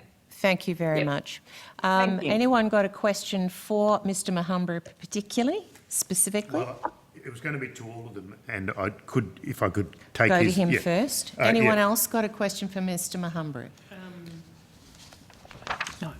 Thank you. Mr Mahumbry, the Tasmanian Liberal Attorney-General has made a submission to this inquiry. She said in that submission, and I quote, "The practical impact of Clause 12.1 of the bill is that where a response to a complaint under Section 17.1 of the Tasmanian Anti-Discrimination Act raises a statement of belief, the Anti-Discrimination Commission's ability to deal with that complaint will be significantly diminished," end quote. So I'm going to ask everybody, do you agree with the Attorney-General's assessment of the impact of this bill if it is passed? So you can just say yes or no or whatever you prefer, but I was going to ask everyone that same question. We'll go to Mr Mahumbry first. Yes, and I also specifically would like to acknowledge the advocacy role the Premier has made in this direction as well against eliminating the strong anti-discrimination bill we have in Tasmania. We would highly be disappointed if those protections are taken away from our community members. Like we want to be progressive in Tasmania, and I hope every step is taken to protect Section 17 of the anti-discrimination bill. Thank you, Mr Mahumbury, and I'm happy to go to other members and come back to that question if you prefer, Chair. Or Anyone got a question? No? No, continue. so can I go, and as I said to Mr Mahumbury, if you want to just say a yes or no, or a show of hands, and I'll just go through the list as I've got it. Ms Banks, if you'd like to respond to that question. Yes. Very good. Yes. Ms Flanagan. Yes, I agree. Ms Monday. I agree too. Mr Croom. Yes, I agree, and want to add our support for the Tasmanian government's defence of the of Section 17. Okay, have I missed anyone? I don't Yes, think. Ms Strawn. Ms Strawn. Yes, I agree. All right. Thanks very much, Ms Strawn. I've got more questions, but I'm happy. Okay. It's a question to Unions Tasmania, Ms Monday. Your submission states the importance of Section 17.1 to Tasmanian workers. It says that employees only reluctantly bring forward formal complaints of discrimination in an employment context as a last resort, or when more formal attempts to resolve disputes have failed. Could you please explain to the committee what that process would look like from when an employee makes a complaint, what informal attempts would be made, and how would it proceed from there to a complaint under Section 17.1? And obviously, I assume that you would mainly be talking about union members. I am familiar with that process from another job. But, and then I've got a final question to everyone after about the consultation process. But you first, Ms Monday. Yeah, thank you. Look, we make that statement around, reluctantly pursuing formal grievances because, let's be honest, workers don't actually want conflict at work. Most workers just want to go to work, do their job, get along, right? And there are a couple of limbs to that, depending upon who you work for, how big your workplace is, and a whole range of factors will determine whether or not you want to pursue a formal complaint. And, the size of your workplace, the size of the Tasmanian community, frankly, is also, we are a very connected, smaller community, and it is often viewed as, what's the right word, is antagonistic, or, not being part of a team to pursue things. There's an obvious power imbalance between a worker and an employer or supervisor. We have a very high incidence in Tasmania of workers in insecure employment, which actually acts as a deterrent for workers making a range of complaints around sexual harassment, workplace issues, industrial issues, and discrimination. So you may seek to raise a good workplace will have a policy around dealing with disputes between employees on a range of matters. They might have a separate one on discrimination matters. They might not. They probably don't in many cases. In a unionised workplace, you may have a enterprise agreement or a collective agreement that sets out that a workplace is looking to eliminate discrimination and sets out dispute resolution procedures. In many cases, in small workplaces, there won't be anything formal, and it may require you to make an approach yourself. So any of those could take any matter of weeks or months if you decide to do that. And often workers will talk to us as members about what the pros and cons are for their career prospects, for their workplace harmony, and for their mental health. And they may or may not decide to take forward a complaint.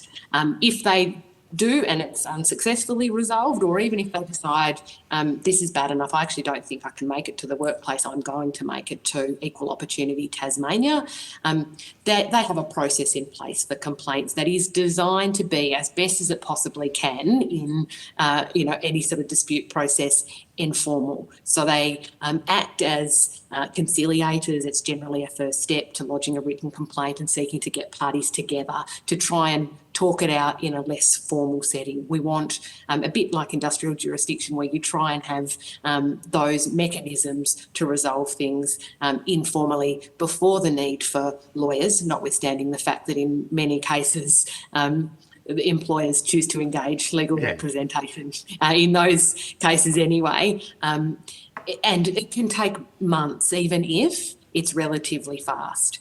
So I guess that's just a thank you. Does that answer your question? It does. Thank you very much, Ms. Monday. I've just got a question for Ms. Flanagan for Women's Health Tasmania. And it's to do with the fact that since 2014, Tasmania has had safe access zones.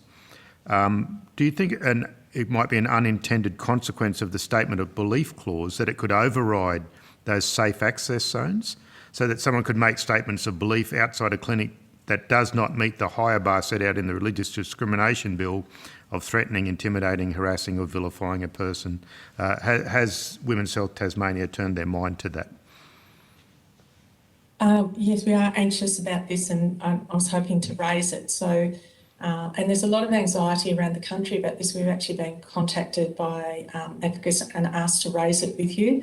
So every state, bar Western Australia, I think, has some safe access zones. So for those who aren't familiar with them, it's a 150-metre bubble around an abortion clinic that stops religious protesters from approaching the abortion clinic and harassing patients and clinicians who are trying to enter and exit the clinic.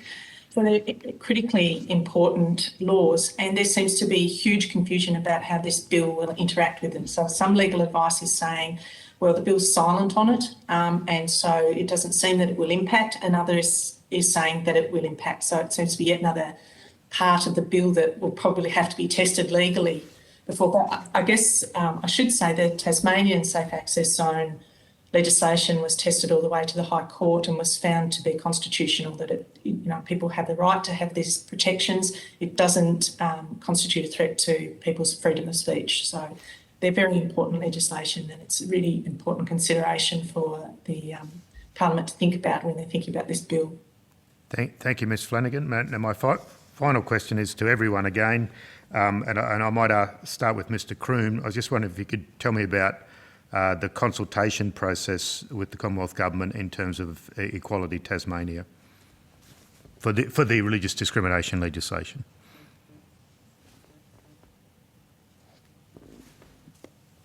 I think you're muted, Rodney. I was sitting here thinking, oh, I won't do that. Thanks for the question. In regards to Commonwealth Government consultation, the former Attorney General, Mr. Porter, conducted a consultation in Hobart with a number of us on the first iteration of his bill. And we've also had a Zoom meeting with the current Attorney General about the latest iteration. And of course, there are the two inquiries that are currently underway. The point I'd make about the consultation is that while there have been attempts to seek our views, there are a number of complex issues that have arisen in the Tasmanian context. And I really don't think there's an opportunity to thrash them out in the way that is required. We're concerned, as Ms. Monday already said, we're concerned about the way that the Religious Discrimination Bill will potentially override existing protections in the Tasmanian Anti-Discrimination Act, both in terms of Section 17 that prohibits humiliating, intimidating, insulting and ridiculing conduct, which we've already discussed today, but also, as Jess said, in regards to protections for teachers and other staff in faith-based schools and other organisations. Those protections have been in place for 23 years. There are staff in faith-based schools, for instance, who are LGBTIQ+, who have been out in the workplace, and who, if this law passes, this federal bill passes, may well find that they're walking down the corridor with a big target on their head, because suddenly it'll be okay to discriminate against them in a way that it hasn't been for over a generation. Now, there's been some very good research conducted on LGBTIQ plus staff in Tasmania and in the other states, finding that the staff members concerned in Tasmania have a much greater sense of job security than staff in other states. And looking also at school cultures, which are much more inclusive in Tasmania than they have been in the past or are in other states. That research is really important to consider in order to understand the positive impact that the Tasmanian Anti-Discrimination Act has had. There's also, of course, quite a lot of material that we've supplied to the committee in regards to Section 17, in terms of other Tasmanian laws that prohibit offensive, ridiculing, insulting, humiliating and intimidating conduct against, say, the police or parliamentarians or public servants, which isn't under contention at the moment and which won't be overridden by the federal law, which begs the question, why on earth do you want to override a provision that protects the vulnerable, but keep in place protections that protect the powerful?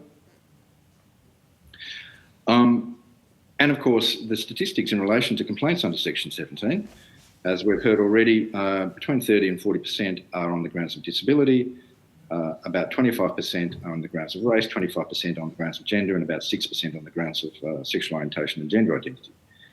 We've heard a bit about the impact on people with disability, but not nearly enough.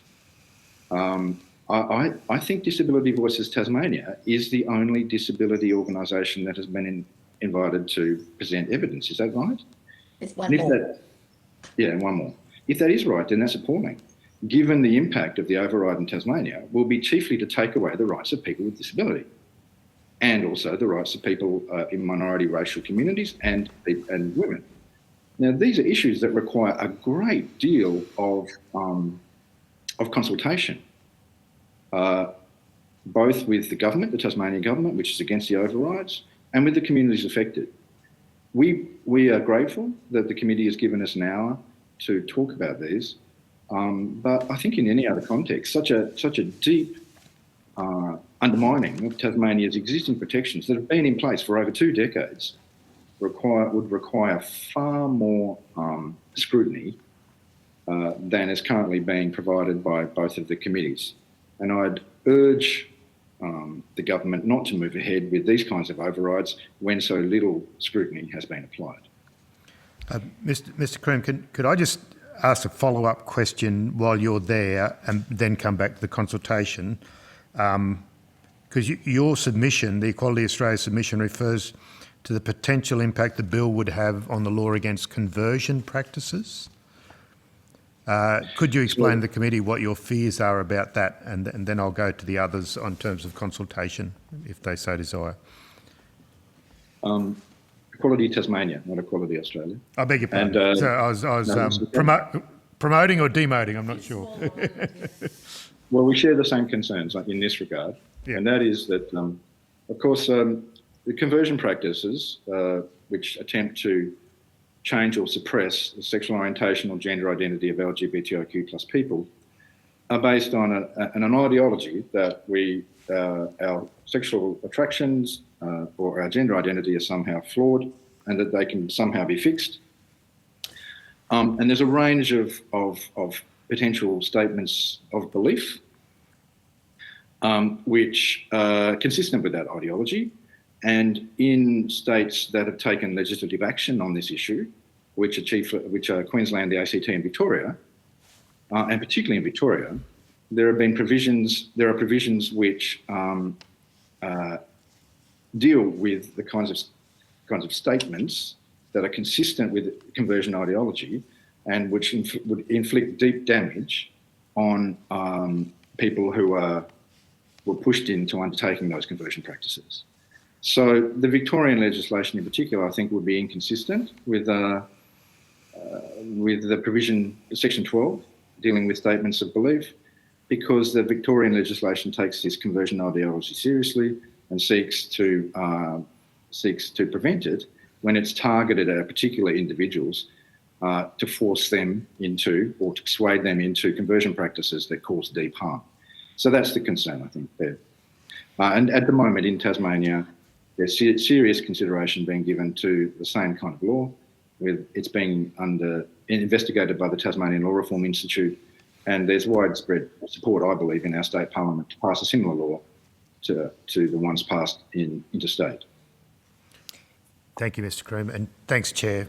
I could take Mr. Croom's comments about consultation as being indicative of the group's consultation, I'm hoping. Thank you, Deputy Chair. I'm handing to Senator Rice, conscious that we have 9 minutes. Okay, thanks, Chair, and thanks. It's been really good to have this Tasmanian panel, given the particular impacts that this legislation will have on Tasmanian legislation, because it seems that the Clause 12 overriding states' rights, from the evidence we've been given, seems to be specifically aimed at overriding Section 17 of the Tasmanian legislation.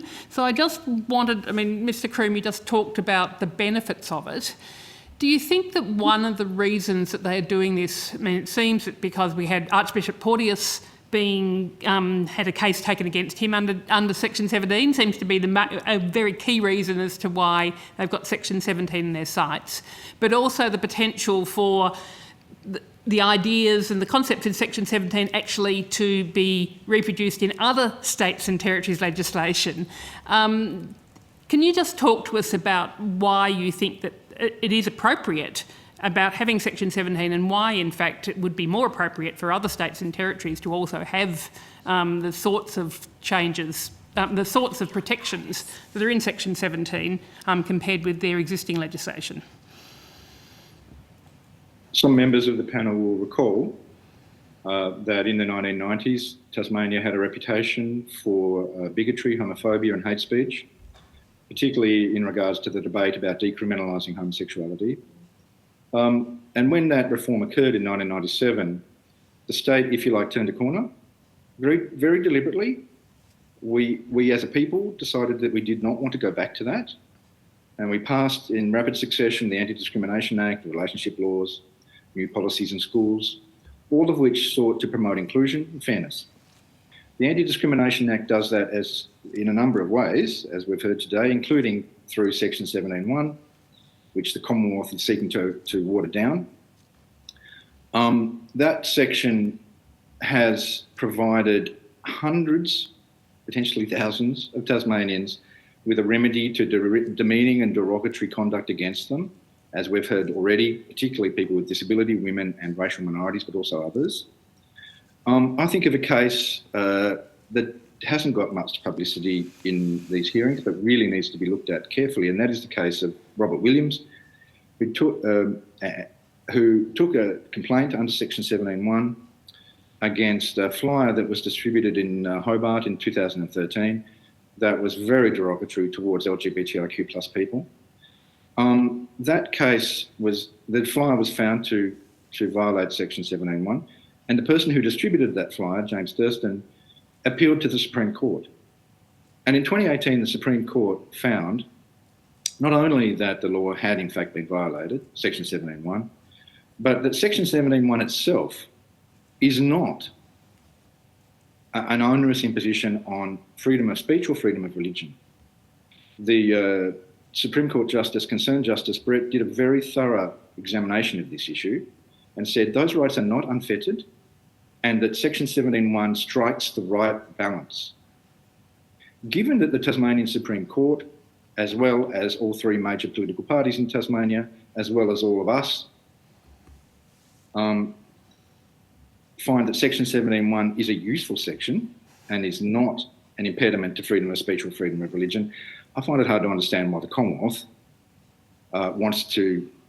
unbidden, wants to step in and override that section. As you've said, Senator, the main justification seems to be a complaint that was taken against Archbishop Porteous. And that, when I hear that case reported on, I am astounded by how misleading the story is. The story is that an archbishop was hauled before a kangaroo court because of his views on, his doctrinal views on marriage as a Catholic bishop. None of that is true.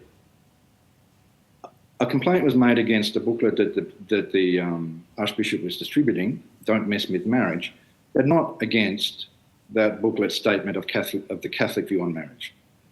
The complaint was against two sentences in the booklet which suggested that same-sex partners aren't whole people and that same-sex relationships mess with kids, a very loaded term.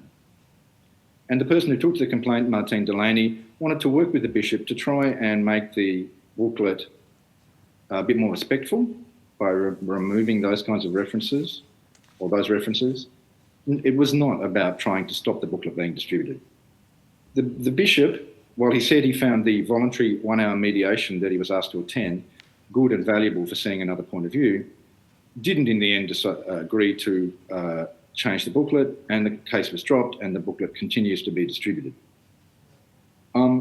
Again, I would say it is astounding to me that on the basis of a bishop, a single complaint against a bishop that changed nothing, and which he himself said he found valuable and good in evidence to a Senate committee, that has been misconstrued and turned around into an attack on a law that does such great good in Tasmania, allowing, like I said, hundreds, potentially thousands of marginalised Tasmanians to be able to take action against derogatory, demeaning conduct.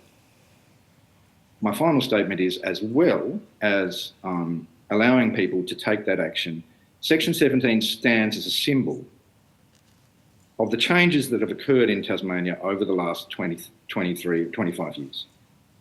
Like I said, we've turned a corner. We made a deliberate decision as a society to become more inclusive and equitable. Section 17 is a symbol of that change. And when the Commonwealth says it wants to water that section down, what I hear is that it doesn't care about how Tasmania has changed. In fact, it wants to take Tasmania backwards. Well, as a Tasmanian, I say it's not the right of the Commonwealth to do that. Tasmanians deserve to have self-determination on this issue. We've decided we want to be more inclusive. Canberra can butt out. Thank you. I've got two more questions and we've got two more minutes. If I can ask you to ask them on notice, because Senator also has some. I wanted to ask Ms Strawn, and particularly actually want to note that the very limited amount of time we've had in these hearings for people with disability, which I think has been a real lack, but about the issues that people with disability have with regarding faith-based services being able to preference workers and clients from the same faith. And my second question then, that I'm sad I have to also put on notice, is about the fact that religious schools in Tasmania haven't been able to discriminate against same-sex attracted and gender-diverse staff. And I mean, there's been some comments today about how you've actually got more inclusive schools, you've got staff who feel, more secure in their work. But have there been complaints? Has there been a great concerns from those Tasmanian religious-based schools? Has the sky fallen in over the last 25 years because of that? Thank you. Thank you, Senator. Senator O'Neill, could you just state your questions, please? Yes, thank you. And can I thank each of you for the work that you do in advocacy for people in the various sectors that you're representing here today. And I'm sure that embedded in that representation is representation for people of faith who are seeking broad protection against religious discrimination. Because Mr Croom has put on the record a view, particularly about Section 17(1) and the Bishop Porteous matter, could I ask you to take a close look at the submission of the Australian Human Rights Commission? In its submission today to this committee, it talks about the particular Tasmanian legislation, and it puts a view about what happened in that particular instance. It's a little different from how it was characterised by you, Mr Croom, but I would be most interested in your response to that. And perhaps for your information as you commence reading it, note that the Australian Human Rights Commission indicated that their belief was that Section 12 and overrides were more symbolic than actually effective. They also raised concerns about and so did the Law Council, about forcing legislation to a federal jurisdiction and costs attached. So if you could take on notice a response to that particular document from the Australian Human Rights Commission, and in particular in relation to 17(1) in Tasmania, I would be most appreciative. Thank you, Chair.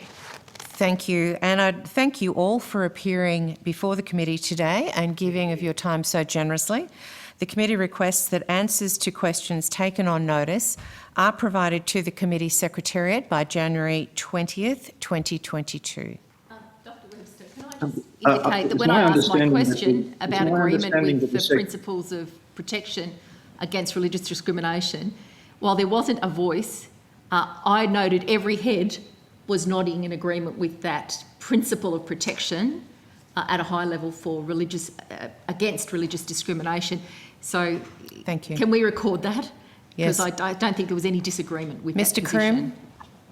My understanding is that the session was going to 2:10. No. Well, that's what we were told in an email from the Secretariat. In which case I will say, in response to Senator Rice, no, there has been no problems with the existing protections in Tasmania expressed by anyone. And in response to Senator O'Neill, yes, I think we all agree with protections from discrimination for people of faith. In Tasmania, those protections are strong, and that's something that we find uncontroversial. Thank you. Thank you for your time. Thank you.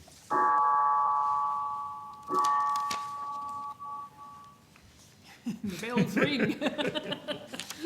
It's the latest one I've got. Did you organise that, Fatima, the bells to ring?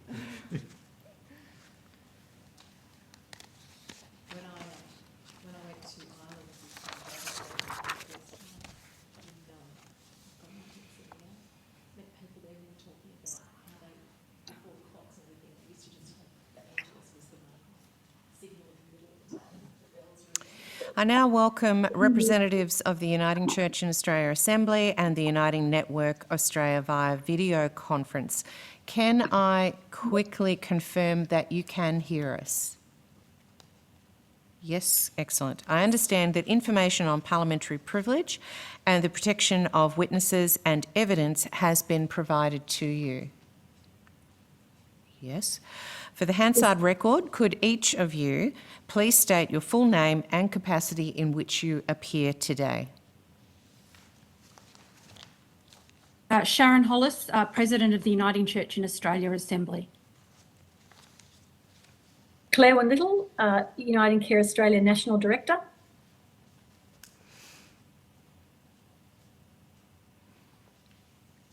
Jason, you are on mute. Mr. Masters?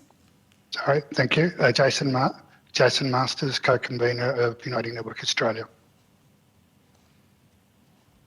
And Elliot Nicholas, a spokesperson on behalf of Uniting Network Australia. Now, for the committee's understanding, I believe, Mr. Nicholas, that you are just 18, is that correct?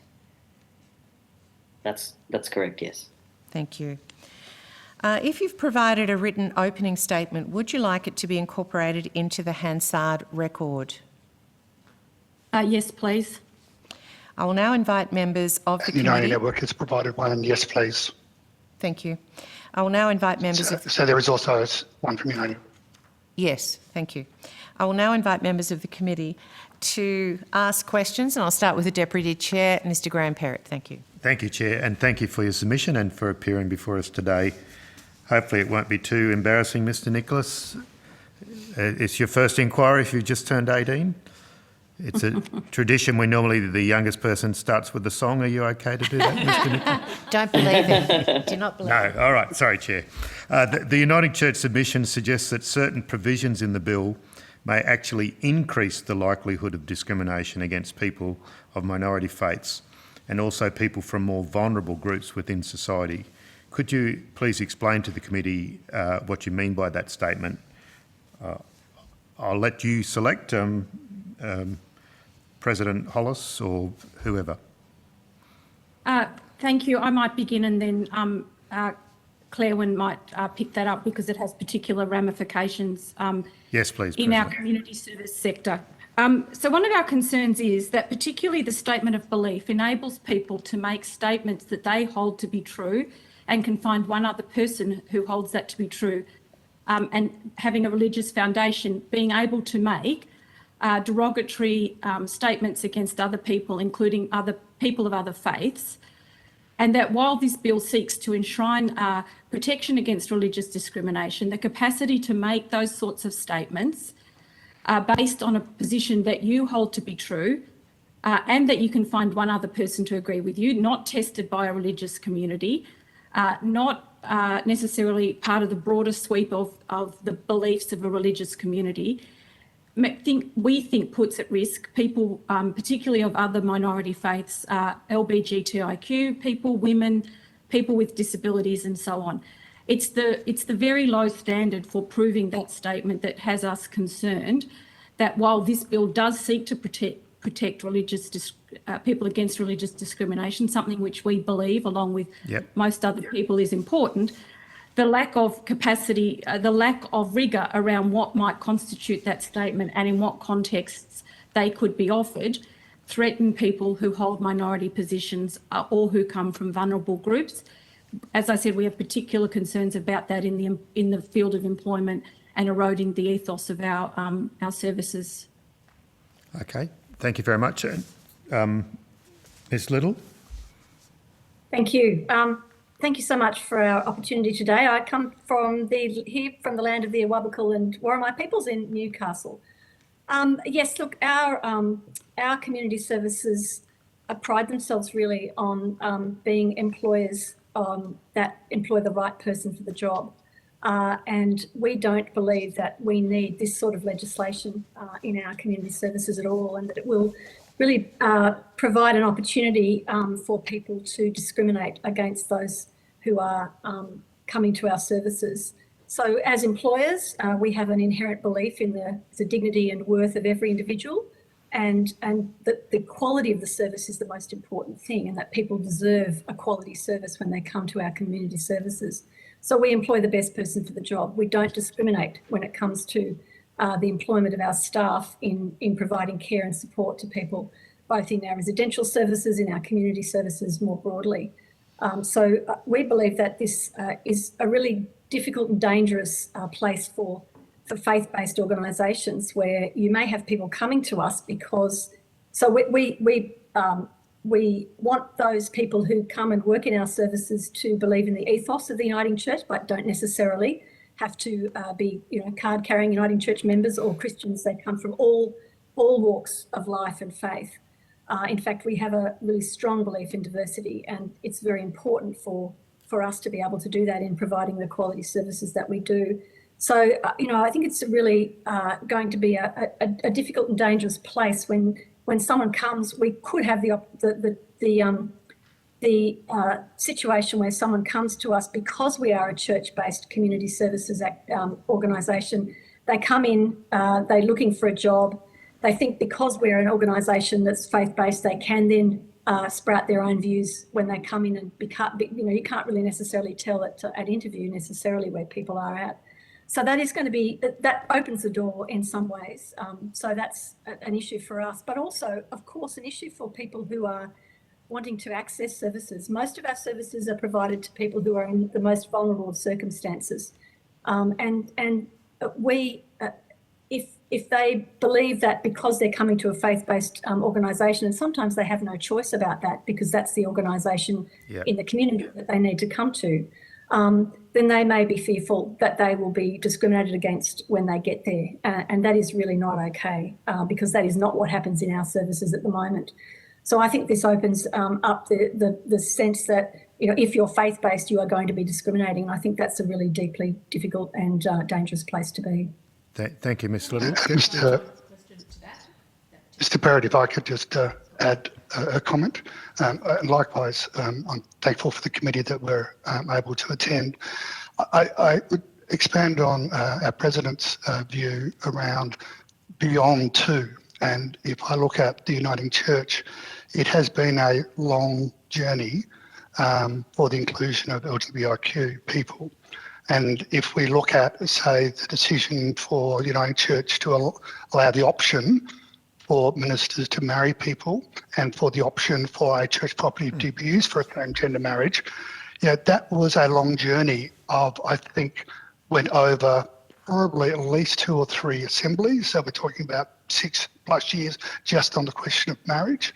A week-long discussion at Assembly, and some of my friends said sometimes our assemblies make the New South Wales bear pit gentle. So there is a robustness to theology and discussion that happens within a strong and diverse community. Thank you, Mr. Masters. As a provider of hospitals and aged care services, can you tell the committee how this bill will impact on people accessing those services? And I know Ms. Little just touched on it, but in that particular provision of those health services, hospitals and aged care. I might go to Ms. Hollis, President Hollis first. Thank you. In the provision of aged care, hospital and all other community services, we almost never use current anti-discrimination exemptions, religious discrimination exemptions. We seek to be a community organisation that both in our employment practices and in the range of people whose needs we seek to meet, we meet people whose needs can be met by our services on the basis that they have a need to be met, not on any other basis. Similarly, in employment, we seek to employ the best person for the job, irrespective of the religious view they hold or other views, and that they then sign up to the ethos of the Uniting Church, which is an ethos that says all people have dignity and deserve to be treated with dignity and respect in our services. So both in terms of who we would seek to allow to access our services and how we employ, we only seek exemptions when that is missionally necessary and key to a role. So that is, it's in a similar way. If we, for example, are employing a chaplain, we would want a person of faith to fill that role because it's part of how that role is undertaken. It goes to who's the best person for the job. Yeah. In all other ways, we don't seek any of these exemptions, and we believe they're dangerous for the reason we said before, because they open up the possibility in people's minds, the thought in people's minds, that a faith-based service is a place where they will be discriminated against because they come from a vulnerable group or they hold a minority religious position. And it would be detrimental to the service provision we provide for people to form that view about the services we provide. Okay, I've got one final question. I might leave it there in terms of rather than hearing from all of you again. But my final question is, the Uniting Church submission says it believes the best practice approach to students in schools or religious educational institutions can be found in Queensland, Tasmania, the Australian Capital Territory and Victoria, which all allow discrimination at enrolment, but religious discrimination on the basis of belief after enrolment is prohibited. Could you explain to the committee why you favoured this approach? We favour this approach because we think that at the moment, schools currently, it's probably better if schools have a view that, for example, do not welcome LGBTIQ students, that's known to parents before they enrol a student. However, once you're enrolled, you should be able and free as a student to explore the range of your faith and your worldview as an educational process. And that in any good education system, exploring your worldview, your faith, and all that you're being taught should lead you to question, to ask, to disagree, to discern how you as a young adult growing into adulthood view the world. If we start to allow discrimination throughout the education process, it actually hinders the capacity for students to engage fully in the education that they're meant to be getting. Now, they may enter a school with one position and their parents may enter a school with one position, and that may change for a variety of reasons. It may have to do with an awareness of their sexuality. It may have to do with the fact that they no longer hold to a key tenet of the faith that of the school their parents enrolled in. But their education should not be cut short or disadvantaged because as a result almost of participating in the education process, they come to a view different from the school they're enrolled in. It just seems very unfair to young people. Okay. I think potentially Elliot may have more experience. Would you? Yes, I was just thinking I might be. Yeah, I might be a great person to Thank you, answer Mr. Nicholas. as well. Yeah. So I spent about 7 years living in Tasmania, and so being involved in the Tasmanian school system, predominantly in Launceston. And I was enrolled in a private school which practiced uniting, which had said and advertised that they were a Christian school, which practiced Christianity as an ethos. And so I had enrolled, and obviously being a child of two Christian ministers and being involved in the church for most of my life, I wasn't too, I didn't really have any background or didn't really have any other issues with the school. So I was enrolled in the school, and I continued to be a part of that school. I actually shared this on the Australian Story and the Crosslights magazine, which I've also been a part of. I was going through a time which which every single, adolescent does, and they go through growing up, and they question themselves and they question their identity, whether that's through their faith or whether that's through their sexuality or whether that's through their gender identity or anything else. They still go through that process of understanding and coming to be comfortable in their own skin. And so when I had discovered that I was transgender and I was actually not normal in the basis of the binary paradigm that my school had, which was, boy, girl, straight, that was it. That was the type of the outlook that the school had. They still saw you as God's creature, but they still saw you as a child of God. It was questionable. That was a questionable answer for them. So it became we know your parents, and your parents are children of God, so we must respect you at that point. Like it wasn't a point of, do we actually care about you, or do we care about the opinion of other people knowing what we are treating you like? And so I was going through school, and I would always have transphobic comments and homophobic comments and other things that were related to things that are discriminatory. And I would actually witness teachers who were in fact religious, and they were proud of their religion, they were proud of their faith, and they would watch and they would let it happen because they knew that that's what they believed in as well. So and I don't think... I'm sorry you had to go through that, Mr. Nicholas. That's a tough road to hoe at any school. And as a former teachers on the panel, we would hate for anyone to be suffering harm like that. And I'm sorry you had to do that. Well, and that's why I wanted to be involved in this as much as anyone else, because the religious discrimination bill. Thank you. The religious discrimination bill creates an elitist opinion, like an elitist characteristic within organisations or people who are in large groups of faith, people who are in leadership roles of faith, that in not all situations, but in some situations like schools, City Mission, I was also involved in for school work experience. They rejected me because they realised that I was proudly open with my sexuality at the time, and they didn't want me there. They moved me somewhere else. And so you have this elitism, which actually takes away from the real reason why we have the religious discrimination bill, which is to protect an individual from being discriminated based on their religion.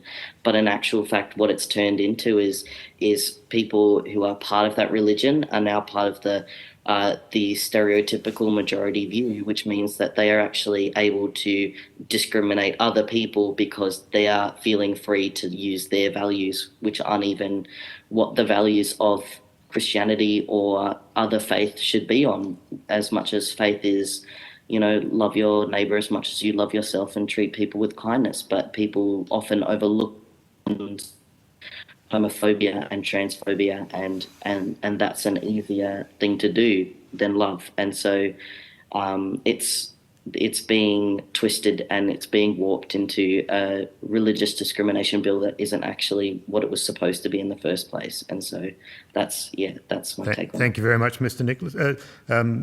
Ms. Little or Mr. Masters, any comment on that approach in terms of the Queensland, Tasmanian, ACT and Victorian educational institutions? I think Uniting Network would take the view that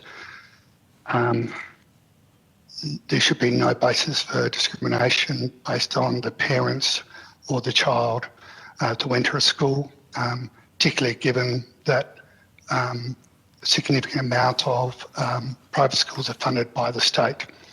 And I think Elliot said everything else I need to say. Yes. Well, that's a slightly different approach, but we might I'll leave it at that. Thanks, Chair. Yep. Thank you. I don't think that Ms Hammond is back. Yes, I am. Ah, excellent. Thank you. Anywhere. Away you go. Thank you. Hello. Thank you, Mr. Nicholas. And earlier, what you just said was very accurate about purpose of faith and the underlying teachings. One of our earlier presenters in a previous hearing reminded us all of the golden rule, which is present, one form or another of it is present in nearly every religion. Treat others as you'd like to be treated, in essence, which I think goes to the core of what you were getting at as well. I just want to pick up President Hollis. I was a little bit confused right at the beginning. I think that you made mention of, you said something about if you make a statement that as long as one other person believes that it is okay. I don't see that anywhere in the definition of statement of belief in section 12. Did I mishear? Were you talking about something else there? Our reading of section 12 statement of belief indicates that people can make a statement in good faith, believing that it's genuinely held within the doctrine, tenet, belief of that religion, and that doesn't need to be. It doesn't matter whether the religion itself would reject that view. That the person can claim that it's a statement of belief, and therefore that holds to be protected under this bill. And we think that that's quite dangerous. Yeah, I understand that, but it was the reference to at least one other person believing it, which I didn't necessarily think was linked with that sincerity or genuineness. No, but the test about whether it is, the test for what makes it a statement of belief indicates, within my reading of the section, that's the test, the sincerity, and a sense that it's held only by you and another person. We may be misreading that, but our view is... We've got the Attorney General's Department next. We'll actually ask them to... That might be a question that I follow up with them. But again, irrespective of whether it's one person or not, you've registered that you've got concerns with that definition. Yeah, we think it undermines civil public discourse, so that it remains civil, and that people have to ground their faith in something other than their own personally held beliefs. That faith is tested in community by community. I don't hold my faith just on my own. I hold it in conversation with the rest of the people in my Christian community and in my own denomination, and in dialogue, and this is very important for the Uniting Church, that we also test what we believe in dialogue with contemporary society, including social science, and the normal discourse that goes on in civil society. So it's not enough for one person to come to a view and therefore claim that that's a religious belief. We believe religious statements of belief have to have some grounding in a community, in something bigger than an individual. Yeah, that's a really good illustration of that. But just to that point then, do you not, and I appreciate that the Uniting Church doesn't, you gave the example before of a chaplain or a rector. that you'd want them of your faith. Can you understand how other faith-based communities might want to have the ability to employ people of their faith beyond just the, be it chaplain, rector, priest, preacher role, whatever the faith denomination? Can you understand that given that it's that community element, that other faith organisations have said to us they do want the ability to be able to favour employing people of their faith values? I intellectually understand that that's what they want to do. I personally don't. We don't grasp why a maths teacher in an Islamic school needs to necessarily be Islamic. Now, the way they teach maths in an Islamic school, you know, for example, if I was a maths teacher, which I'm not and never will be, Nor me. I applied for a job in an Islamic school, I couldn't teach maths in a way that undermined Islamic faith. But I do not see, we as an organisation do not see how employing me as a maths teacher in and of itself undermines the tenets of that being an Islamic school. So we accept that there are some roles, for example, in faiths that have dietary requirements, and that is as a tenet of faith that is clearly marked out, not just by an individual, but again by the community. You may need to employ in the food preparation area people who can ensure that the food is prepared in accordance with the dietary requirements. So that in a sense means that in order to fulfil that role, in order to be the right person for that role, you need to hold and understand the faith that goes with food preparation. Yeah. So see how a gardener, for example, we accept that they hold that position. It's not a position we hold, and it's not a position we favour being even further entrenched in legislation. Yeah, just so that I don't want to have misrepresented the other faith base. I would note, I think it was the Anglican representation yesterday from the Diocese of Sydney, where they said they only 25% of their staff, I think it was, were of the same faith. And I think that when the Catholic Education Commission came before, they too said that it's not a everybody has to be at all. It's all about the community basis. So I don't want to have misrepresented what their position is. It's just that they did want that ability to be able to make a discernment, I guess, as to what their community needs in terms of employment. But I take your point. Can I just add something to that? Sorry. Just that I guess that we are in our community service activities across the country, which is quite significant in size and scope.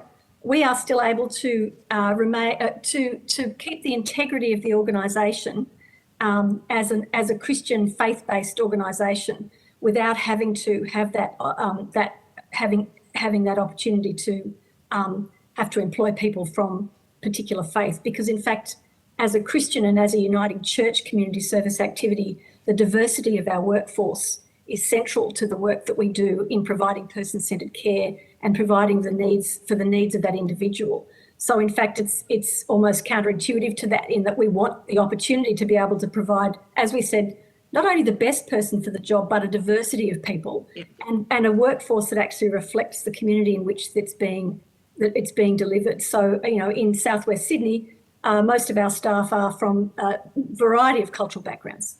In other parts of, you know, out in rural and remote parts of the community, 100% Aboriginal staff, because we're working with our First People. So I think that for us, we can still maintain the integrity of the organisation as a faith-based organisation without having to have that in our back pocket. We don't need that in order to do that.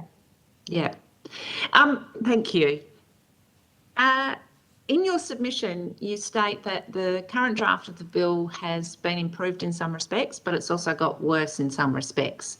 Can you just at a high level, I guess, what are the improvements? List them. You don't need to explain them. List them, and then what are the ways that you think that the bill has got worse?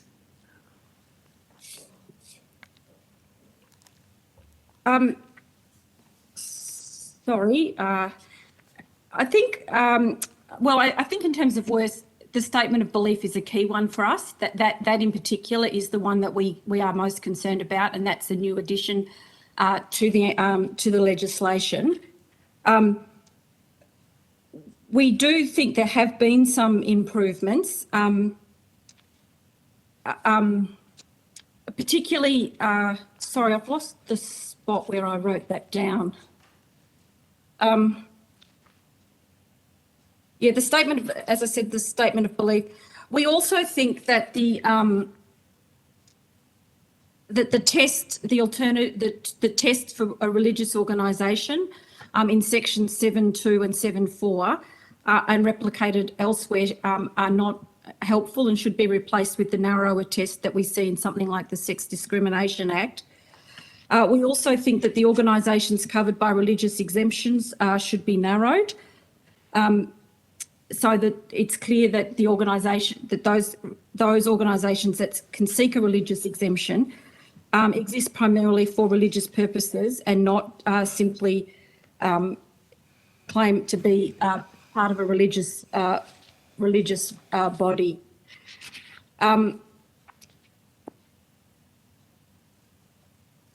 Sorry, I did focus on the things that we were less happy with.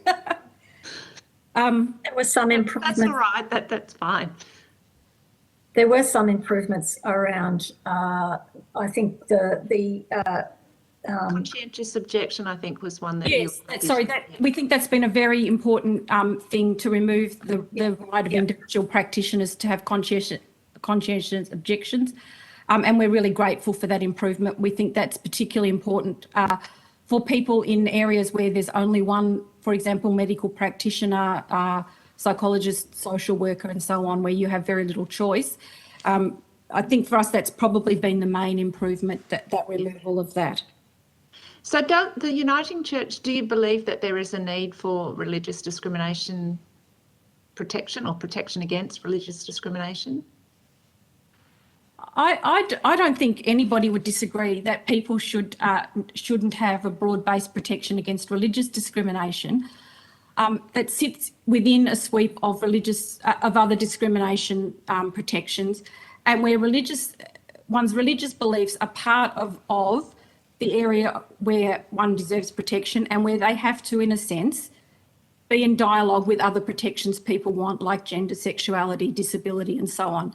We don't believe this legislation is the way to make that happen. We've had a long-held position that a comprehensive human rights bill would be the best way to do that. But if that's not where the government wishes to go, we think something much less broad and something much more that fits within the other suite of anti-discrimination legislation is what is required. Yeah. Okay. We do not see a need for this legislation in the form that it is. And as a church, I think, Sharon, you would say that we don't feel discriminated against in that sense. So, Ms. Hammond, may I make a comment with your previous question just about areas that got worse? From Uniting Network's point of view, whilst we're pleased to see the removal of the override the Medical Board of Australia, those four boards, we think it's our view, and we are not lawyers, we're not legislative writers, so this is the naive inquirer. But from what we could see, it's actually created an unintended consequence that actually makes that risk, in fact, much broader outside of health to all sorts of other things. But I'd just like to, and I'm not picking on freedom of faith for any particular reason, but they've just got a statement in there that I think is useful to reflect on. So that's submission number 10 on their page 12 and 13. They talk about hateful speech by doctors and nurses, and they say that there's nobody would say anybody's been affected by the devil, or it's fanciful, I think is the language they've used. We've actually outlined in our 9 October 20, I think it is, 20 submission. There's so many submissions we've had to do around this. And we've actually got a number of case studies that are real case studies. So we try and separate things up between case studies and scenarios. So there's one case study where came to the New South Wales Medical Board, where we understand a doctor was counselled because she made comments around a young gay patient who had mental health issues. We provide case study number 3, which is actually one of our executives, around how she was treated with by a psychiatrist. She told me that gay was being wrong and God would disapprove of it in the counselling session, a psychiatrist. And I'm not going to read it all out, but on page 16 of that October submission, it's case study 4, and it actually goes on for about 6 pages where a doctor was discriminated for about was suspended for treatment of about 6 or 7 doctors, including lesbian patient with ADHD. You have to pray. You're the same as pedophiles.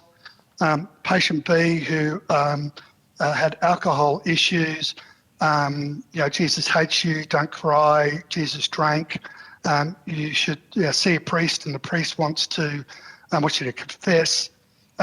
Your former husband and her sluts of a mother. It goes on. Patient C, who's a Muslim patient. This doctor, as a Christian, put holy water and the sign of a cross on the forehead of patient C, prayed over them, knowing that this patient was a Muslim. Patient D, a woman, had a stillborn child induced at 22 weeks, was having suicidal thoughts. God can help you. God is love. She should ask God for forgiveness for her son's death. Female being diagnosed with depression and anxiety, you should join a church. Once you get to heaven, where you can have a little dress upon a cloud, bring Jesus into your life, so on and so forth. So that is all I've extracted out of an New South Wales NCAT case where a doctor was suspended. So these comments that these things don't happen is fanciful. And if I may take a slight tangent of your time, I'd like to refer back to... Can I just ask what happened to that doctor? Yeah. Can you give She us... was suspended. Yes. Was suspended for several years. So the professional standards sorted that matter? Yes. Yeah, thank you.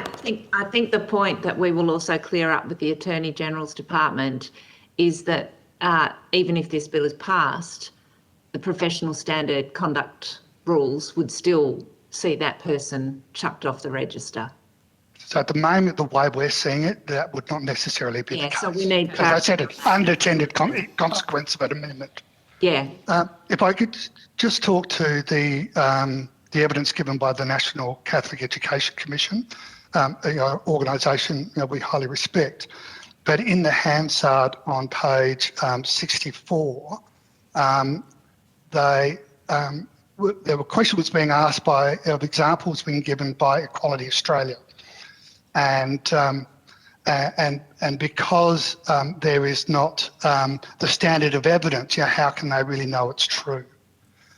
So this is where it becomes very difficult, and I'd like to remind the committee members that we've had a Royal Commission into institutional child sexual abuse because what the children were saying was not acknowledged by the police or by the churches. I'd remind the committee of Chanel Cantos, who last year, when the sexual abuse of women was becoming a big issue, did a survey or a petition that I think exceeded well over 3,000, predominantly in religious private schools, of students who had suffered sexual abuse, that the vast majority of those were not reported to the schools. And I'd also ask you to reflect on the New South Wales Upper House inquiry into the unsolved gay murders. There's over 30 of them, issues of lack of evidence, evidence being destroyed, and now the Premier is talking about that through those 2 inquiries that Upper House has had, leading into judicial inquiry or a Royal Commission. We're seeing a number of what I would call conservative churches wanting to retain in this law the right to override, say, the Victorian law around employment. What we're concerned about is that that is the entry point to overturn the global movement to ban conversion practices. Now, in my case, I was never a victim of conversion practices, but let me tell you what happened to me in the Uniting Church. When I was living in Melbourne as a young 20-year-old, I was on what was then the Nepean Presbytery, and I was on one of the business committees, and we met in a manse. It was in by a young minister who was single. He used this very large manse for homeless youth, and word got out that he was gay and must have been a pedophile. That was not the case. So that was the message I was hearing from other religious leaders in my church. In my late 20s, when I tried to experiment being with a man, I failed. I came home because what I was hearing is it's dirty, it's sinful, you're going to go to hell. I got home, I stripped my clothes off, I got disinfectant, I got other harsh chemicals to wash my bodies and my genitals. And you can imagine what those chemicals do to your skin because of the message I heard. So these are the realities. That's my story.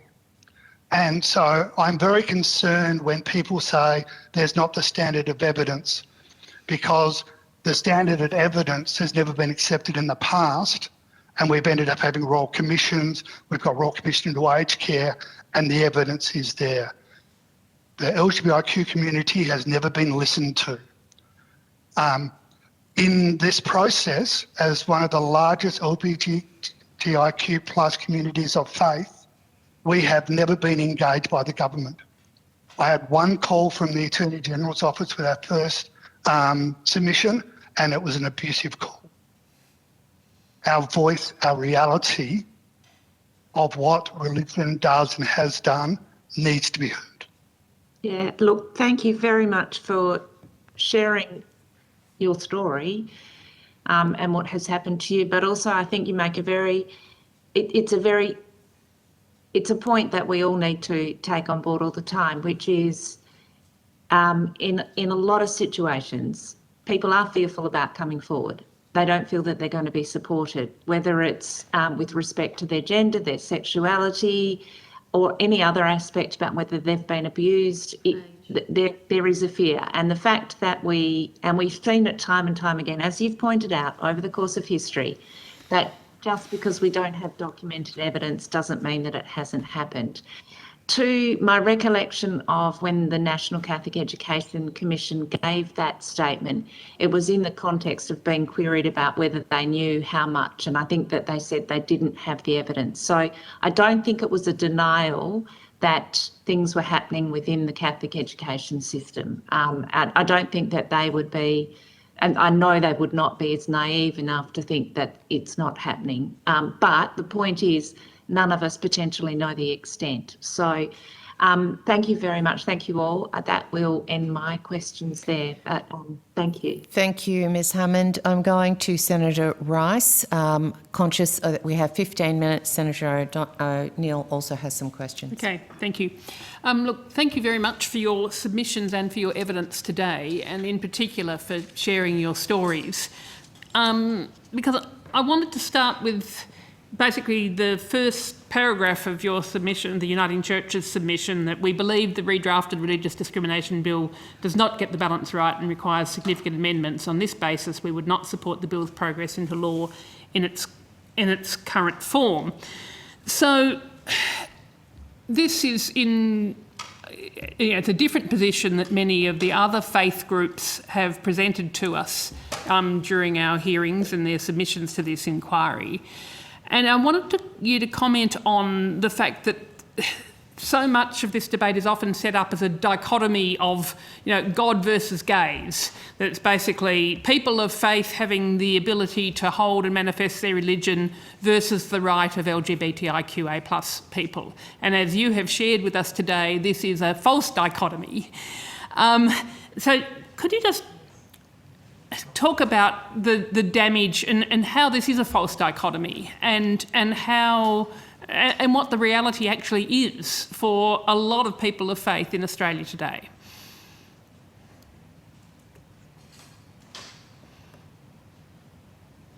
I wasn't sure who you were directing that question sorry, to. yes, Ms Hollis, that would be terrific if you could start. Yeah.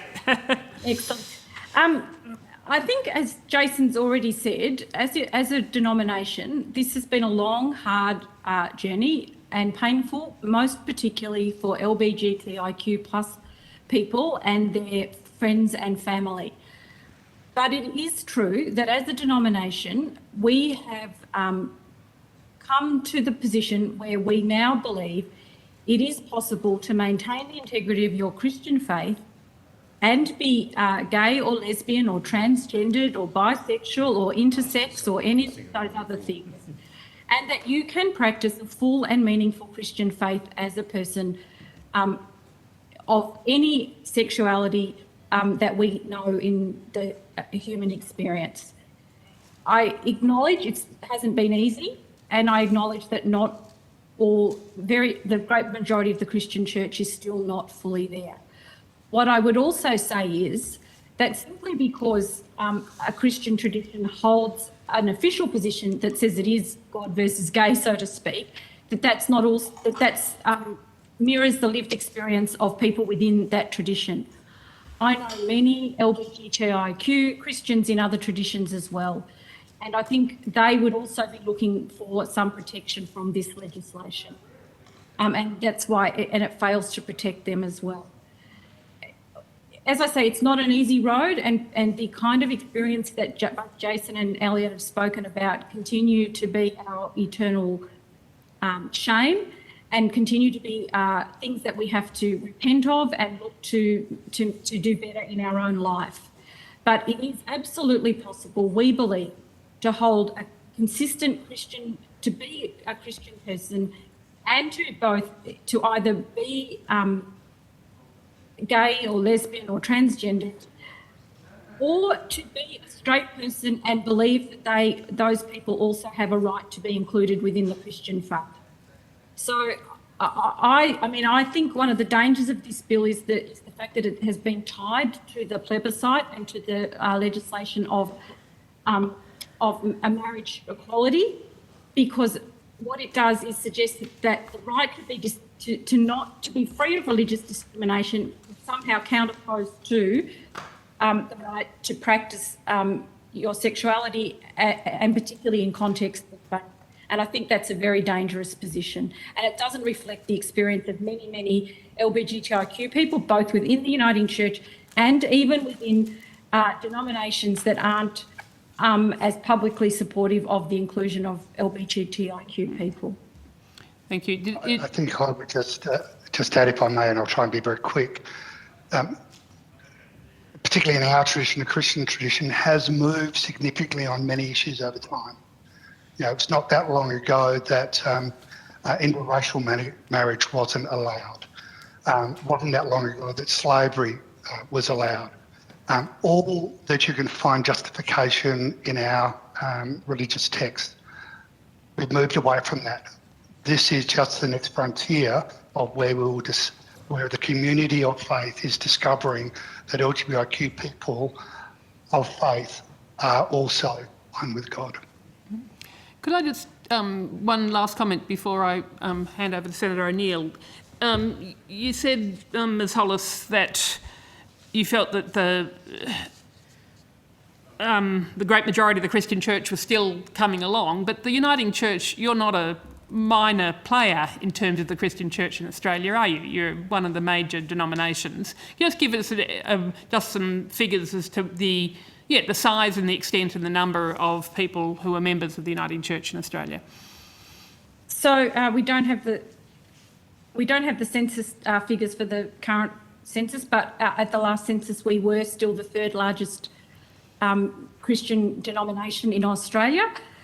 We are amongst the biggest providers of community services, so our footprint in community service provision as a faith-based provider of community services is that we are the biggest faith-based provider of community services, and our footprint extends not just in terms of the size of that provision, but the fact that we provide community services and faith-based and religious services across the breadth of the nation. So we are engaged in community services, as Claire Wynn's already said, for example, in remote and rural Australia, as well as in our major cities.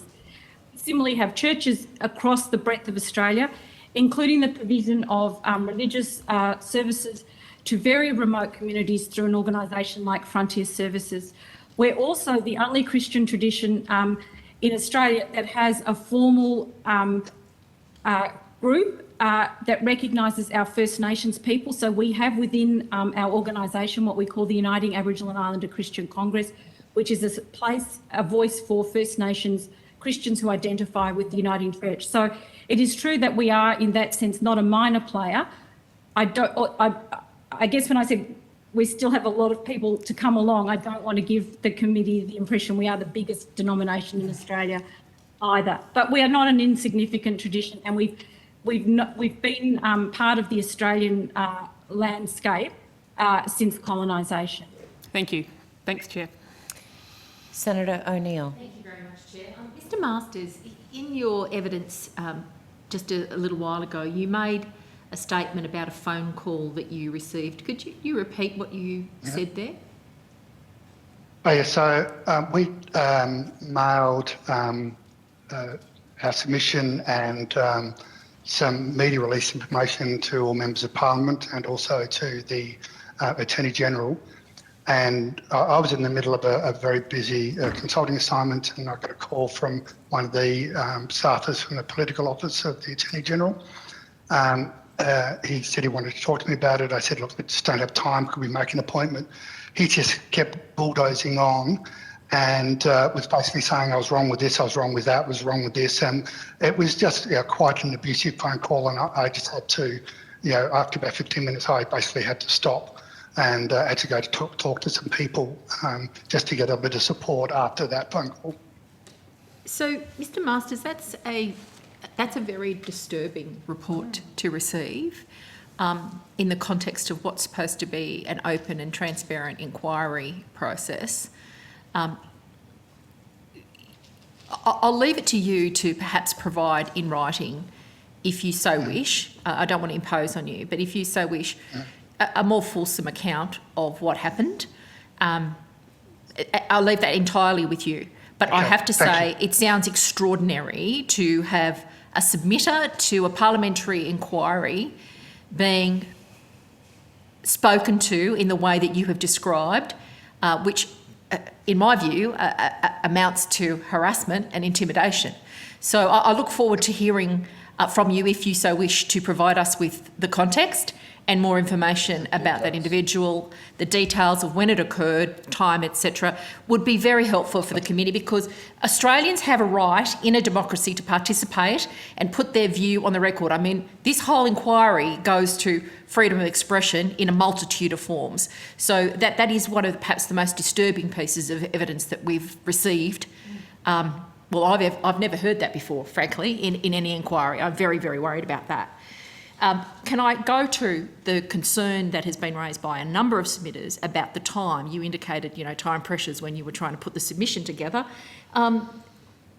What's the impact of trying to put a submission together for an inquiry such as this? How much time does it take to do this job? In our case, we are volunteers. We have no researchers. Uniting Network gets no funding from the Uniting Church at all. Even for our conferences, we're a completely self-funded organisation, and we do everything by volunteers. And so you are looking at probably, a submission like even the third one. I probably would have spent 40 hours plus on it, and I had a lot of pre-existing material. 40 hours when you're working and things like that is a significant effort. And then, then got conference calls with related organisations and trying to get advice and things like that. So we are talking Something about called Christmas as massive well. Yes, and the timing over Christmas. They're always at Christmas. These are always Christmas. In fact, I think it was Alastair from the Public Interest Advocacy Centre put out a tweet saying, "Oh, third Christmas in a row gone over LGBTIQ issues." Exactly. So, the timing is of concern to all of us, given the substantive nature of the impact of a bill of this kind on the fabric of the society. The timing is challenging. Could I just ask? Sorry, could I just say also we had concerns that we did raise in our submission around the consultation process and the lack of adequacy of consultation in really, particularly for people with disability, from people from the LGBTIQ plus community and other vulnerable groups. So it wasn't just timing for us in putting together the submissions over Christmas, but also the fact that that lack of consultation for this next draft. Thank you. And Ms. Little, could I go to you because you spoke about the balancing of ethos, and I wonder sort of out loud now at this point of time of the inquiry, the difference between ethos and a faith perspective, and how those things can be sometimes interchangeable and sometimes they're not. I suppose it depending on the discourse practices that you feel most comfortable with. Is ethos a faith perspective? Is faith an ethos manifested with a different, these are interesting language that we're using, interesting words. Can I ask, what do you do as an organisation if a staff member no longer shares your ethos? Look, I think it depends upon how that manifests itself within their behaviours and within their capacity to do their role. So when we talk about ethos, we talk about values. So it's not about the religious beliefs or the theologies necessarily. It's about the values of the Uniting Church. And so we say that they need to be, people who come to our community services need to have an understanding of and some sort of signed up to the ethos of the Uniting Church. So it doesn't mean they have to, believe in as Christians do about theology and about God, but it does mean that they need to be in keeping with the ethos. And that ethos is quite stated in the values and the statements that the organisation has about what it believes. So there's that. If somebody doesn't believe in if somebody no longer believes in the ethos of the Uniting Church or the organisation within that they're working within, and that then starts to have a real problem in the way that they engage with the people that they work with. And that is a disciplinary issue. That is something that needs to be taken up in supervision, needs to be taken up in within the confines of their employment practice. And, sometimes we have to help free people up to go and find somewhere else to work. So it depends upon whether that manifests itself. And when I say ethos, it's about being person-centred. It's about being the stated values of the organisation and understanding that we work within a social justice framework and a rights. I point out that the values don't arise from nowhere. They come from a faith perspective. Otherwise, what would be the point of actually operating under the banner of the Uniting Church? You'd just be operating under a humanitarian perspective. Okay, so there's got to be some religion in the middle of the articulation of those values. Can I ask also about people of faith who actually are seeking a faith-based service? We are very mindful of people who are not of faith seeking a service, not being excluded because they don't hold that faith. But it's always been defined as a negative that, there's a faith-based service. I guess my question is, how important is it for the continuation of faith-based services to offer those services to people who do have a faith, who are seeking a compatibility with their worldview and their discourse practices embedded in that faith? So within most of our services, we would have a pastoral care aspect to what we do. So people could seek out, if they were someone of faith and they really needed to have their spirituals. We have a very strong focus on their spiritual aspects because we believe a person to be whole in their humanity, and part of that humanity is their spirituality in whatever way that manifests itself for that individual. So our pastoral, the pastoral carers and the chaplains, etc., those people who are able to come to us and be comfortable within a faith-based organisation, that's great. Again, it's about the needs of the individual and how much they want to be part of that and how much they want to explore their faith in. Say, if they're in the aged care facility, then they can explore their faith even more. So throughout the, there may be a church services on a Sunday or other times of the week. So they can really explore their own spirituality within the service as they come. So certainly many people do come to us, particularly in those care settings, because they are members of churches or they have a Christian faith, and that is absolutely welcomed. And if they want to explore that further and have that nurtured and have that supported, then that's there for them too. Thank you, Ms. Little. Can I ask you to put on notice now? We are well and truly over time. I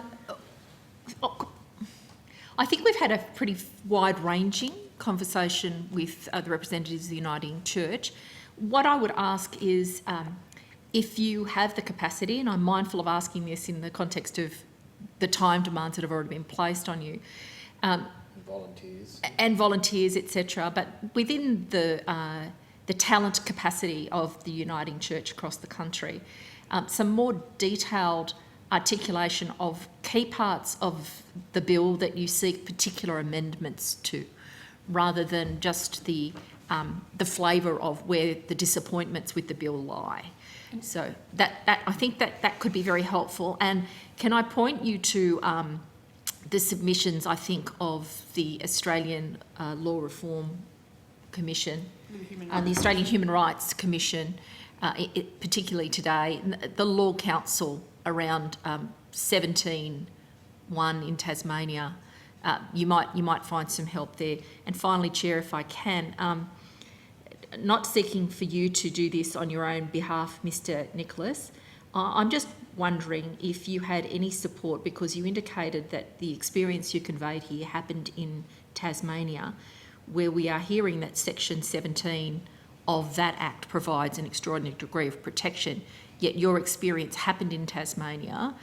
Just seeking some understanding of whether you were able, through support people, to be able to access that protection, or whether that protection, even as it is in Tasmania, was inaccessible to you because of your age or a lack of support, just to understand your interaction with the Tasmanian context. Thank you. Thank you. So, Mr. Nicholas, if you can respond to that on notice, and if you require the question given to you, the Secretariat will post it to you. And I accept there may email it. Be a choice against responding. I will need the question or not as doing well. it. That's okay too. And could I just ask a clarification question of Mr. Masters? In terms of the offensive phone call from the Attorney General's staff, was that under the Attorney General Porter or Cash?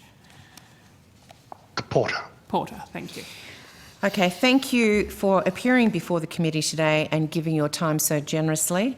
The committee requests that answers to questions taken on notice are provided to the committee secretariat by close of business on the 20th of January 2022. Thank you again. Thank you very much. Thank you. Thanks very much. Thank you. Thank you very much for having me. You did well. You did well, Mr. Nicholas. Yes. You'd have to be the youngest person I've ever... I now welcome representatives of the Attorney General's Department via video conference. They're not here. Can I confirm that you can hear us? Thank you, Chair. It's Andrew Walker here. I'm the Acting Deputy Secretary of the Integrity and International Group. Just confirming we've had some video conference problems, so I just want to confirm that you can hear us. Yes, we can. Thank you. We're just joining by laptop. Is the Attorney General's Department located in Canberra? Yes. Was there a special reason why the Attorney General's Department could not come up the hill and attend this hearing in person, given the portent of this particular piece of legislation? Did they seek leave not to attend? I don't think it was a requirement, would be my guess. Mr. Walter, do you have any comment to make on that? No disrespect was meant to the committee whatsoever.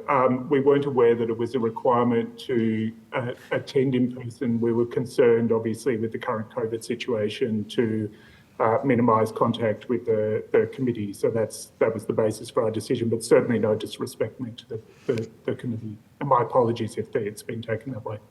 Thank you. Is Mr Still online?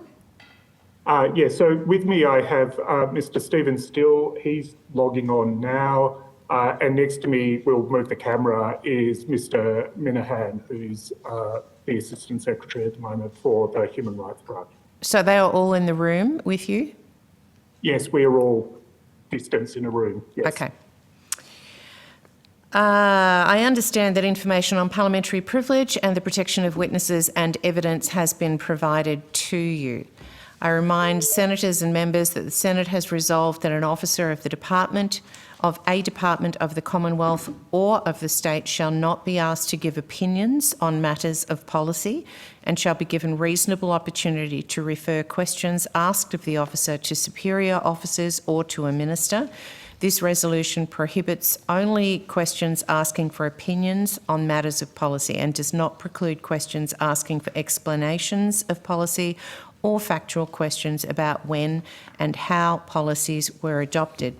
Officers of the department are also reminded that any claim that it would be contrary to the public interest to answer a question must be made by a minister and should be accompanied by a statement setting out the basis for the claim. Before we begin, could I ask each of you to state your name and the capacity in which you appear for the benefit of the Hansard transcript? Andrew Walter, Acting Deputy Secretary, Integrity and International Group, Attorney General's Department. Assistant Secretary, Employment Standards Branch. Sorry, we can't hear you with your mask on. You might have to get in close to the microphone for the sound. I'd have been safer if they came to the building. Exactly, they could be a metre apart here. Goodness me. Right, Stephen Still, Assistant Secretary, Employment Standards Branch. Thank you.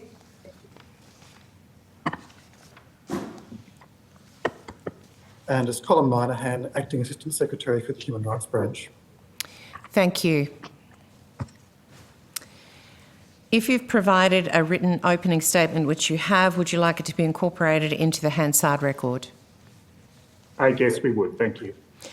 I'll now invite members of the committee to ask questions, and I'm going to start off. We've had the Clause 12, a statement of belief, raised as an issue repeatedly. Can you please clarify, will the statement of belief clause override professional conduct rules? Thank you, Chair. So, as Clause 12 is drafted at present, the answer is, if the bill was passed in its current form, the answer is no. The question is then whether those kinds of rules could be added in some way through the regulation-making power in Clause 12. And the answer then is going to depend on how the professional conduct rules are made.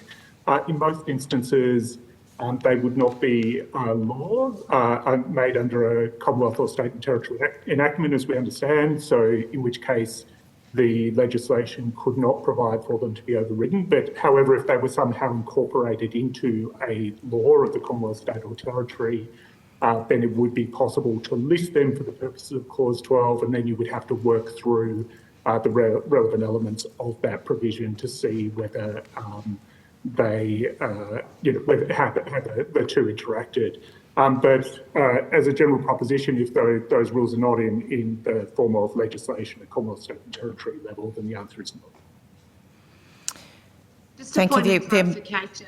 Chair, can I just ask just for yes. a point of clarification, because that was quite a long legal answer. No offence intended.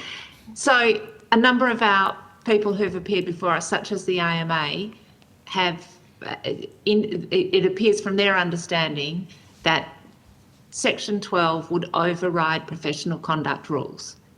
You're saying Section 12 does not override professional conduct rules? So all that Clause 12 can do is override either Commonwealth, state or territory legislation. Conduct rules are typically made through things like, and I don't know the specific circumstance of the AMA's rules, but typically made by professional bodies. They are not a law of a Commonwealth, state or territory. and the legislation does not apply to override them in that circumstance. There may be circumstances where the conduct rules are somehow legislatively mandated, and I can't think of any examples. In that instance, certainly, yes. In most cases, they won't be legislatively mandated, so it can't be overruled. Thank you.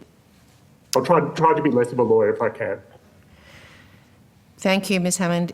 Can you please outline to the committee how the sincerity test for the statement of belief clause will operate? So the statement of belief is defined in Section 5 of the bill, Clause 5 of the bill.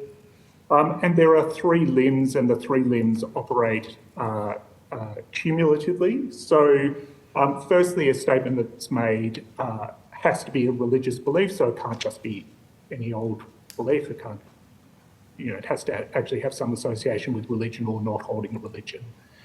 And it has to be held by the person who's making them. So you can't make it wouldn't apply, for example, if I made a comment that such and such religion believes X. Well, that's not my belief, so I wouldn't be protected in that instance.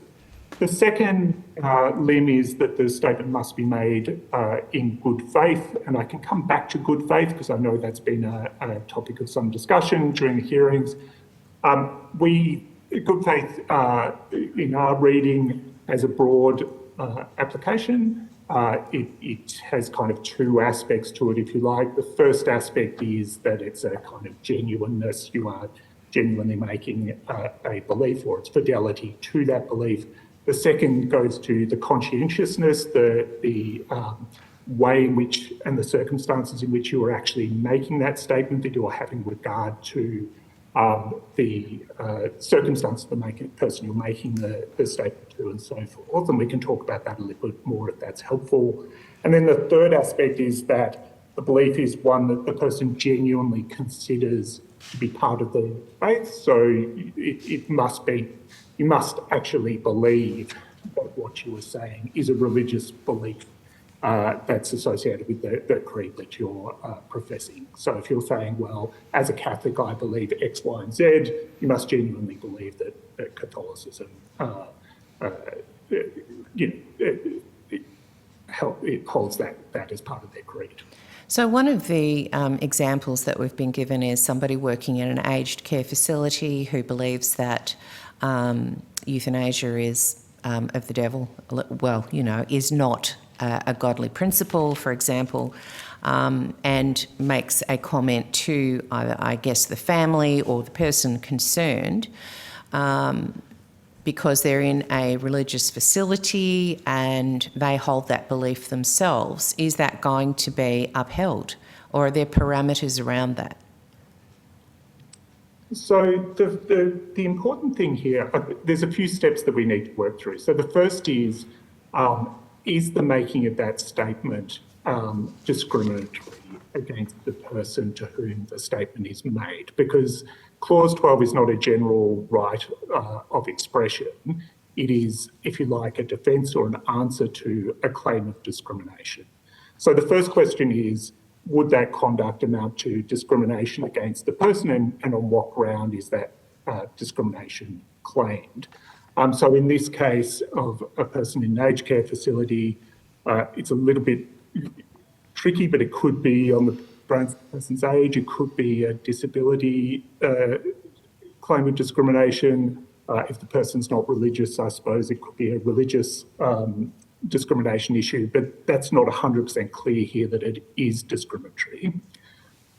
If we jump that hurdle and we say, yes, it is in fact the mere making of that statement is discriminatory, then you need to work through, was it maliciously made? Let's assume that it was said without the intention of being malicious. Then we want to work through those elements of, is it a belief that's actually held by the person? In this case, probably so, and they probably get over the genuineness requirement. However, the good faith requirement, I think, in this instance of a carer who has a duty of care in respect of their patient is going to be more difficult to get over as a defence, because if they are being conscientious about the welfare and concerns of their patient in that circumstance, it would be difficult to see that that could be something that would be made in good faith. I'm sure there will be further questions on that, but it's a start. Will the statement of belief clause allow a person to make a statement of belief inside an abortion safe access zone? So the law that is before you, the bill that is before you, the answer is no. The bill lists those acts that it applies to, but as you know, it also allows for the extension of the application of Clause 12 to other laws. It would be, the government has made it clear that it does not intend to list safe zone legislation as under the Act. If it were listed under the Act in a hypothetical scenario, by regulation. Yeah. By regulation, thank you, would be a disallowable instrument. If the Parliament did do that, it's probably worth noting that at least in safe zone legislation in, I think, Victoria, Tasmania and Western Australia that I'm familiar with, there's a couple of elements to that legislation.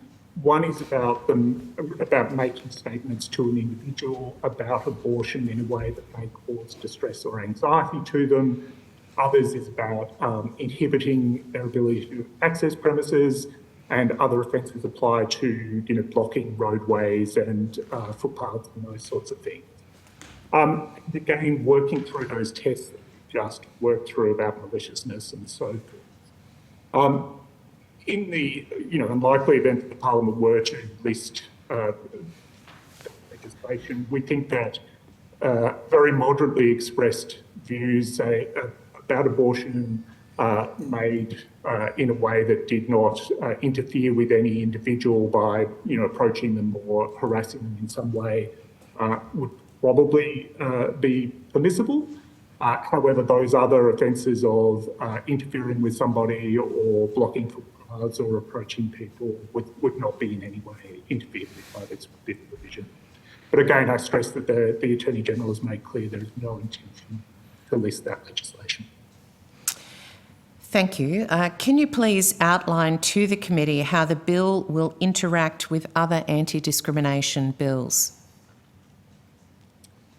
Thank you. And as we've sort of said in our opening statement, which of course I didn't read but was tabled, I think it's very important that the committee is aware that it will operate concurrently with the other anti-discrimination laws, which protect a range of attributes, including age, disability, sex, sexual orientation, gender, and so forth.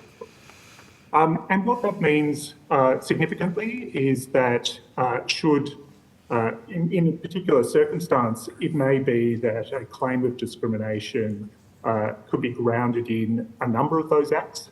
And in some circumstances, it may be, for example, that the circumstances do not give rise to a claim of discrimination under this bill, but do give rise, for example, to a claim of discrimination under the Sex Discrimination Act.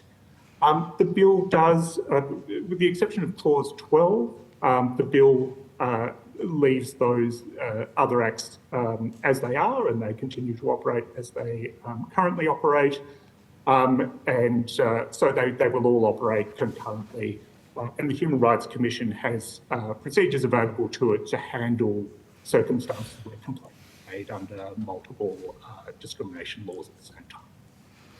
Thank you. And finally, can I ask you on notice that the department respond to examples of particular accounts given by witnesses throughout the committee process? So we've had a number of examples that have been raised with us, and I would like you to respond as the department on the basis of the actual legislation. Is it possible for the committee, and perhaps we just liaise with the Secretary, to identify which matters you're concerned with? And can I also put another proviso in, which is we'd just be a little bit concerned about dealing with circumstances where there may be complaints or court action on foot. I mean, we're very happy to look at those examples and see if we can provide useful and general information, a bit more targeted. Yes. But I'm a little bit hesitant about getting into individual cases where, there may be matters before courts or trial. Thank you. Yeah, no, I appreciate that. And I don't believe any are, but nonetheless, I think that general approach will be appreciated. I will hand to the Deputy Chair, who I'm sure has a page full of questions for you. Thank you, Chair, and thank you for your comprehensive submission, which you provided on Friday, the 7th of January. I noticed other stakeholders were given a strict deadline of the 21st of December last year to provide their submissions. We just heard evidence before you, I'm not sure if you were listening, from the Uniting Church, who had to rely on volunteers to prepare their submission and the impact that had on them, who obviously were busy in the lead up to Christmas in terms of submitting it by the 21st of December. So why was the Attorney General's Department, the department responsible for the preparation of the bill, unable to have their submission in by the deadline that we'd given to everybody else? Was the hold up in the department or with the Attorney General or both? Firstly, can I apologise to the committee for being late with our submission? Obviously, that's not what we aim to do. There were a number of factors that contributed, including some unplanned and unscheduled leave. So I apologise for that, and I apologise for the short amount of time you've had with the submission. We also received some questions on notice from the committee, which we wanted to obviously respond to, but we want to consider them at the same time as we considered our submission to make sure that we weren't doubling up and that there was consistency there. And I would note, we obviously stayed in touch with the Secretary during that time, but you have my apologies. Okay. You didn't come down to, so it was all in the department, was it? All of the things you responded to there suggested inside the department rather than the Attorney General's office? I think that's a fair characterisation. It was here, yes. How many people are actually employed in the Attorney General's department? In the entire department? I'm not exactly sure. It's a reasonably large number, but if you're asking me how many people are employed on this particular bill full time, it's about 4 people. Okay. All right. Thank you, Mr. Still. The two very well-respected constitutional lawyers have provided submissions to the committee expressing concerns about the constitutionality of the bill. Professor George Williams is concerned that the bill is inconsistent with Article 18 of the ICCPR because the bill, and quote, provides an elevated status to religious speech but fails to protect speech on matters of thought or conscience, end quote.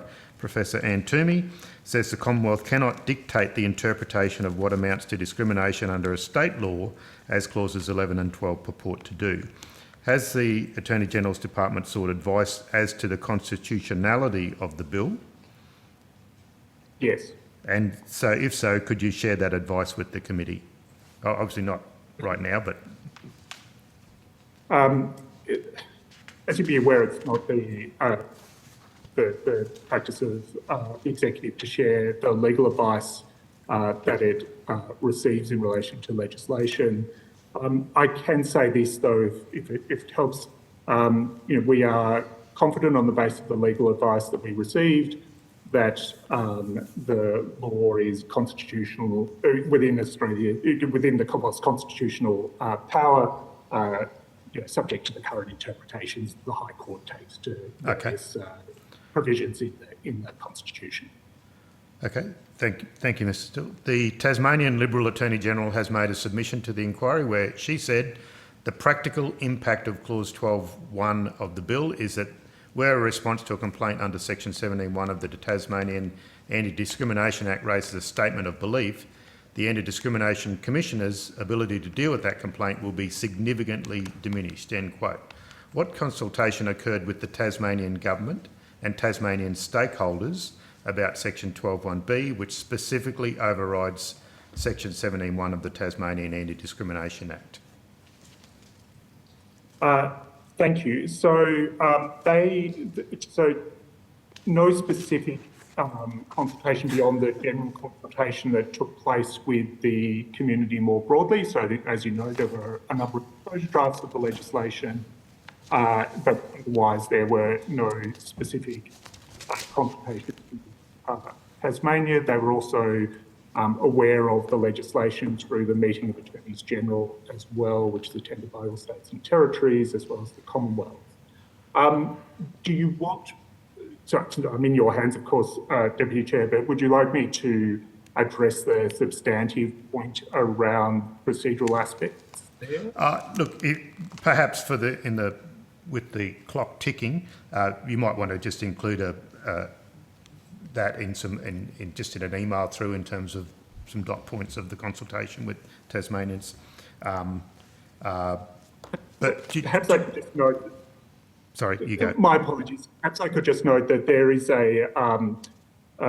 we appreciate the procedural issues. There's currently a matter before the High Court, a case called SETA, which is CETTA, which is actually addressing this very point as well. So we are keeping this provision under review in light of the High Court's consideration. That matter has not been finalised yet. And I'll just continue with two more questions to you, but Flag, I'm going to circle back to the Toomey submission. So if the people off camera wish to address that. But the next question is the Human Rights Commission's recommended removing clause 47.1 from the bill, the clause that gives the Attorney General power to vary or revoke temporary exemptions granted by the Commission. I'm not sure if someone from the AGD heard the President Croucher respond to that question earlier. But what is the reason for that clause being in this bill when it doesn't appear in any other anti-discrimination legislation? This was like the trains example for the Commonwealth Games was. I think the concern there was really to say that religion is a slightly different ground to some of those other the other grounds that are protected by the four existing discrimination laws, and it has more of a quality which goes to aspects such as freedom of expression, manifestation in Article 18 of the ICCPR terms as well. And this provision just allows that flexibility where, from essentially a political aspect that perhaps the Commission may not have taken into account the broad range of equities that are in play when we're talking about exemptions in this type of field. So I think it's just a different ground for protection and different to those four existing laws, which go much more to the kind of personal characteristics and attributes of an individual that are immutable. Okay, and I note your earlier answer in terms of the safe zones, but I just want to take you to clause 12.1c, which allows for other laws to be prescribed by regulation for the purpose of statements of belief. We've heard evidence that it would be possible to prescribe Section 18C, Racial Discrimination Act, under that clause. Is that something that has been canvassed by the department at all, and have any other laws been suggested to be prescribed under this section in terms of the consultation process?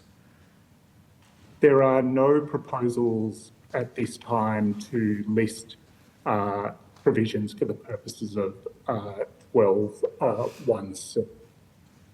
Okay. Sorry, is that the question you were asking me? Yeah, well, there was that, other laws, but particularly prescribing Section 18C of the Racial Discrimination Act. There are no proposals to list Section 18C under 12.1c. So even though we had all of that kerfuffle a few years ago in the major inquiry by this committee, that's not something that the department has concerned itself with? It is not under consideration by the government. Okay. And then circling back, Chair, my final one, you'll be happy to know. Anne Toomey's advice was all about the power of the Commonwealth to interfere with the interpretation of state legislation. And I just wanted to make sure that the advice the Attorney General's Department received in relation to constitutionality addressed the issues raised in Anne Toomey's submission. Yes, so yes, we sought advice on the capacity of the Commonwealth to legislate in this regard, and we are satisfied that, as I said before, based on the High Court's current approach, we are satisfied that the legislation as drafted is within power. And taking on board the conventions when it comes to advice received by the Attorney General's Department, but could I just put forward, with all the authority that I have as Deputy Chair, that in the interests of all of our discrimination commission has been supported on the whole by both sides of Parliament, all sides of Parliament, perhaps I could even say, and that makes Australia the inclusive, multicultural, harmonious society. So if there are opportunities for bits of that advice or some bits of that advice that might elucidate and put to bed concerns, please consider making that available where, if possible. Obviously, you've got your rules and conventions. Thank you, Chair. Thank you. Ms Hammond, please. Thank you, Chair.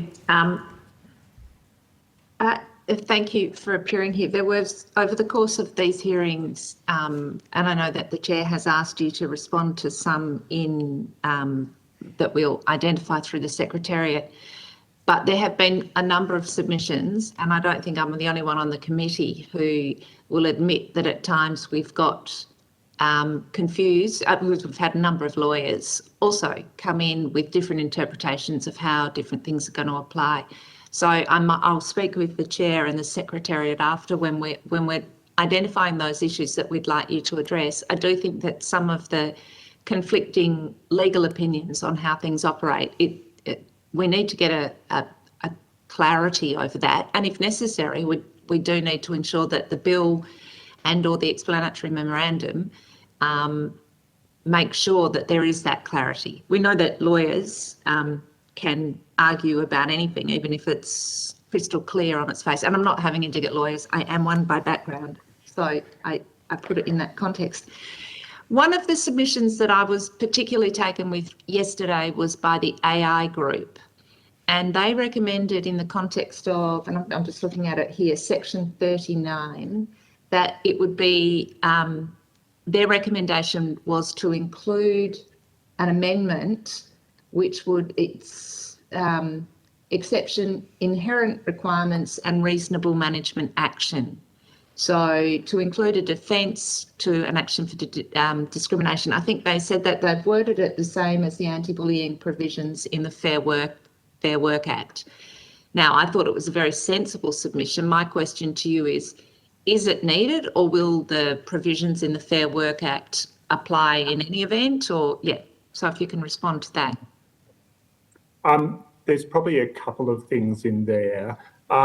So the first, the simple answer to your question is we don't think it's necessary, and let me set out why. Essentially, there are two bases on which a person can make a claim of discrimination, either a direct discrimination claim or an indirect discrimination claim. But the type of examples we think that they were talking about, we think we're more in the sphere of indirect discrimination. And what that means is that there's a general rule applied to all employees in a workplace about perhaps behaviour or standards of conduct or so forth. And that rule or standard or whatever it is has a unique or particular impact on people of faith for whatever reason.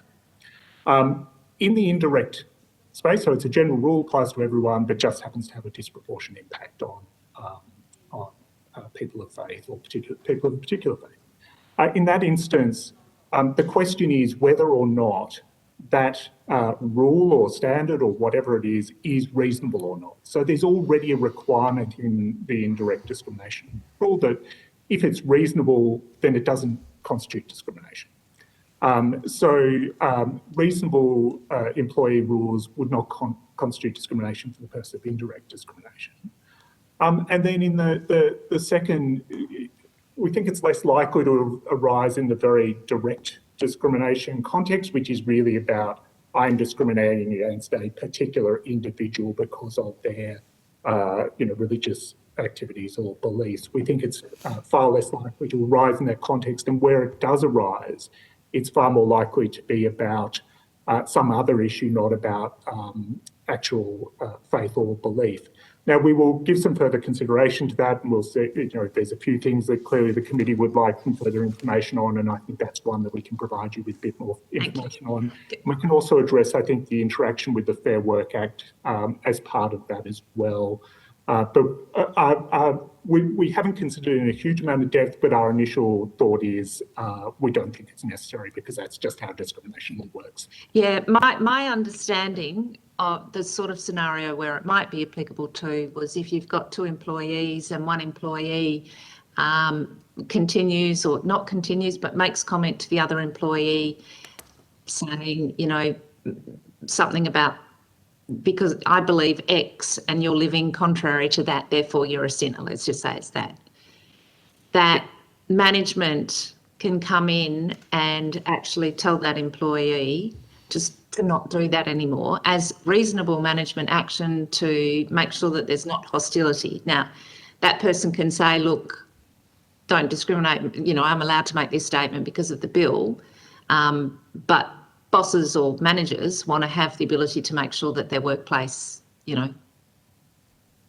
is harmonious. So, sometimes we all need to shut our mouths because, whether it's got to do with religion or not, I might say something which really annoys somebody else, and it'd be better in a workplace not to say it. So I think that's where they were getting at. Yes, so I understand that, and we can give you a bit more on that. I guess a couple of responses to that. One is, if somebody is, constantly distracting, harassing, annoying another person, it really doesn't matter whether it's because of, what the content is, as you've just said. That's just a workplace issue. It just happens to be that they're annoying or harassing the person with with their religious views, or, it could be anything else. It could be about their views on the person's football club. It's still a management issue that can be dealt with. Also, you mentioned that what they have to say may be protected by the bill. Clause 12 only protects mere statements of belief. It doesn't protect, it's not a defence against harassment. It's not a defence against courses of conduct or actual, actions that discriminate. So that kind of ongoing irritating behaviour. Yeah, but it doesn't necessarily need to be ongoing. And I think this is the point that has been highlighted by a number of witnesses throughout our hearings, that there is a threshold for harassment. But often in workplaces or in any environment, you actually want to stop behaviour that could end up in harassment. You want to actually, create a tone for the environment that, okay, you have those views, totally respect that you have those views, but we've got other people with different views here. Perhaps, in the interests of us all working towards our shared purpose of increasing our profit or whatever it may be, let us, deal with this in some other way. So I'll let you take that on notice, that whole defence issue. It just struck me as, and again, it might not be necessary, but if you could take that on notice, that would be great. Understood. How does this bill interact with the Fair Work Act? I might ask Mr. Still to take that question. We'll just check we've got our audio. We're having some problems. Now, can you hear me? Yep. Hello, sorry. Thank you for the question. There are a number of interactions with the Fair Work Act. The principal interaction is that, of course, the Fair Work Act prohibits adverse action against an employee on the basis of a range of protected attributes, one of which is currently religion. And then the Fair Work Act provides a range of exceptions to that prohibition, one of which is for conduct that is not unlawful under an Australian anti-discrimination law, and the Act then provides a list of those relevant laws. The Consequentials Bill will insert the Religious Discrimination Act into that list, and as a consequence, the architecture contained in the Religious Discrimination Act around exemptions will be inherited by the Fair Work Act. Okay. Now, that approach is essentially consistent with the approach taken for all of the anti-discrimination laws. It's merely a reflection of what we do in other places. I suppose the other interaction that's probably worth briefly mentioning is that, of course, the adverse action protection in the Fair Work Act somewhat overlaps in the field of work with the Protection of the Religious Discrimination Act.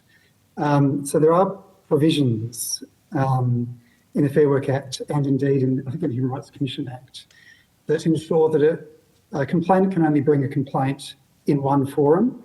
So the complainant needs to pick their forum and then stick with it unless the complaint fails for want of jurisdiction or they choose to withdraw the complaint. So there are, in order to avoid people from forum shopping or trying both forums at the same time, there are provisions which require the complainant to make a choice and then stick with that choice once they've made it. I think those are the two probably principal. Okay, on that. I should note that there's a range of other discrimination provisions in the Fair Work Act. For example, there are prohibitions on discriminatory terms in awards and in enterprise agreements. And there's a complementary exemption for acts done in compliance with awards and enterprise agreements in the Religious Discrimination Act. The inflection there is really around the forum for resolving issues around discrimination issues in those industrial instruments. And under the scheme that the Act will produce and consistent with other acts, people will be able to raise those issues of discriminatory terms with the Fair Work Commission through the Human Rights Commission, and those issues can be resolved in that forum. Okay, so you raised some really good points there, because that was, and this is probably my last set of questions, Chair, but the issue of forums and which forum to use if you've got a complaint. So that has been raised with us in the context of the conflict or the interaction with state anti-discriminatory legislation, with the concerns being that states are easier, the state mechanisms are easier and cheaper than the federal and more accessible. That's the comment I think that's been made to us a couple of times. I'd like your response to that. But the second part of the question is going to either the Fair Work or the human, that choice of, not forum shop, you've got to choose one, Fair Work or Human Rights Commission, I imagine. Would there considered to be, are these both accessible? Are these both, on a par sort of forums that people can easily utilise? Sorry, I think you just slightly dropped out there for the second half of the question, but to answer your first question about the relative attractiveness of different forums, I think there's not necessarily a simple answer to whether one particular forum is universally more attractive than another, because each of the laws has slightly different features to them, and the tactical choice a complainant might make about which forum to take will probably to an extent be determined by the factual circumstances they find themselves in and how that interacts with the law. So I think, in short, I would say that I don't think there's a simple answer about which forum is the most attractive, and that's reflected in the fact that complainants, having assessed their particular circumstances, do bring complaints to each of those forums. So they're clearly assessing that they're, at least each of them has some advantages in their circumstances. Does that answer the question? Yeah, I think it does. If I need further clarification, I'll put it on notice. Thank you. Thank you. Thanks, Chair. Can I ask a clarifying question there immediately in response to that one? Yes. So I'm a little concerned with the sort of batting away the question. if you're a citizen in this country and you seek protection against discrimination, we know that state law provides a no-cost option. That's very different from from something ending up in the federal court, and you would have heard the Law Council's submission to us today. So I think we deserve a better answer to a very important question. It's not just about whether it should go to the Fair Work Commission, and I mean, I've got a whole range of concerns about civic literacy that enables people to figure out where they can go, let alone actually take the steps to get there before you put even cost in the factor. So I think we need a better answer to the question. Mr. Still? So perhaps I take Walter here again. Sorry, Mr. Walter. I also am having a little difficulty hearing you. I can hear the beginning of your words and often the second half of it is falling away. So I'm not sure if that's like a computer problem, a sound problem. Sorry, is that a little bit better? It is, thank you. I'll try and move a bit closer to the microphone and speak up. I think there's a couple of things here that are important. So depending on the circumstance of and which state or territory a person is in, they may have a claim under their own state and territory law, in which case they can take it to the relevant tribunal or commission in that state or territory. If they do so, they do not then have the option to pursue the matter under the other fora, which I'll discuss in a moment. The second option is they could bring it under the human rights, under this bill, in which case, again, they will shut off the other option, so the state and territory option, that's a matter for state and territory legislation, but also the third option, which is they may have jurisdiction on, a case under the Fair Work Act. If they do have a case under the Fair Work Act, they cut off those other two options. So, in that situation, we're not trying to be difficult or cute here, but in that situation, people who have a complaint will make a decision based on a number of factors, including the cost, the likely remedies that they're going to get. So, for example, if you go to the Human Rights Commission with a complaint under this legislation, it's a free jurisdiction. However, they can only conciliate the matter and you may end up in the federal court. You may, or it may be conciliated and solved. And again, state and territory, same types of issues. So depending on the circumstances, you're going to make a decision around cost, you're going to make a decision about remedy, you're going to make decisions about, the speed and the way in which a matter is resolved. Completely acknowledge the point you've made about literacy and legal literacy. Certainly the Human Rights Commission attempts to assist people, and I know the Fair Work Commission attempts to assist people as well with those choices where they can as well. Thank you, Mr. Walter. We're going to Mr. Josh Burns. Thanks, Chair. I hope you can hear me okay. I'm a little bit raspy. I'm currently with the lurgy at the moment in quarantine, so please bear with me. So I'm just going to ask a few quick questions because I'm conscious of time. Thank you very much for coming to appear before the committee. Just pretty straightforward questions. The first one, Mr. Walter, I'm going to go back to your evidence that you gave about the High Court and that the particular section 12 was still under review. So if the High Court case is underway, and that may have direct implications for procedural challenges presented by section 12, and the Attorney General's Department has kept that section under review, should the Parliament be enacting this bill in its current form, given the High Court hasn't yet resolved that matter? Thank you for the question, and obviously we wish you all the best with your health. Firstly, the question that is being considered by the High Court is very much a procedural one, which goes to the application of Chapter 3 of the Constitution, and it has applications across a whole range of state and territory tribunals. I guess our proposition would be to say it goes to the procedural way in which the provision will work in due course, and regardless of which way the High Court decides, it will be still a workable provision and will still have the effect we expect it to have. It will just be a question of what the procedure is at that point. And following that decision, we will need to review that and a range of other laws potentially to see whether there need to be amendments to the procedural arrangements. And that may be something that we would have to do with the states and territories because it impacts, across the board. The case in question is actually related to the Disability Discrimination Act. Has there been another example of the Parliament passing a law that's currently under review by the Attorney General's Department because of an ongoing High Court case? Is this precedented?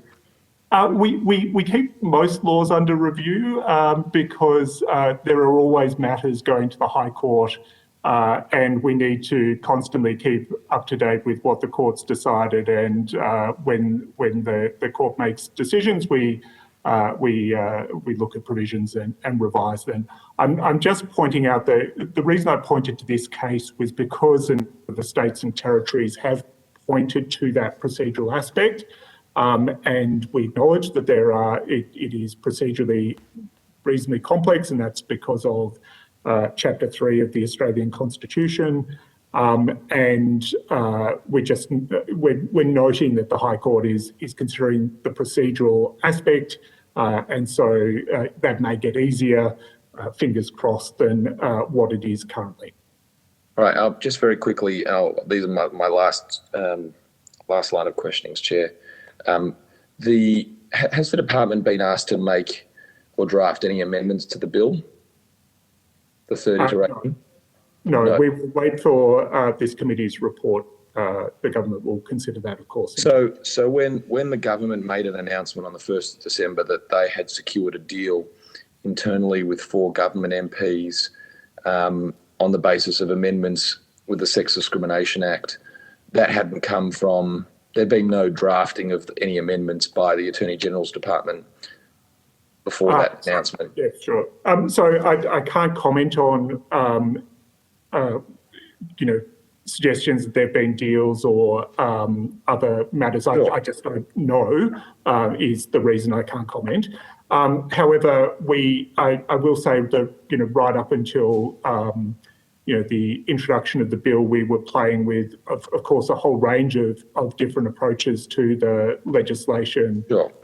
Some of which did not go ahead. So I've forgotten what version we introduced, but there were a very large number of versions of this bill which tried different formulations, if that's the question you're asking me. No, it wasn't. I understand there have been a number of iterations. So just to be clear, because you think you answered it the first time succinctly, the Attorney General's Department haven't drafted any amendments since the release of the third and the tabling of this third iteration of the bill, including no amendments for the government that would potentially amend the Sex Discrimination Act. That has not been done.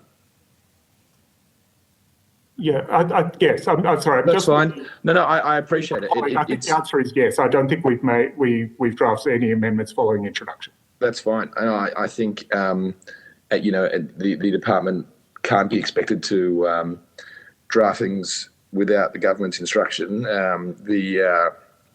I think, by way as a comment, and I'll finish on this, Chair, it is pretty extraordinary that the Attorney General was making deals without any actual amendments to consider those deals, and now it appears that those deals have been reversed and revoked. Interesting times. I'll leave it at that. Thanks so much for appearing before the committee. Thank you, Mr. Burns. I do have 2 very quick questions, maybe, depending on your answers. Mr. Walter, can you outline the role of the Religious Discrimination Commissioner? There has been some concerns raised about the independent power of the AG here, and specifically, no, I think I'm confusing both. There's the Minister as the AG. Let's just stick with this question. Can you outline the role of the Religious Discrimination Commissioner, and can you explain why the role of the Commissioner has been changed since the second exposure draft? So I think there's probably a quite important point to make, and this applies across all the discrimination acts. So you'll be aware that there are a range of discrimination commissioners, the Disability Discrimination Commissioner, the Sex Discrimination Commissioner, and so forth. I think a really important point to make up front is their function is quite discrete from the handling of complaints of discrimination, despite the names of the commissioner roles. They're quite distinct from the handling of actual discrimination complaints under those acts. All complaints are actually handled by the President of the Human Rights Commission under the Australian Human Rights Commission Act. The functions of the Commissioner are really to give effect to the functions that are then conferred on the Commission under the Act, and they are listed in Section 61, and they are all about promoting an understanding of the Act, encouraging compliance with them, examining enactments to see whether they are consistent with the objects of the Act, looking at laws that should be made to give better effect to the objects of the Act, and those types of functions. And in that sense, they are largely mirror those that you'll find for all the other existing commissioners. So could you answer the question regarding the change in the role of the Commissioner from the second exposure to the current draft? I'm actually trying to think what changes we made. We made a change to the name of the Commissioner, which is consistent with the other acts. So in the second exposure draft, which I'm playing with as we speak, they were called the Freedom of Religion Commissioner.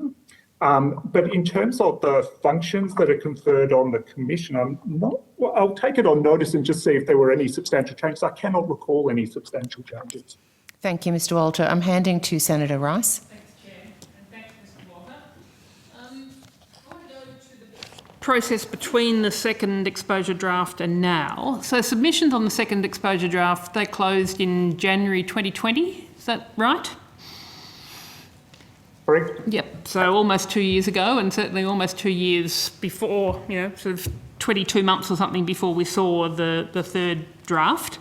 You received over 290 substantive submissions and thousands of campaign submissions. Now, there's no detail on your website about the campaign submissions. Can you take on notice giving us some detail about how many of those were supportive and how many received of what type? We can. Thank you. Now, the ACT government made a submission on the second exposure draft, which explicitly highlighted concerns about the override of state and territory legislation. I think it was, regarding what's now Clause 12, which was Clause 42, I think, in that draft.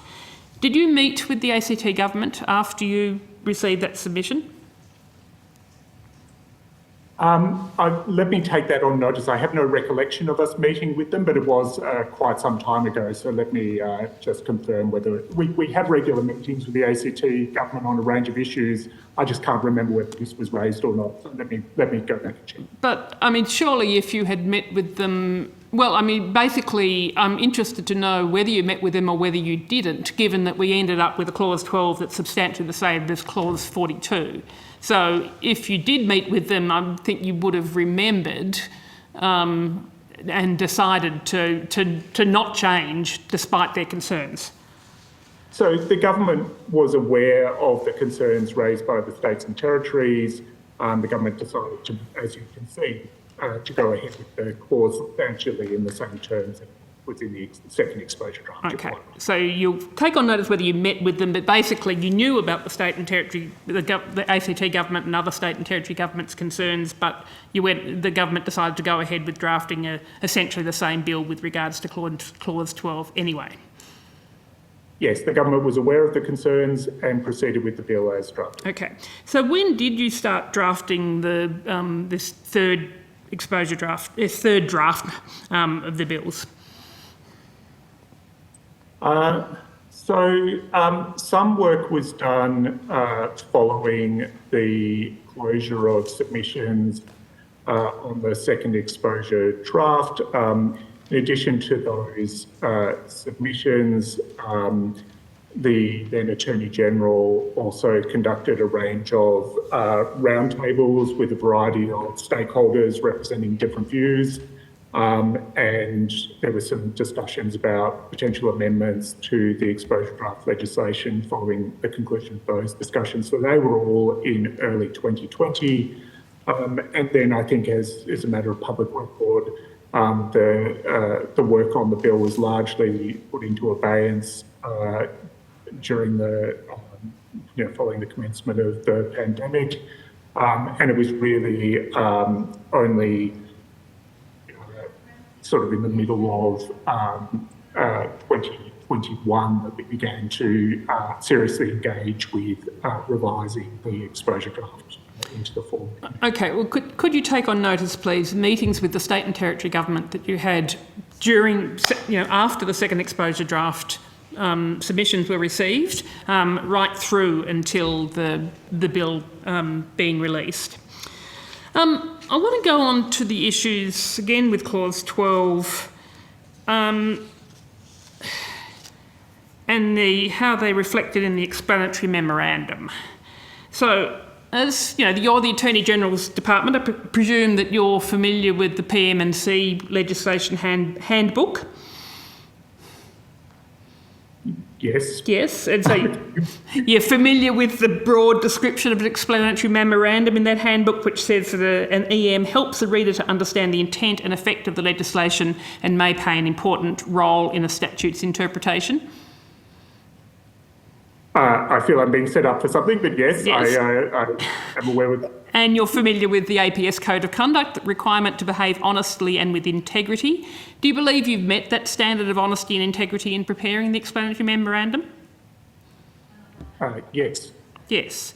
So when it says on the first page that the bill does not affect the operation of other Commonwealth anti-discrimination legislation or permit any discrimination on the grounds of an attribute protected by these laws, you say that's honest?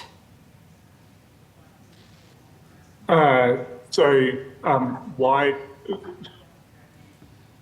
So your suggest, well, maybe I can ask you what do you suggest is not, I mean, there's clause 12, but leaving that aside, the legislation operates concurrently with those laws, as I had said earlier. I think that's There's a difference between operating concurrently and having impact on it and to say that it does not affect the operation of other Commonwealth anti-discrimination legislation or permit any discrimination on the grounds of an attribute protected by these laws.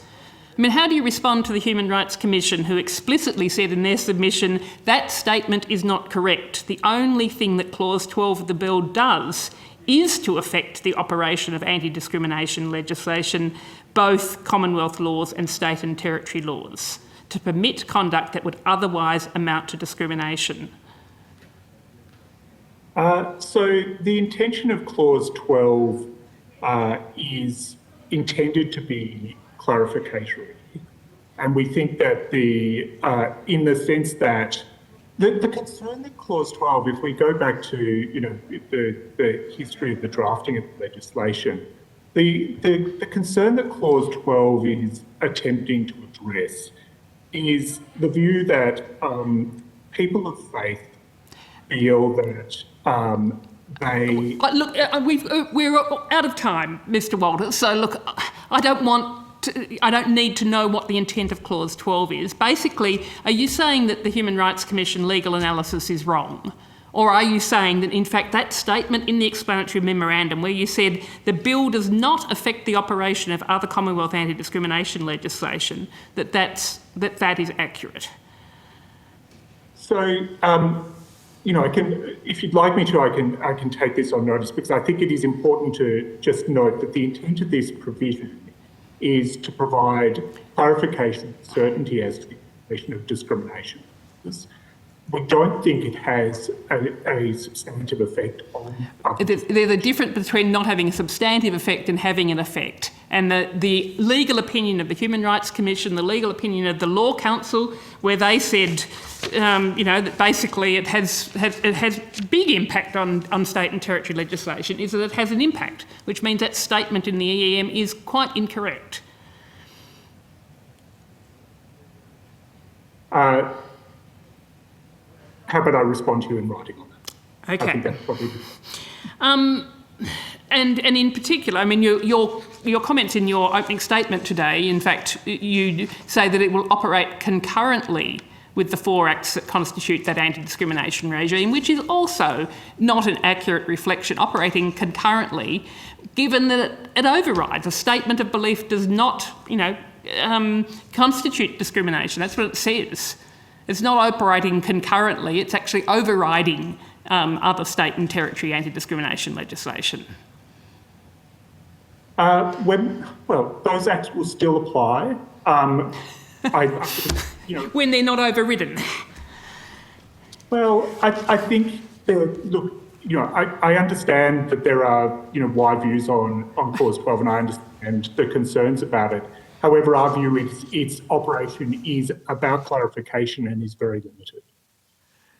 Well, I mean, the Law Council said it's highly unusual and that it seeks to override existing anti-discrimination laws at Commonwealth, state and territory level. This does not appear in other Commonwealth anti-discrimination laws.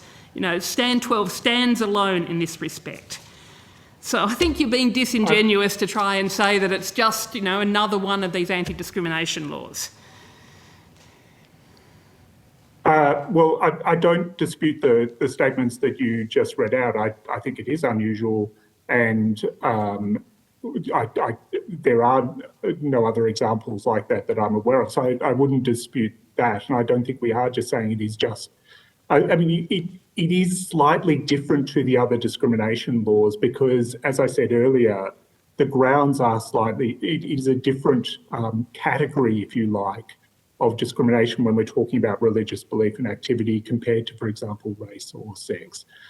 So there are legitimate differences there, I think, and I don't want to downplay. Which is one of the main points of contention as to why religion should have that override. On a process point, I presume it was the Minister's Office that finalised the explanatory memorandum? Ministers approve explanatory memorandum, yes. Approved it, or did they make modifications? Approved it. They approved it. So the final draft text that the department prepared of the EM that was approved, sort of ticked off by the Minister's Office without any further discussion. As with all explanatory memoranda, we went through many drafts not everyone goes through many drafts, but of course we drafted in conjunction with the attorney and the attorney's office. Okay, could I get you to provide copies of the draft EMs that you prepared, please? I'm not sure that they're particularly helpful because obviously we amended the EM as the bill changed, and it's really the final approved version that matters. We can decide whether they're helpful or not. And I'd like to consult with the attorney on that, about whether she wants to make a claim in that regard. Okay, I had another question, another area that I would really like you to provide more detail on notice, and there was some discussion before about the interaction of this legislation with the Fair Work Act, and in particular, I want to get your assessment of what the implications of having Clause 12 in this Act, how they interact with the Fair Work Act. So, Mr Walter, I'll get you to take that on notice if you would, and I'm going to Senator O'Neill. Thank you. Also questions on notice. A couple on notice. I thank you for your response to questions earlier where you described fidelity, conscientiousness and genuine consideration. I was trying to follow what you were saying. I just wonder if you could review that evidence that you gave and perhaps fill it out in a written form so it's more understandable to me in a more considered way. I would appreciate that. Also, the claims from the government that the bill is constitutional seem somewhat at odds with the submission of Professor Toomey. Could I ask you to respond to the claims that she makes, also in writing, and indeed to the claims of the Human Rights Commission and the Law Council, particularly with regard to statements of belief? It concerns me that, given this government's record, that when the Human Rights Commission describes Section 12 as a symbolic rather than a substantive piece of the legislation, that Australians don't get sold something that isn't, what it purports to be. Also, could I ask you to clarify a comment you just made to Mr Burns? You indicated you were working on the bill until a point. I wasn't quite sure what that point was. You were working on the bill until when? Well, obviously until it was cleared for introduction. Okay, and once it was introduced, to be clear, did you have any conversations with the Attorney-General in terms of any further changes to the bill in the course of the week that we were sitting, the last week that we were sitting? So let me go back and just double check that we didn't. I don't recall anything after the bill was introduced. Obviously, we have ongoing discussions with the Attorney's Office as, for example, there have been a range of articles this week raising issues out of these hearings, and we have ongoing discussions with the Attorney's Office, but we haven't reached that point of drafting or developing any amendments. We're obviously waiting for this committee to report. Okay, I understand that you indicated to me earlier there are 4 people who are working on this. Could you provide a Gantt chart to the committee about the level of activity undertaken by the Attorney-General? It sounds from your evidence that you've been on this journey for pretty well the whole time, Mr Walter. Walter, yes? If you could give us a sense of, fluctuations in how much attention's been paid to this bill, what sort of staffing it's received amongst the hundreds of people who are there. And then the final ones. Did the government ever try to reach out through the department to any other state or territory governments with a view to working out a better way to ensure religious schools can continue to preference in employment in good faith on the basis of religious or belief or activity, so that, for example, schools could be able to preference Christians, rather than this approach by the government of embedding Section 12 in this legislation and changing it from a very simple discrimination bill to one with positive rights as they were described earlier today? And finally, was there an attempt, to your knowledge, through the department by the Morrison government to engage with the Victorian government about the recent changes to the Victorian Equal Opportunity Act? Do you know if that was done or not? Were those interactions undertaken? Mr Walter will take that on notice, thank you. Mr Perrott has a couple of on notice as well. Just one, Chair. Could you take on notice, particularly in respect to Part 2, why it has been drafted in a completely different manner to all other Commonwealth anti-discrimination legislation? I know you touched on other elements that I in my questions, but that one in particular, Part 2. Thank you. Thanks, Chair. I thank you for appearing before the committee today and for giving your time. The committee requests that answers to questions taken on notice are provided to the committee secretariat by close of business 20th of January 2022. That concludes today's hearing. On behalf of the committee, I would like to thank all those who've made submissions to the inquiry and made representatives available today. I would also like to thank Broadcasting, Hansard and Secretariat staff for their assistance and the committee, of course. The committee now stands adjourned. Thanks very much, ADG Department. Thank you.